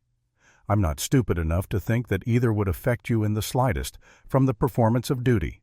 But I should like to appeal to your reason. You will find me a sympathetic listener, Mrs. Endicott. My wretched conceit forces me to add that I shall also be an intelligent one. You see, I knew pretty well what was going on from hearing the nurse and Roberts talking about it, Lieutenant. Just what do you want me to admit that you were on the balcony, but I wasn't? Then, how did your slipper get there?" "It fell from my foot." Lieutenant Valcour stood up abruptly. "You will have to pardon me, Mrs. Endicott," he said, "while I search this room. You misunderstand me. I mean exactly what I say. I wasn't on the balcony, and the slipper did fall off my foot. If you must know it, I was straddling the window-sill. What stopped you from going out, Mrs. Endicott?" The sound of the shooting it unnerved me. I almost fell back into the room and closed the window. I knew that I had dropped a slipper outside, but the idea of doing anything further than hurrying back into bed terrified me. Lieutenant Valcour examined the slipper he still held in his hand. "This is a slipper for the left foot," he said, "and in that case, when you were straddling the window, it is the foot which must have been on the outside. Isn't that? So that's rather elementary, isn't it quite? But it serves to prove that at the moment, when the shots were fired, you could look. Along the balcony toward the windows of your husband's room. Did you? I imagine so. I'm not quite certain. Really? It was absolutely dark out there. On the contrary, there was a glow cast on the balcony from the farthest window, which was open. A little. Wasn't there, perhaps? Yes, I think there was. And did you see anybody standing at that window when the shots were fired? You mean on the balcony? Yes. No, that is all. Mrs. Endicott, you don't believe me. Frankly, I don't. Mrs. Endicott's expression hardened. Perceptibly, whether from bitterness or from some sudden private determination, it was difficult to say, "Does being detained as a material witness prohibit me from getting out of bed and dressing?" she said. "Not at all. In fact, it is essential that you do so." "You see, we detain our material witnesses in jail," he heard again, as he had heard it earlier in the night, the muted echo of brass bells in her voice. "If you will leave me, then please, just as soon as I have searched the room for what? For a revolver, Mrs. Endicott?" Mrs. Endicott closed her eyes. She turned on her side and faced the wall. Lieutenant Valcour conducted his search with the thoroughness and speed born of experience. In the room's cupboard, in the various drawers, beneath the different pieces of furniture, there was no gun. He took a dressing gown and placed it on the bed. "Put this on." "Please, Mrs. Endicott, I want to search the bed." She did so without either comment or objection. She went to the window and stared unceasingly at the breaking day. Lieutenant Valcour removed the spread and with a pencil roughly outlined the damp spot where the narcotic had been spilled. Then he folded the spread and tucked it under one arm. The rest of the bedclothes, the mattress, the pillows concealed. No gun. He walked to the door. "I will send your maid to you, Mrs. Endicott, if you wish." She continued to stare through the window and to present her back to him. She said nothing. He tried to catch the suggestion in her pose. It wasn't a gesture of petty rudeness or angry spite, nor was it by any means suggestive of despair or fear.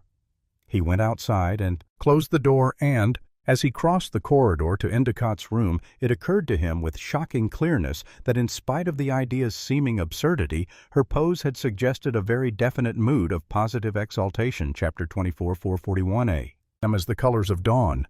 "Well," Lieutenant Valk said as he joined Dr. Worth in Endicott's room, "what do you think now?"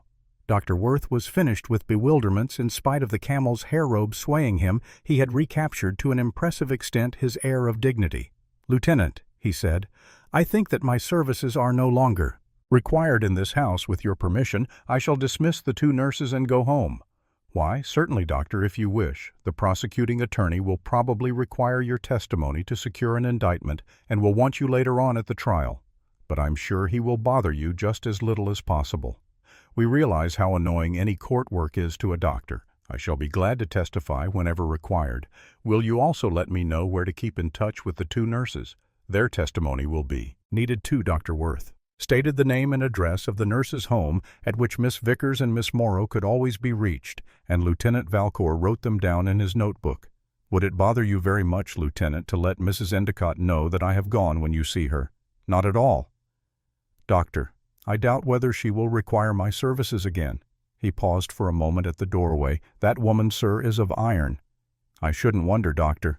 At any rate, she is pretty thoroughly encased in metal. I'll send Cassidy along with you to pass you and the nurses by O'Brien. Down at the door, no one can leave the house, you see, without permission. Thank you, Lieutenant. Goodbye. Goodbye, Doctor. And thanks for all your assistance. Cassidy, come back after you've seen the doctor out and stay in the corridor. I'll call when I need you." "Yes, sir." The door closed and Lieutenant Valcour was alone with a persistence that was becoming annoying. The same curious feeling of lurking danger crept out at him from the room's stillnesses. His nerves were usually as steady as the quality reputed to be enjoyed by a rock and the strange. Little jumpings they were going in for were getting that fabulous animal known as his goat. He went over to the chair before the flat-top desk and sat down. There was that drawer filled with disordered papers to be gone through. He removed the drawer and emptied it of its contents by the simple expedient of turning it upside down onto the top of the desk. There were mixed up among bills and receipts a surprising number of letters from women. He read each one of them carefully and felt a little sorrier at the conclusion of each for the future of the race, not so much because of any danger to its morals as to its mentality. He made a little group of each batch of notes from the same woman, One pile topped the list with the number of 10. These were signed BB and were addressed with deplorable monotony to my caveman.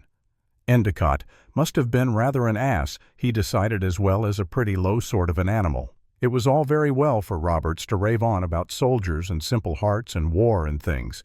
That's just what it amounted to, raving. What if Endicott, and presumably her brother had simple hearts, so had guinea pigs? Lieutenant Valcour wondered whether everyone else connected with the case was quite sane and he just a little mad. Roberts, Mrs. Endicott, the housekeeper, Hollander, Madame Velasquez, they all seemed a little touched, and that was a sign of madness when one considered everyone else but oneself insane. But no one was ever truly normal under disagreeable and terrifying circumstances. At least he had never found anyone who was so. The letters were meaningless as possible, clues to a motive just a sticky conglomeration of lust, greed, dullness, and exacerbable taste. He shoved them aside. He watched the strengthening light of day as it came through the window across the desk. Before him such sky as he saw was of rubbed emerald, and the backs of the houses across the intervening gardens were mauve and dark gray, with lines of lemon yellow running thinly along their roofs. He thought of Bohm Dawn, always made him think of Bohm, and hummed a bar or two of it softly. Then he thought of Mrs. Endicott, and his thoughts were pasteled in the colors of the dawn A. Woman of half-tones and overlapping lacquer shades. It became quite clear in his mind that she never would have killed her husband or Hollander, that in fact she never would have killed anybody at all. The belief became fixed, even in face of the sizable amount of evidence against her. He reviewed her case in digest as the prosecuting attorney might present it to a jury from the very start. There was that contrary fact of her having telephoned for the police, why on the slender ground of a penciled note that might or might not have been a threat and an instinctive premonition that her husband was in danger. The prosecution would thereupon interpolate a smart crack or two on the general subject of premonitions, fortune-tellings, and the ace of spades. They would point out that people who committed crimes which were bound to be shortly discovered occasionally got in touch with the police in order to use the gesture as a premise of their innocence.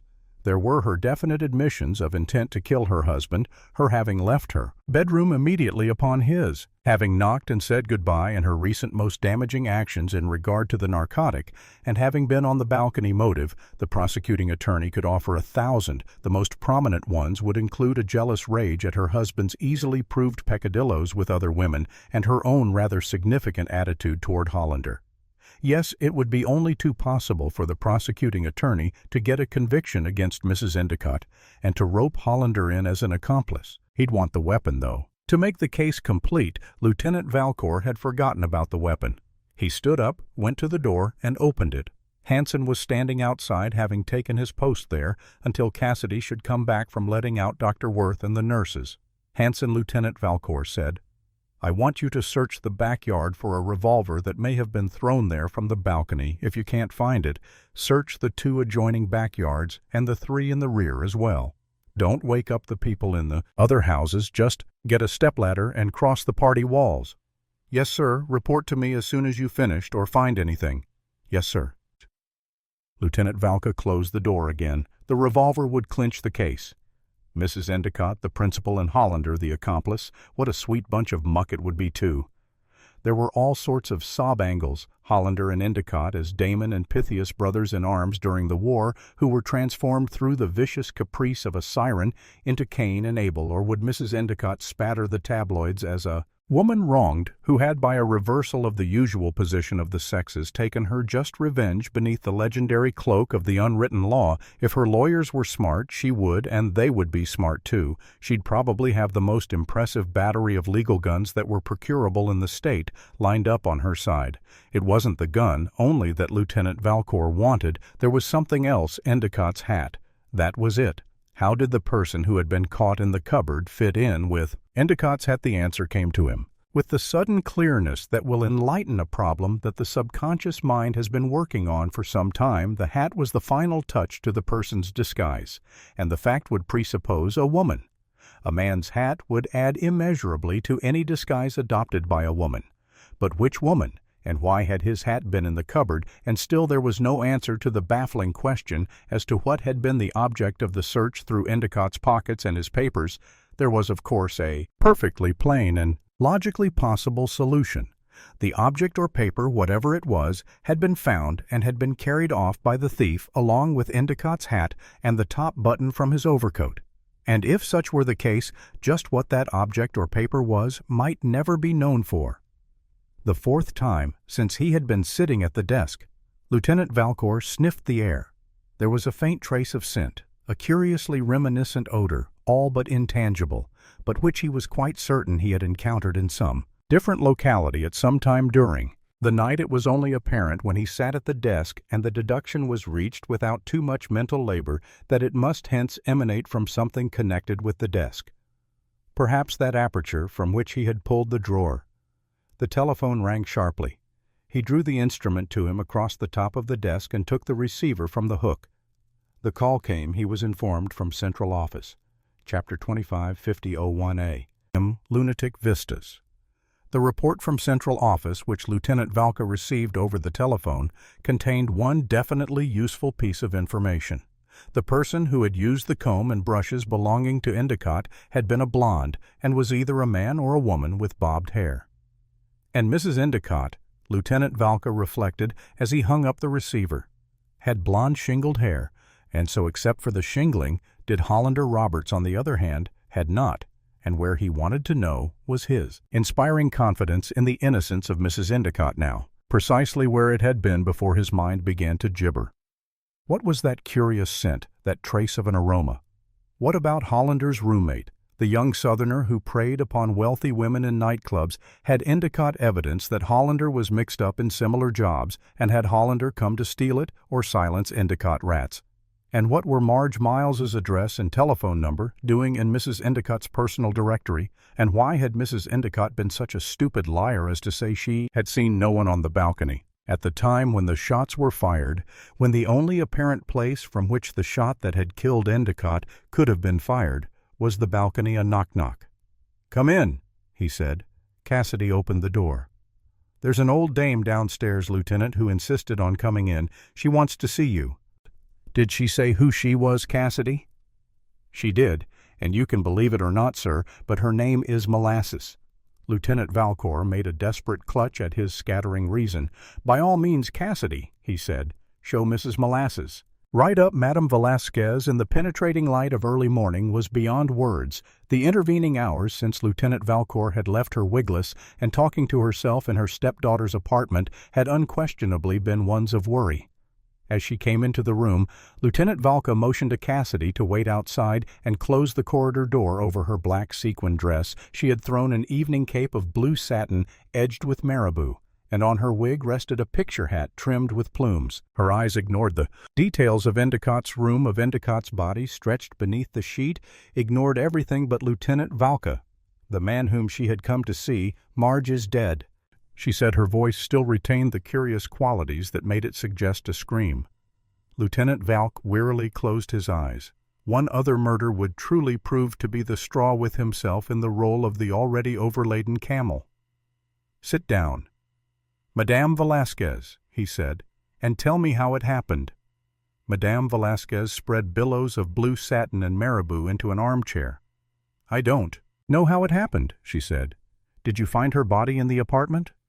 "There ain't no body, Madame Velasquez," then added, as her brittle little eyes glittered with a strange sort of conviction he made away with it. "Who did Madame Velasquez?" "Herbert Endicott," she said for a startled moment.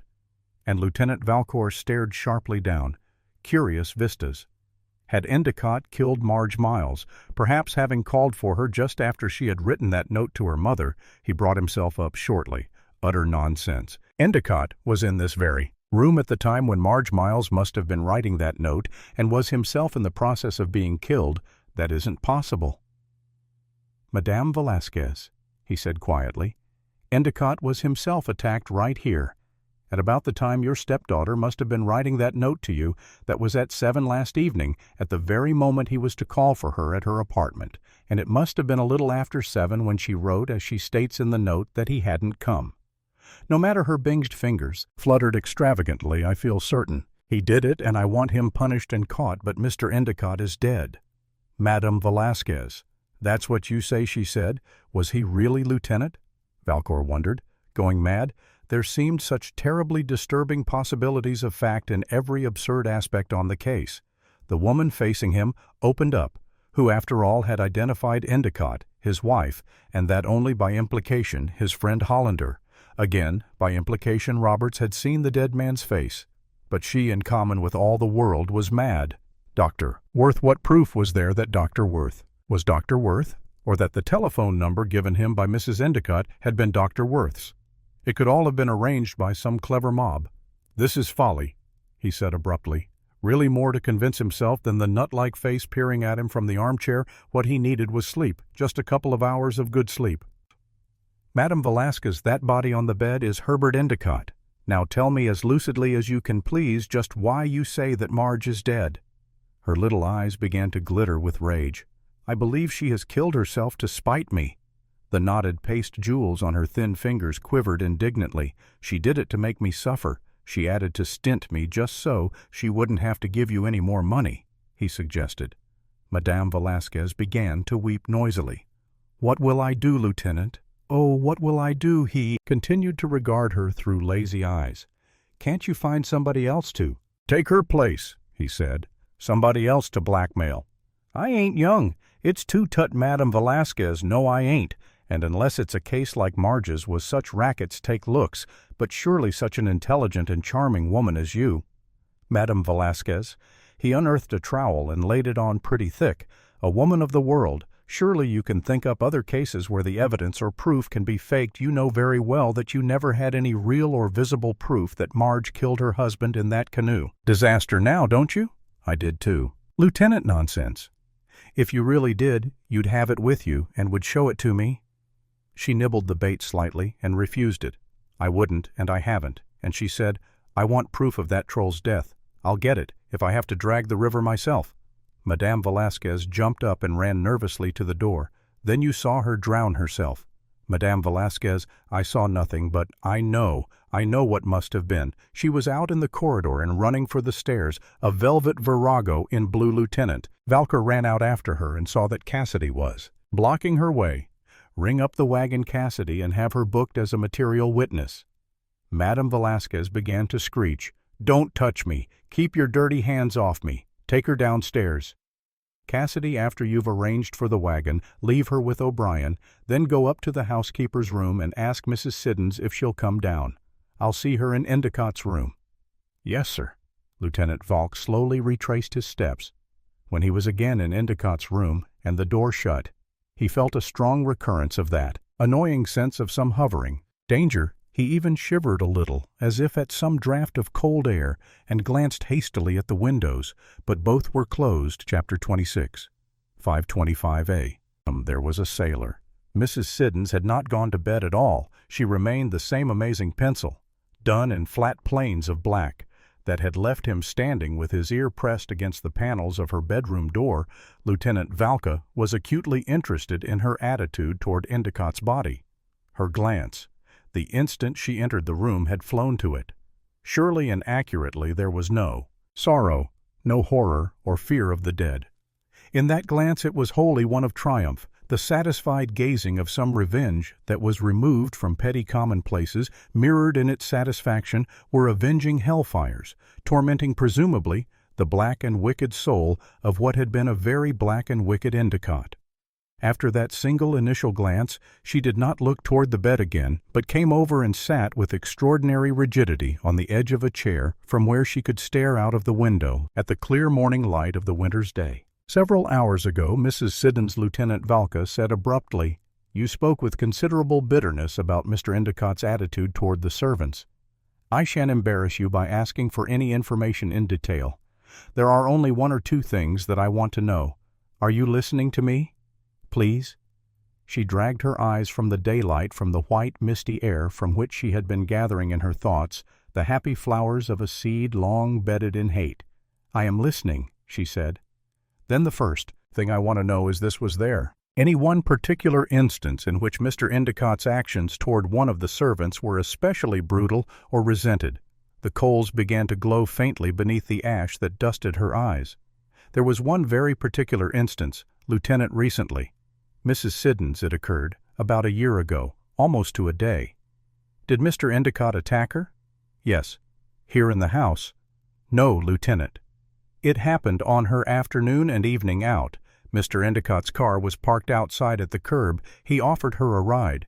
Where is this girl now, Mrs. Siddons? She was committed last year to an institution for the insane. The ash was completely gone now, and her eyes blazed with avenging fires, but surely she brought charges.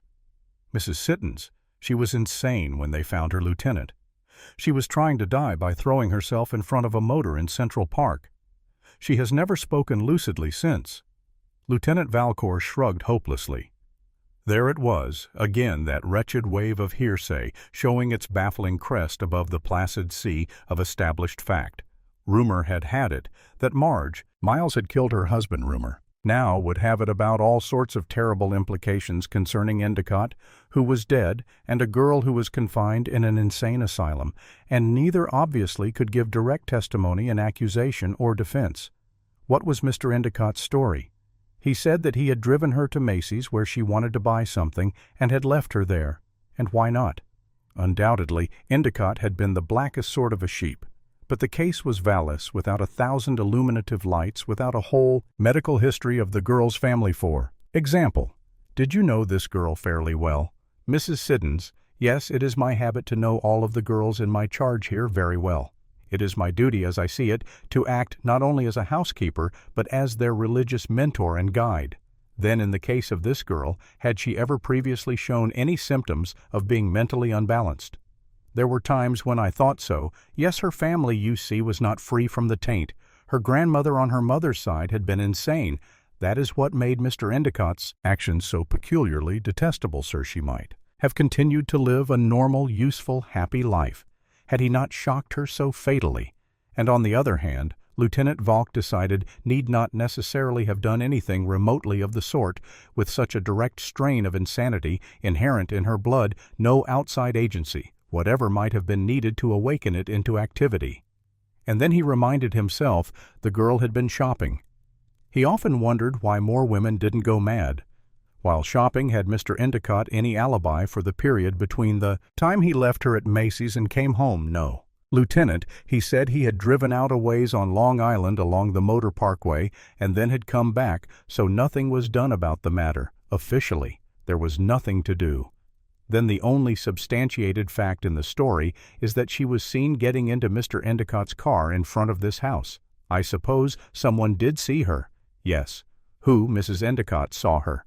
Lieutenant, there was distinct food for thought, in that no matter how far-flung the tangents in the case appeared to be, they touched, as a common circumference, the enveloping influence of Mrs. Endicott. Is this girl still confined at the institution? Mrs. Siddons, I don't know. There's been nothing said. No communication. What was the color of her hair? Mrs. Siddons, black. The deepest, prettiest black I ever saw. They say that opposites are attracted to one another. And it was so. In her case, what do you mean by that? Her husband was a blonde, Lieutenant. Valcour caught his breath sharply. It fitted surprisingly well, the motive, the crime, the fact that the girl might have retained her key to the servant's entrance and her husband have got hold of it, and her husband would readily enough have believed the talk about his wife and Endicott husbands had a habit of doing just that. To the man's way of thinking, it wouldn't have been anything so ephemeral as a maternal grandmother who had driven his wife insane. It would have been Endicott. Madame Velasquez's innuendos against the true identity of anybody came back to Lieutenant Valcour with annoying force. What about Hollander? Hollander was a blonde and obviously of a different level in education and position than the Endicott. And who had identified Hollander? Nobody. Endicott and his wife were the only two in the house who could, and Endicott was dead, and Mrs. Endicott had not seen Hollander at all, if her unbelievable statement were true, that she had not gone out onto the balcony and along it to the window from where the shot had been fired.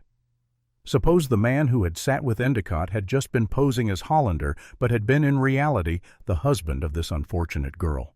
Suppose he had been waiting outside for an opportunity to re-enter the house. Had we laid Hollander and forced his errand from him, had taken his driver's license and cards from him and had shown them to O'Brien at the door to gain admittance. No, there still arose that fundamental question. What had the attacker been searching for among Endicott's papers?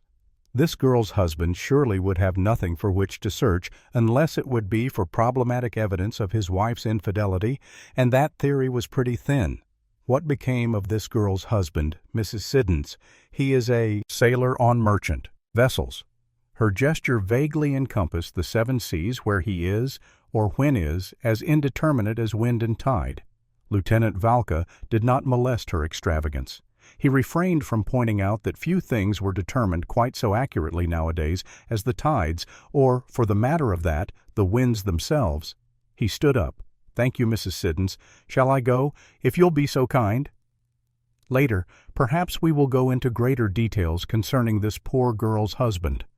Mrs. Siddons feasted her eyes for one parting blinding instinct. On the bed she stopped at the door and said, "You will never get them from me, Lieutenant, and I am the only person who even knows that she was married at all.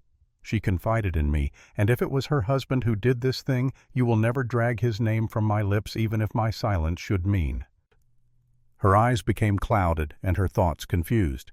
She wanted to say something magnificent, something splendidly fitting to the occasion, which she interpreted quite sincerely as a divine act on the part of God with that poor, frail little Maisie's husband as his instrument on earth.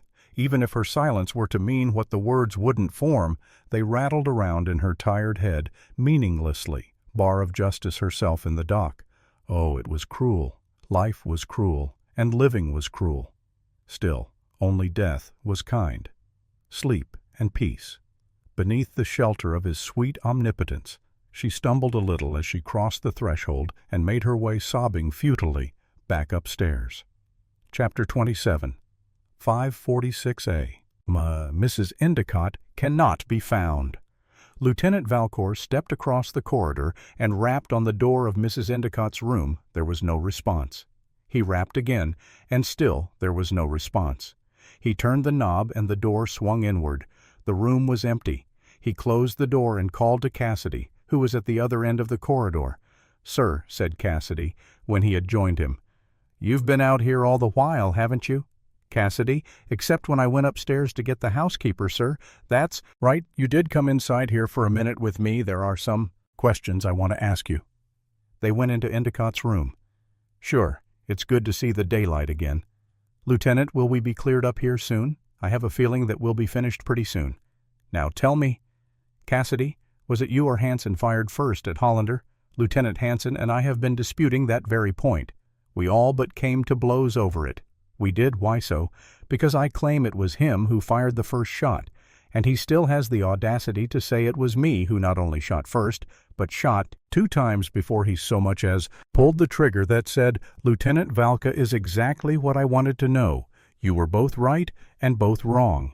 Now, how can that be? Lieutenant, neither of you fired the first shot because it was fired by the murderer over there at the window. You heard it and thought Hansen had fired. Hansen heard it and then heard your following shot and thought that you had fired twice. That must have been it at that, Lieutenant. It was the second thing I wanted to ask you about. Is Mrs. Endicott, she isn't in her room. Have you seen her about the corridor or anywhere? Else no, sir. Then go and look her up. Ask the men downstairs if they've seen her. And if they haven't, look through the rooms on this floor and up above. When you do come across her, ask her if she will please come in here and see me." "Yes, Lieutenant." Cassidy went out and closed the door. Lieutenant Valk was beginning to feel very, very tired. He yawned elaborately, stared out of the window for a minute or two, and then sat down again at the desk. There was something that he had intended to do there when he had been interrupted by the arrival of Madame Velasquez. What was it? It wasn't connected with that wretched premonition of danger which was nagging at him with increasing insistence, but it was something just as intangible, elusive as a shadow. Yes, that was it, the thing that he had forgotten, he had intended to trace to its source, that faint scent which was so curiously reminiscent of some place, something. It had come. He remembered from the aperture from which he had taken the drawer. He shoved a hand inside and felt around. Wedged far in the back was a crumpled letter written on heavy notepaper. He pulled it out and the scent became more penetrating. It came back to him quite clearly now. It was the same perfume that had drenched the note left by Marge for Madame Velasquez up at the apartment. He took the letter from its envelope, smoothed it, and then turned to the signature. Yes, it was signed. Marge? A knock on the hall door interrupted him, and he placed the letter on the desk. Hanson came in. Yes, Hanson. I have searched all the yards you told me to, sir. Well, there wasn't any gun, Lieutenant, that I could see. Did you look through all the shrubbery? There are some evergreens down there that I noticed. Yes, sir. I looked through and beneath every one of them, all right. Hanson. Lieutenant Valcour studied the young man facing him for a curious moment. You were at sea for a while, weren't you? Yes, sir. I was with the Navy during the war, and after that, on merchant ships for a year or two. Would it be possible for a sailor to climb up onto the balcony outside this window? From the garden, I couldn't say. Offhand, Lieutenant, I didn't notice much about the balcony. When I was down there, then go down again and see what you think. Let me know whether it would be an easy job, difficult, or impossible. Yes, sir. Hanson went out, and Lieutenant Valcour had barely returned his attention to the letter from Marge Miles when there was another rapping on the door. This time it was Cassidy who came in. Lieutenant Valcour dropped the letter back upon the desk and turned to him. Did you find Mrs. Endicott all right, Cassidy? No, sir. I didn't. Lieutenant Valcour felt strangely disturbed. He had half expected Cassidy to answer.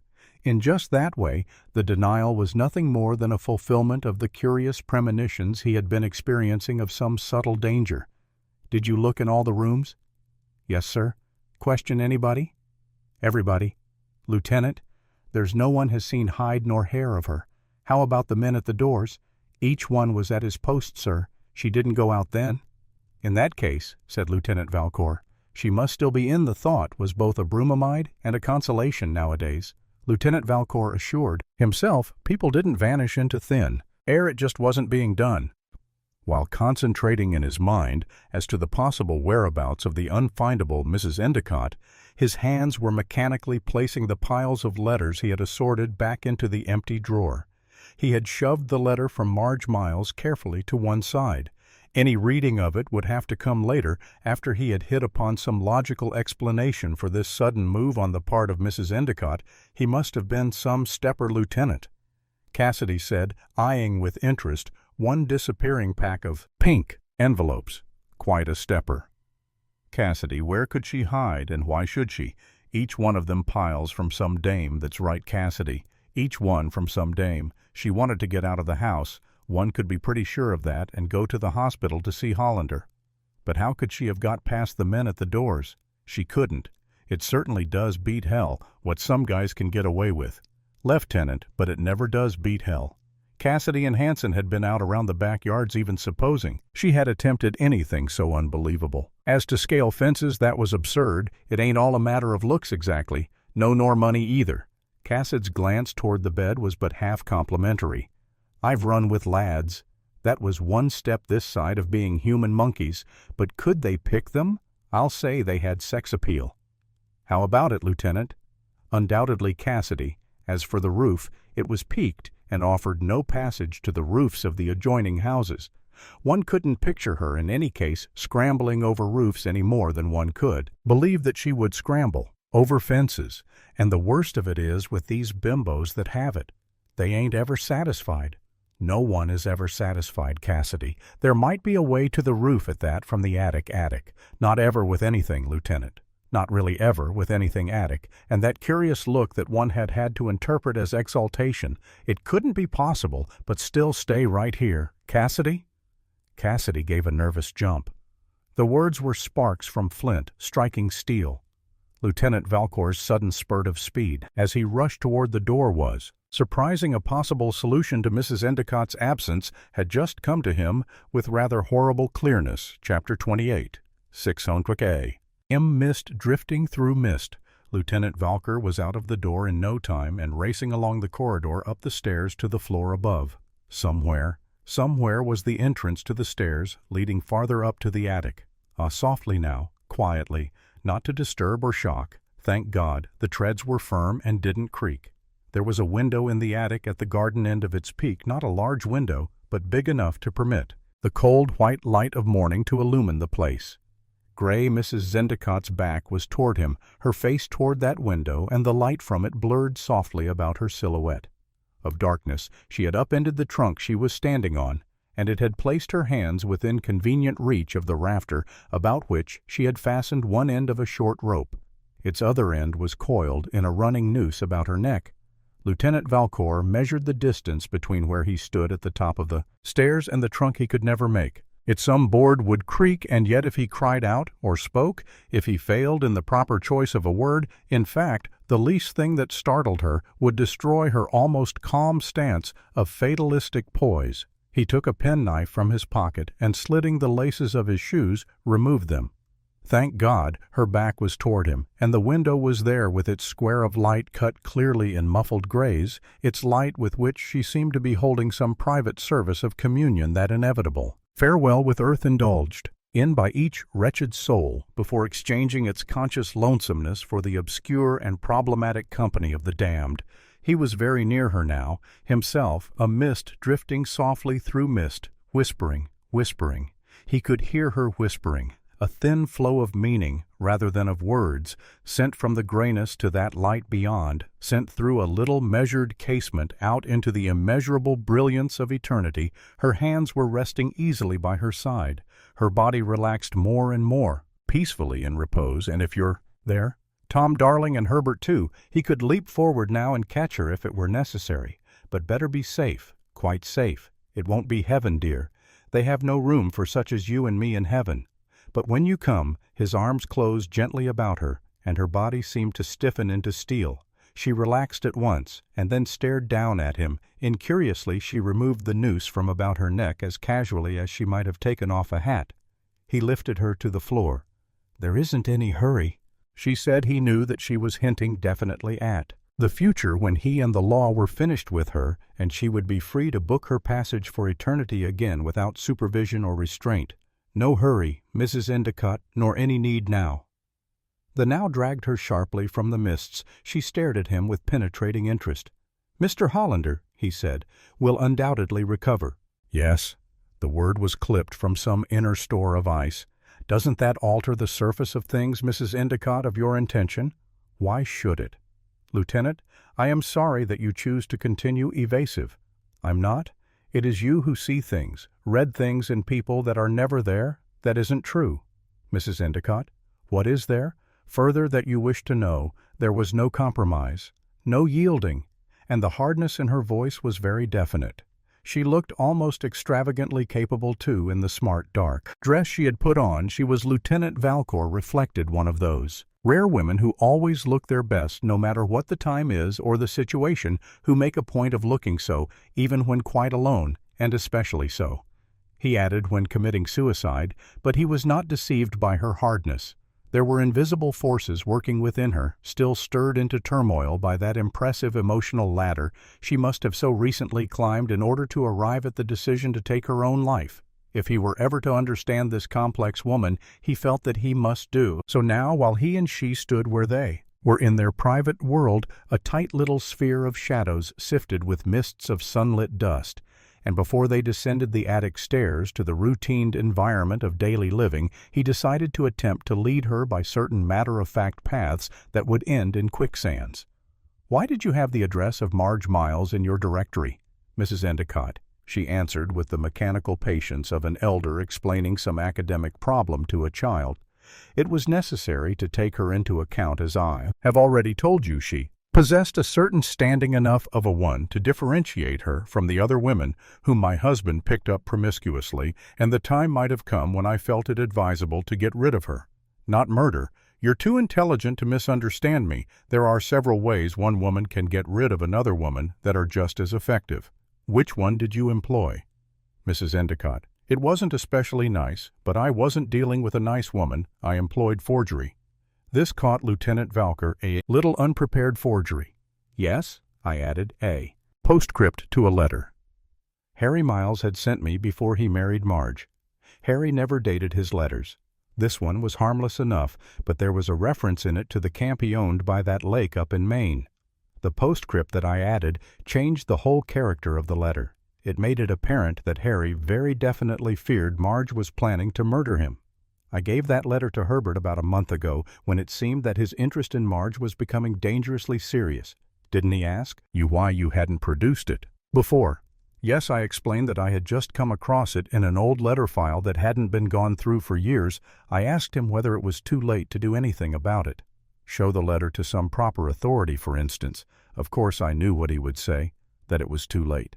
Yes, but didn't he also ask you why you hadn't said something about the letter at the time of Harry Miles's death? I pointed out that we were in Europe at that time and didn't hear the news until many months later. When we got back by then, the letter had escaped my mind. And did your action influence your husband's feeling toward Marge? Miles?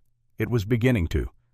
Things like that work slowly. They keep breeding in the mind until they become effective. She had missed. He decided her century, when the Medici were in flower, she too would have bloomed her best. Mrs. Endicott, what was your real reason for sending for the police last night? I can explain that better by accounting for my movements between the time that Herbert knocked on the door to say goodbye and you arrived. Will that satisfy you? I hope so, Miss Endicott. I shan't lie to you, Lieutenant. I shall tell you the exact truth. Roberts was in the room with me, fixing some disorder in my dress. I left the room shortly after and started down the corridor for the sitting room. Mrs. Siddons, my housekeeper. I don't know whether you've met her or not. Yes.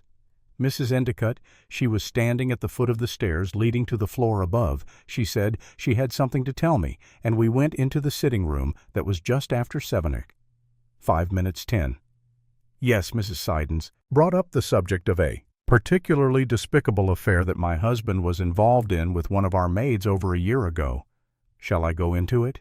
It isn't necessary. Mrs. Endicott, the maid was married. Her husband was a sailor. Mrs. Endicott paused for a moment and seemed to be sorting in her mind which facts she cared to present and which, in spite of her recent avowal of candor, she preferred to hold in reserve.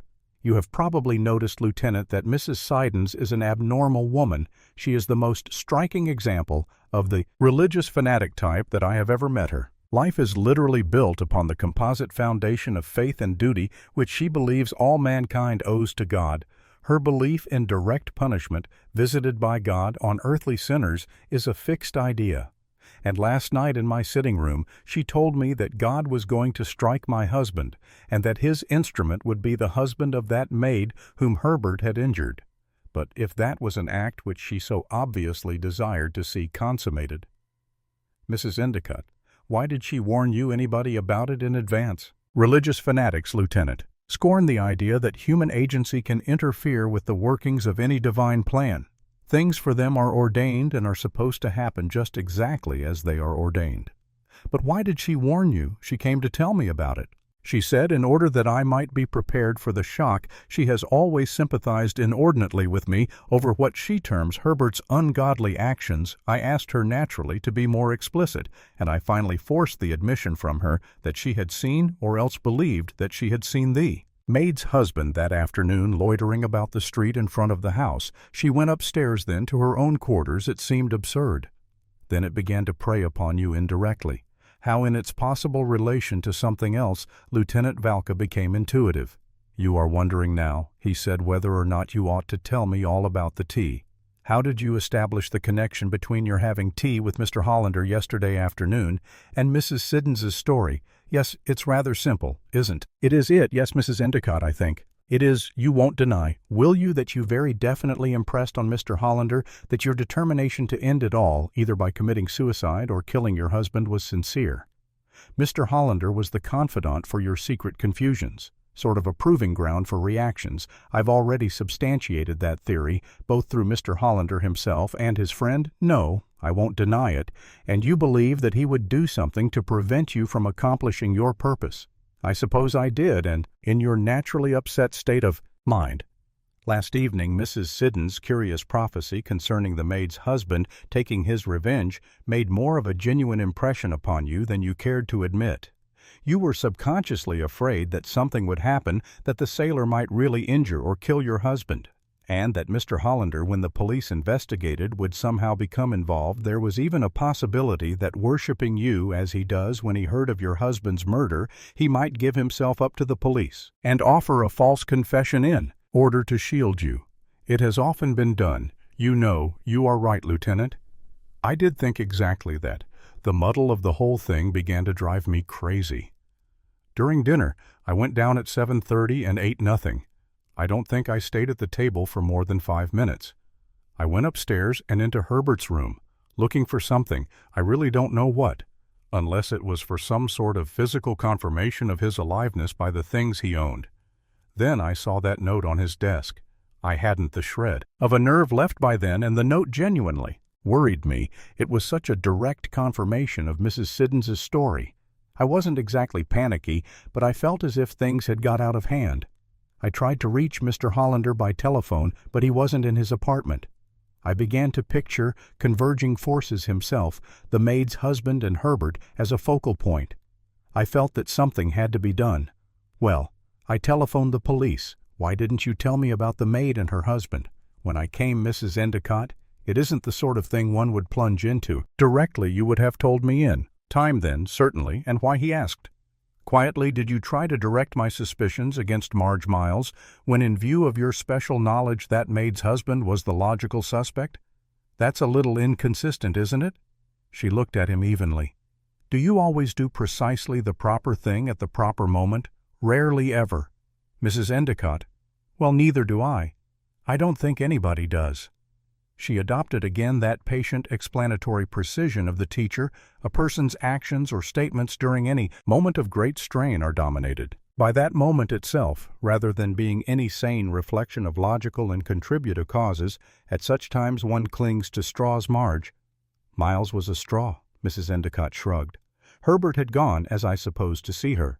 I believed that whatever happened to him would occur between this house and her apartment, or at some moment during the evening while they were together. I'm not claiming that there was any sense to my beliefs.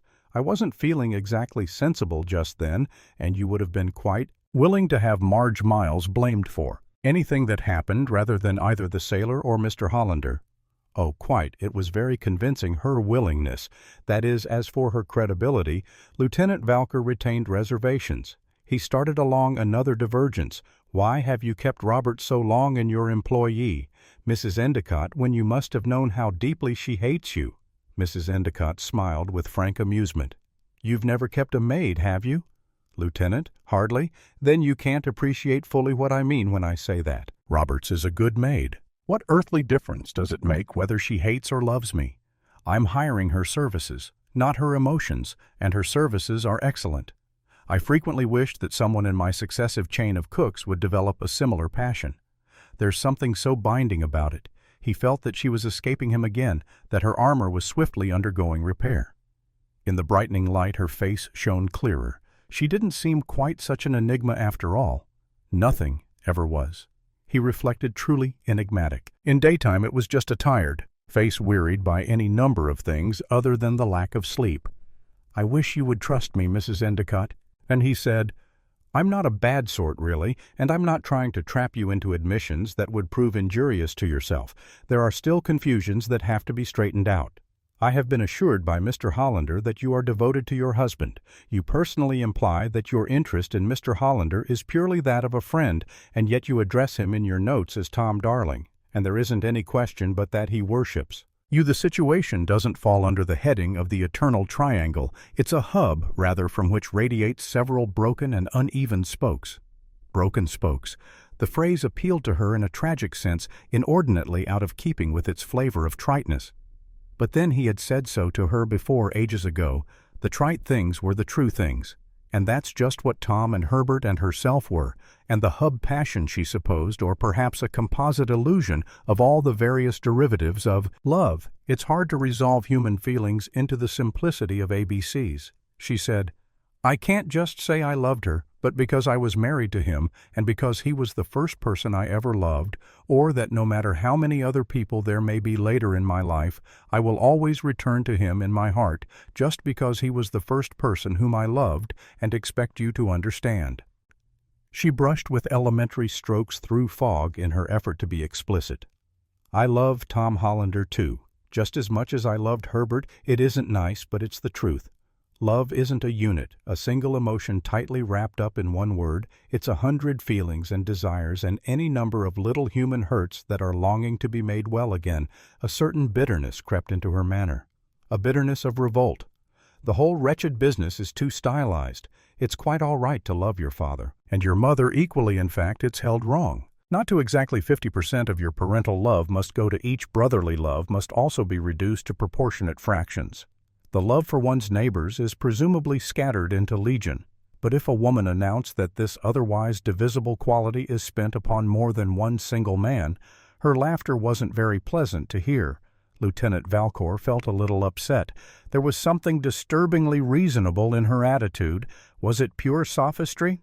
Not really. There was a strong element of fact, and, truth running through it all, it was useless to parade before her the different clichés of what any universal acceptance of her implied philosophy would do to society. He imagined, rather accurately, the treatment she would hand out to them, and like most people who had got what they wanted, he didn't know even faintly what to do with it. He couldn't come out flatly and ask her if she was planning to marry Hollander, and apart from the insight it gave him into her character, there hadn't been any special advancement toward a definite solution of the problem of who did kill her husband and for what motive. Lieutenant Valcour began to feel that it was he who had landed in the quicksands rather than herself. "You have been very patient with me, Mrs. Endicott, and very kind. To an extent I am beginning to understand you. We have arrived again, but perhaps with a surer footing this time at our stumbling block before we attack it. I wonder if you cannot think of any reason why your husband should have joined you up here in the attic when he found you here yesterday afternoon." Mrs. Endicott was still too drugged with abstracts to attend very kindly to the mechanics of detailed fact. "Well," she said, "it wasn't to commit suicide. That leaves your other 9/10, doesn't it? You mean that he must have been just looking for something? There's hardly any other plausible explanation. But does he keep things up here? He may have this as his trunk."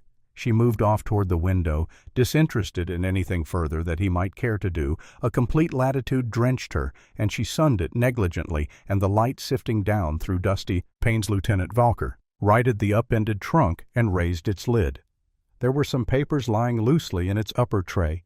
He studied them curiously until he came across a certain one that caused him to draw his breath in sharply. He folded the paper and put it in his pocket. Then he closed the trunk. His manner as he approached Mrs. Endicott was implacably stern. "I want you to tell me," he said, "just where about this house you have hidden." Marge Miles, Chapter 29, 630A. As is. Mirage. Mrs. Endicott stared sharply at Lieutenant Valcour. She was suddenly tensely alert. "I think," she said, "that you have gone mad. Do you still maintain the pretense that when you were on the sill of your window and looking toward your husband's room, you saw nobody on the balcony?" "There is no reason why I should alter the truth. I shall be as patient with you, Mrs. Endicott, as you have just been with me. Listen carefully to me, please, and I will tell you why it is. I believe Marge Miles killed your husband, and why I think you have given her sanctuary after the crime, by concealing her someplace within this house. I have no alternative but to listen. Lieutenant, but you are wrong, absurdly wrong. We will start with the initial premise. Mrs. Endicott, that Marge did murder Harry Miles in that canoe episode on the lake. I know that she has been paying blackmail to her stepmother, Madame Velasquez, for a long while, probably since the time of the crime itself. Well, a woman of her type doesn't pay hush money easily. She makes very certain first that the blackmailer really has the goods on her which made it simple for your husband Herbert. Are you suggesting the fantastic idea that Herbert was trying to blackmail her people, are blackmailed into giving up more things than money? Mrs. Endicott, I'm not suggesting that your husband was after money, but I do suggest that to further some abortive purpose, Mr. Endicott held the postscript forgery that you made over Marge Miles's head as a threat. I have just found that letter in his trunk, and it is now in my pocket. Abortive purpose. Don't go on, just for a moment, please. I'm trying to make it fit. It's something along the lines of cruelty, that I'm suggesting some special cruelty, perhaps. Herbert liked to see things squirm. He was subconsciously sadistic. He probably drove her pretty far because she made up her mind to get that letter. He undoubtedly greatly magnified its importance as evidence to her, no matter at what risk to herself. I don't really believe that, when she came here last night, she had any intention at all of actually killing your husband. What she wanted was that letter. Did you let her into the house, Mrs. Endicott? Mrs. Endicott smiled a bit acidly and kept her lips tightly compressed. because if you didn't, Lieutenant Valka went on, she must have stolen a key from your husband at any rate. She was in the house here and searching for the letter in Mr. Endicott's room, sometime around 7 last night.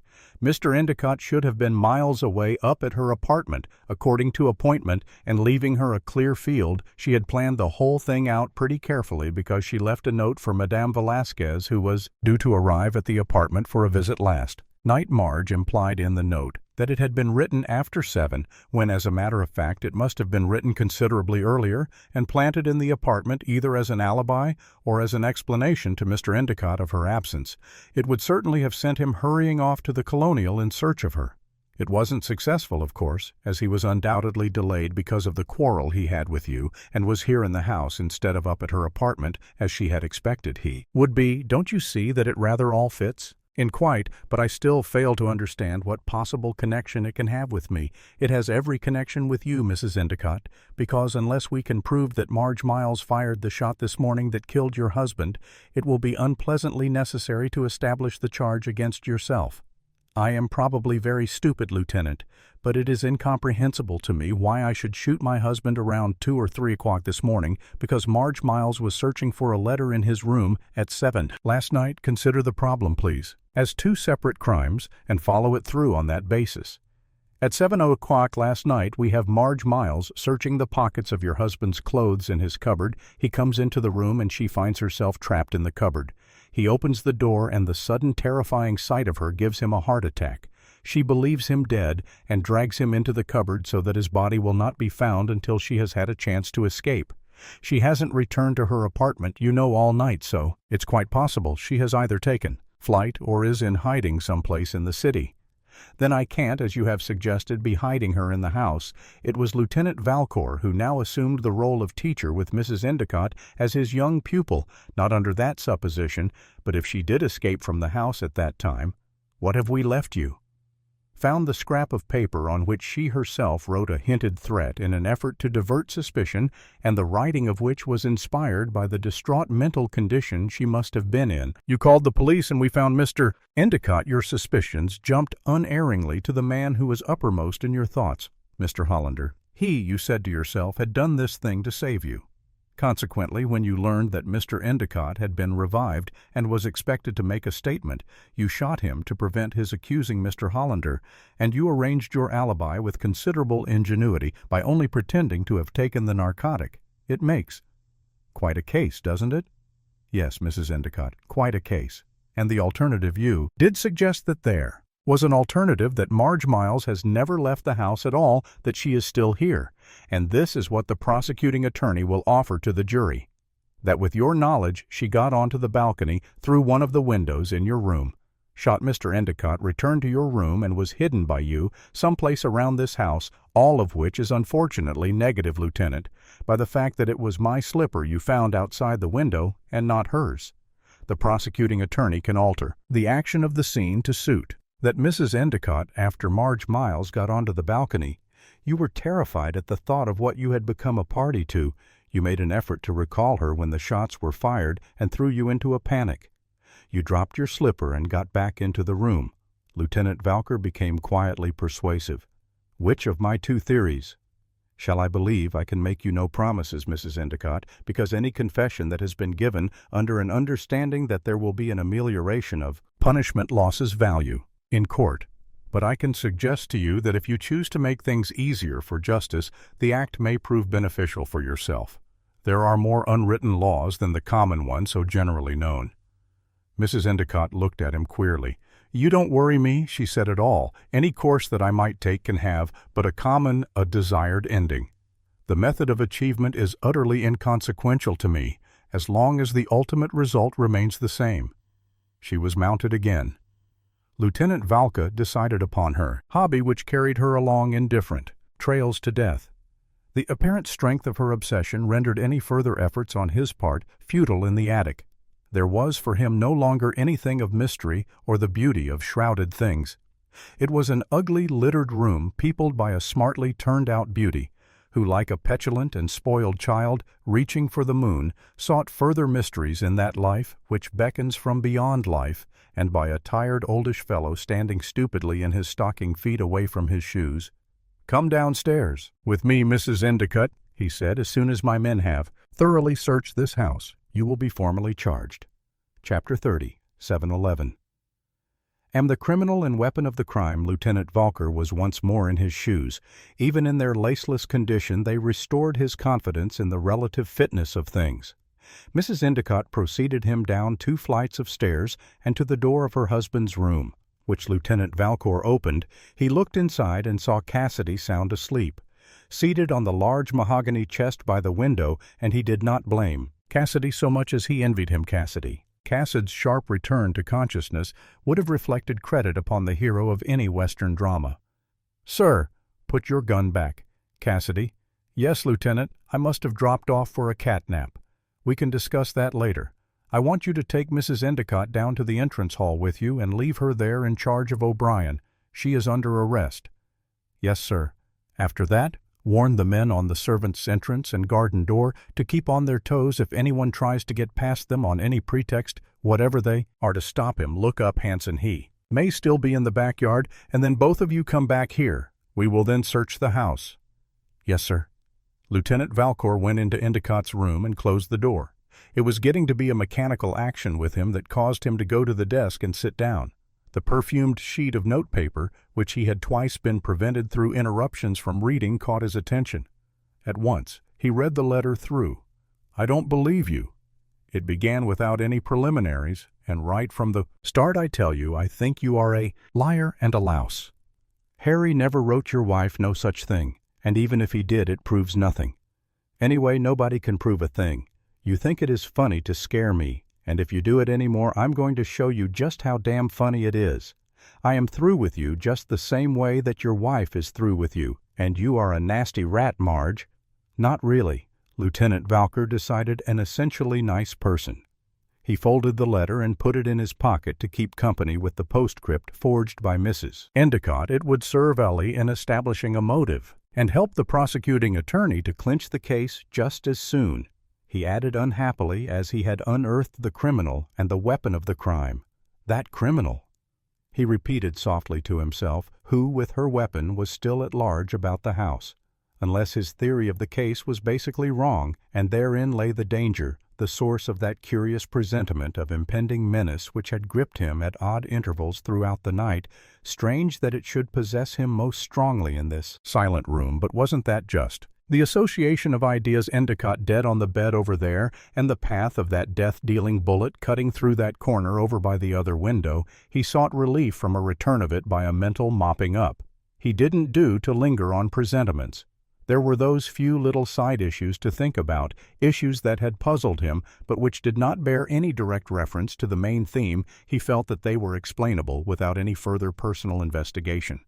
It seemed obvious to him, for example, that the reason why Mrs. Siddons had gone downstairs with her bonnet on, when the sight of O'Brien by the front door had turned her back, was a desire on her part to get in touch with Maisie's sailor husband and warn him that the crime she thought he had committed had been discovered and that the police were in the house. She had told Mrs. Endicott that she believed that she had seen him loitering about the street during the afternoon, and Mrs. Siddons would never have questioned her own ability to walk right out and find him, because if it so desired, Providence would have prearranged a suitable rendezvous. They came from that corner, really. Those definitely significant waves of warning, as insistent as the scent that had led him to find the letter from Marge Miles in the desk, but they weren't a scent, nor were they anything so definite as a letter. They were, the astonishing thought thrilled him disagreeably. Marge Miles, her personality herself, inimical nonsense. The room was empty. He forced himself to think of the two little bewilderments that had troubled him in connection with the thoroughly bewildering Roberts, that pregnant look she had given him. What had it really meant, more or less than an intense urge on her part to erase any spell of fascination which Mrs. Endicott might have cast upon him, and to plant in its place the seeds of suspicion of Roberts's own? Sowing it had been nothing more really than that now of greater inconsistency had been Roberts's suggestion of Hollander as the proper friend to stay with Endicott. For Roberts assuredly had held a fantastic passion for Endicott. Fantastic in that there was this abnormal interrelationship of his personality with that of her war-killed brother, and she had just as assuredly been convinced that a liaison existed between Hollander and Endicott's wife, There was but one solution. Roberts had never observed Hollander and Mrs. Endicott together, and she had hoped, should morning bring a meeting, that under the natural dramatic effect of the setting there might be some betrayal. A look perhaps was all she wanted to confirm her suspicions, and there could have been in her mind no thought of any real danger to Endicott from Hollander, for had there not been a nurse and 2 policemen close by on guard, then later, when Endicott was well again, Roberts could have told him the thing which she had seen. Mental fingers, that's what they were, plucking at his nerves and forming dissonances that chilled him queerly. He wasn't alone, but he must be. The room was empty. He would think of that. Mr. Smith, who lived with Hollander, did he fit in beyond one solid thump on the head only as one of the myriad side issues that cling like parasites to the trunk of each major crime? One could suppose with reasonable assurance that the supposition would later prove to be fact, that Hollander was in some gentilely illicit profession such as bootlegging, and that Mr. Smith drummed up Hollander's customers for him among the nightclubs, incidentally relieving some of the more foolish of them of their jewels. Mr. Smith might well have believed at that moment, when Lieutenant Valker went to the telephone in their apartment, that if Hollander's goose was cooked, his own might be cooked too, and a blackjack had then seemed the simplest expedient that would ensure his fading swiftly out of the picture. The room was empty. The room was empty. As for the emotional jungle of warped and sunless growths through which Endicott, his wife Marge Miles, and Hollander had all groped their illusion, drugged way to this unhappy end that lay beyond the punishment or acquittal of earthbound law. The proper tribunal for that must be found. Seated within their separate souls lies evasion's fetid depths. But had she lied, had there truly been no one on the balcony, as Mrs. Endicott had said, the shot had assuredly been fired from the direction of that window above the large mahogany chest. Above presentiments were banished before the lash of fact. The lid of that chest was not quite closed, and the object that was holding it open for the space of perhaps a half of an inch was the small black muzzle of a gun. Lieutenant Valcour's hand moved indolently toward the upper left pocket of his vest, in which there rested a flat, efficient little automatic of small caliber. He knew what had happened, that owing to his stillness. For the last 5 minutes the murderer had thought the room was empty and was attempting to escape. His hand moved more quickly, but not quickly enough. The lid opened wider, eyes aface, a little shock of alarm, of terror, all ever so much more quickly accomplished than told. The lid slammed up. "Quit it, Lieutenant, and put your hands down flat on the top of that desk. You're Marge Miles, of course." He said. He flattened his hands on the desk's mahogany surface and stared curiously at her sultry beauty as she sat on the rim of the open chest, flamboyant. That's what she was, and terribly bizarre from the effect of a shingled ripple of bleached blonde hair above her Spanish night-filled eyes. "You have put yourself in my way, Lieutenant." Her voice was as disagreeable as the clash of dishes in a cheap restaurant. "And I am going to kill you and escape." "I see," Lieutenant Valcour said politely, "that you believe in threes." "How?" "Your husband, Mrs. Endicott's husband, and now myself, 1, 2, 3. For the sake of symmetry, it is a pity that I am a bachelor." She enjoyed, for a full moment of silence, luxuriated in it, really the sense of power which she held over this man. She had always enjoyed the power exerted by her body, and it was refreshing to drink quietly for a while of this different sort of power which, through the medium of the pistol held unwaveringly in her hand, controlled the services of life and death. She would shoot him soon. Lieutenant Valcour hoped that Hansen would not blunder. He could see Hansen quite clearly now, all but pressed against the outside of the window just behind Marge Miles. So Hansen, he reflected, had found that there was a way to climb up onto the balcony from the garden down below.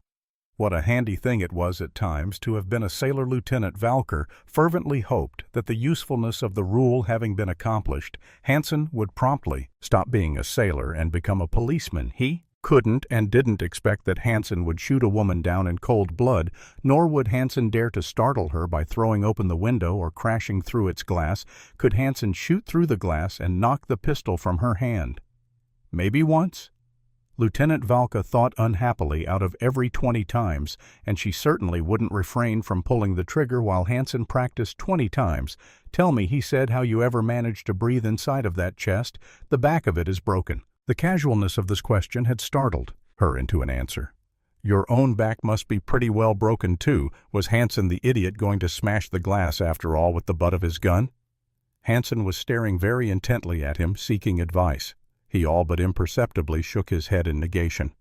And what did you have in the paper bag you carried when you came here, and from which you tore that scrap of paper upon which you wrote the misleading note? This gun you carried, the gun in a paper bag? I was smart, was I not, who would think that in a cheap paper bag? There was a gun. Not even a disciple of the fourth dimension. Hansen was aiming now at her wrist. It was absurd. He faintly shook his head again. No, no. How did it happen? That Mr. Endicott had his overcoat on, but you had his hat. I wear it for a better disguise.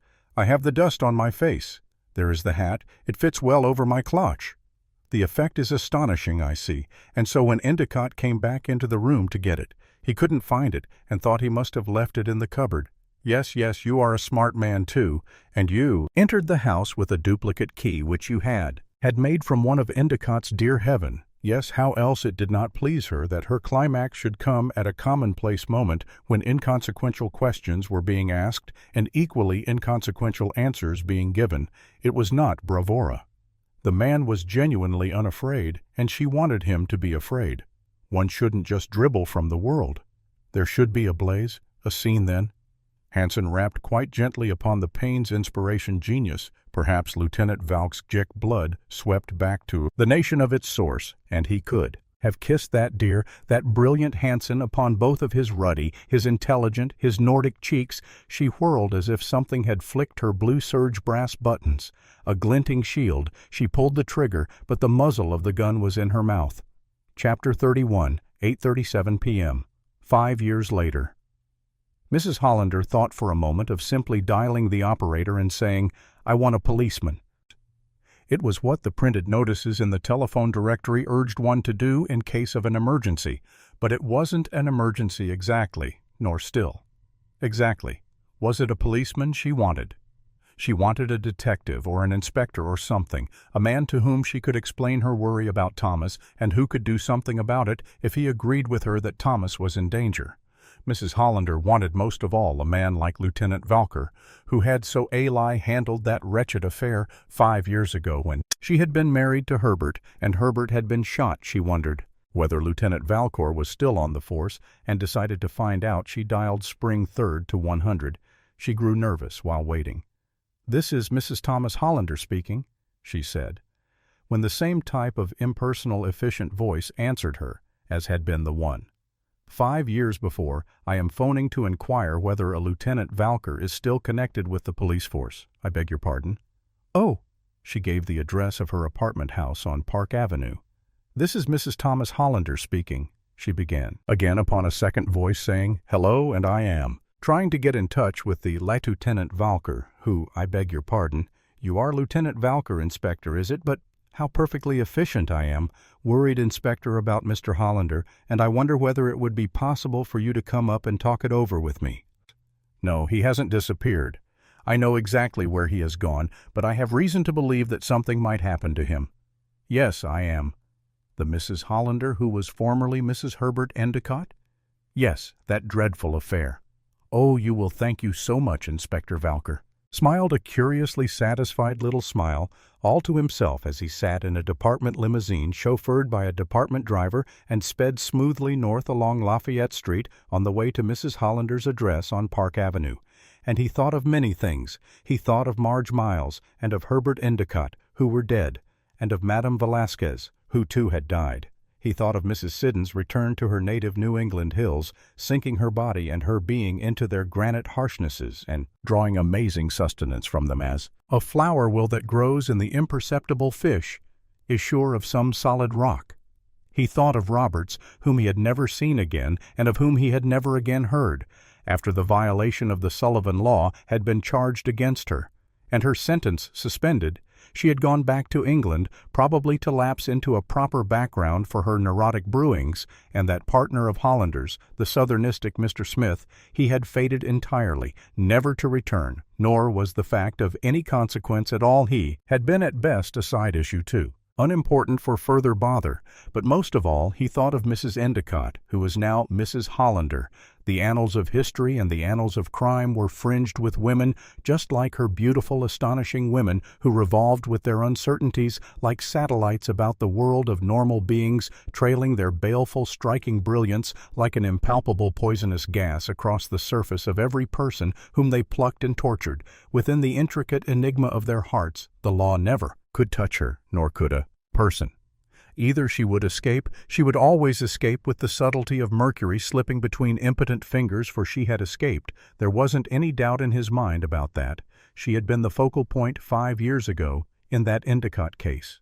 No matter what the law or men might say, her forgery of that postscript had had a deeper, a more deliberate intention than the mere breaking up of any affair between her husband and Marge Miles. It was to have been a breaking up of all of his affairs of him. She was the true murderer of her husband, and not Marge Miles. She had simply spread the powder train to a suitably lethal explosive, and had then applied the match. The movements of the others had been nothing more than gyrations performed by stringed puppets, and she had held the strings. Some of her puppets had died, committed suicide, and been killed, and it didn't matter in the least. The world was ageless. She herself was ageless, and plenty of puppets grew perennially every spring. Inspector Valcour wondered as he descended to the curb and prepared to enter the lift to her apartment, where the Thomas had become a puppet too. The final chime has struck, and the mystery of murder by the clock is laid to rest. Lieutenant Valcour's sharp mind and keen instincts have once again exposed the hidden truths lurking in the shadows. But in the world of crime and deception, justice is never guaranteed, and time never truly stops. If you enjoyed this classic detective mystery, be sure to subscribe for more thrilling tales of intrigue and suspense. Until next time, keep your wit sharp, and remember, every tick of the clock brings another mystery waiting to be solved.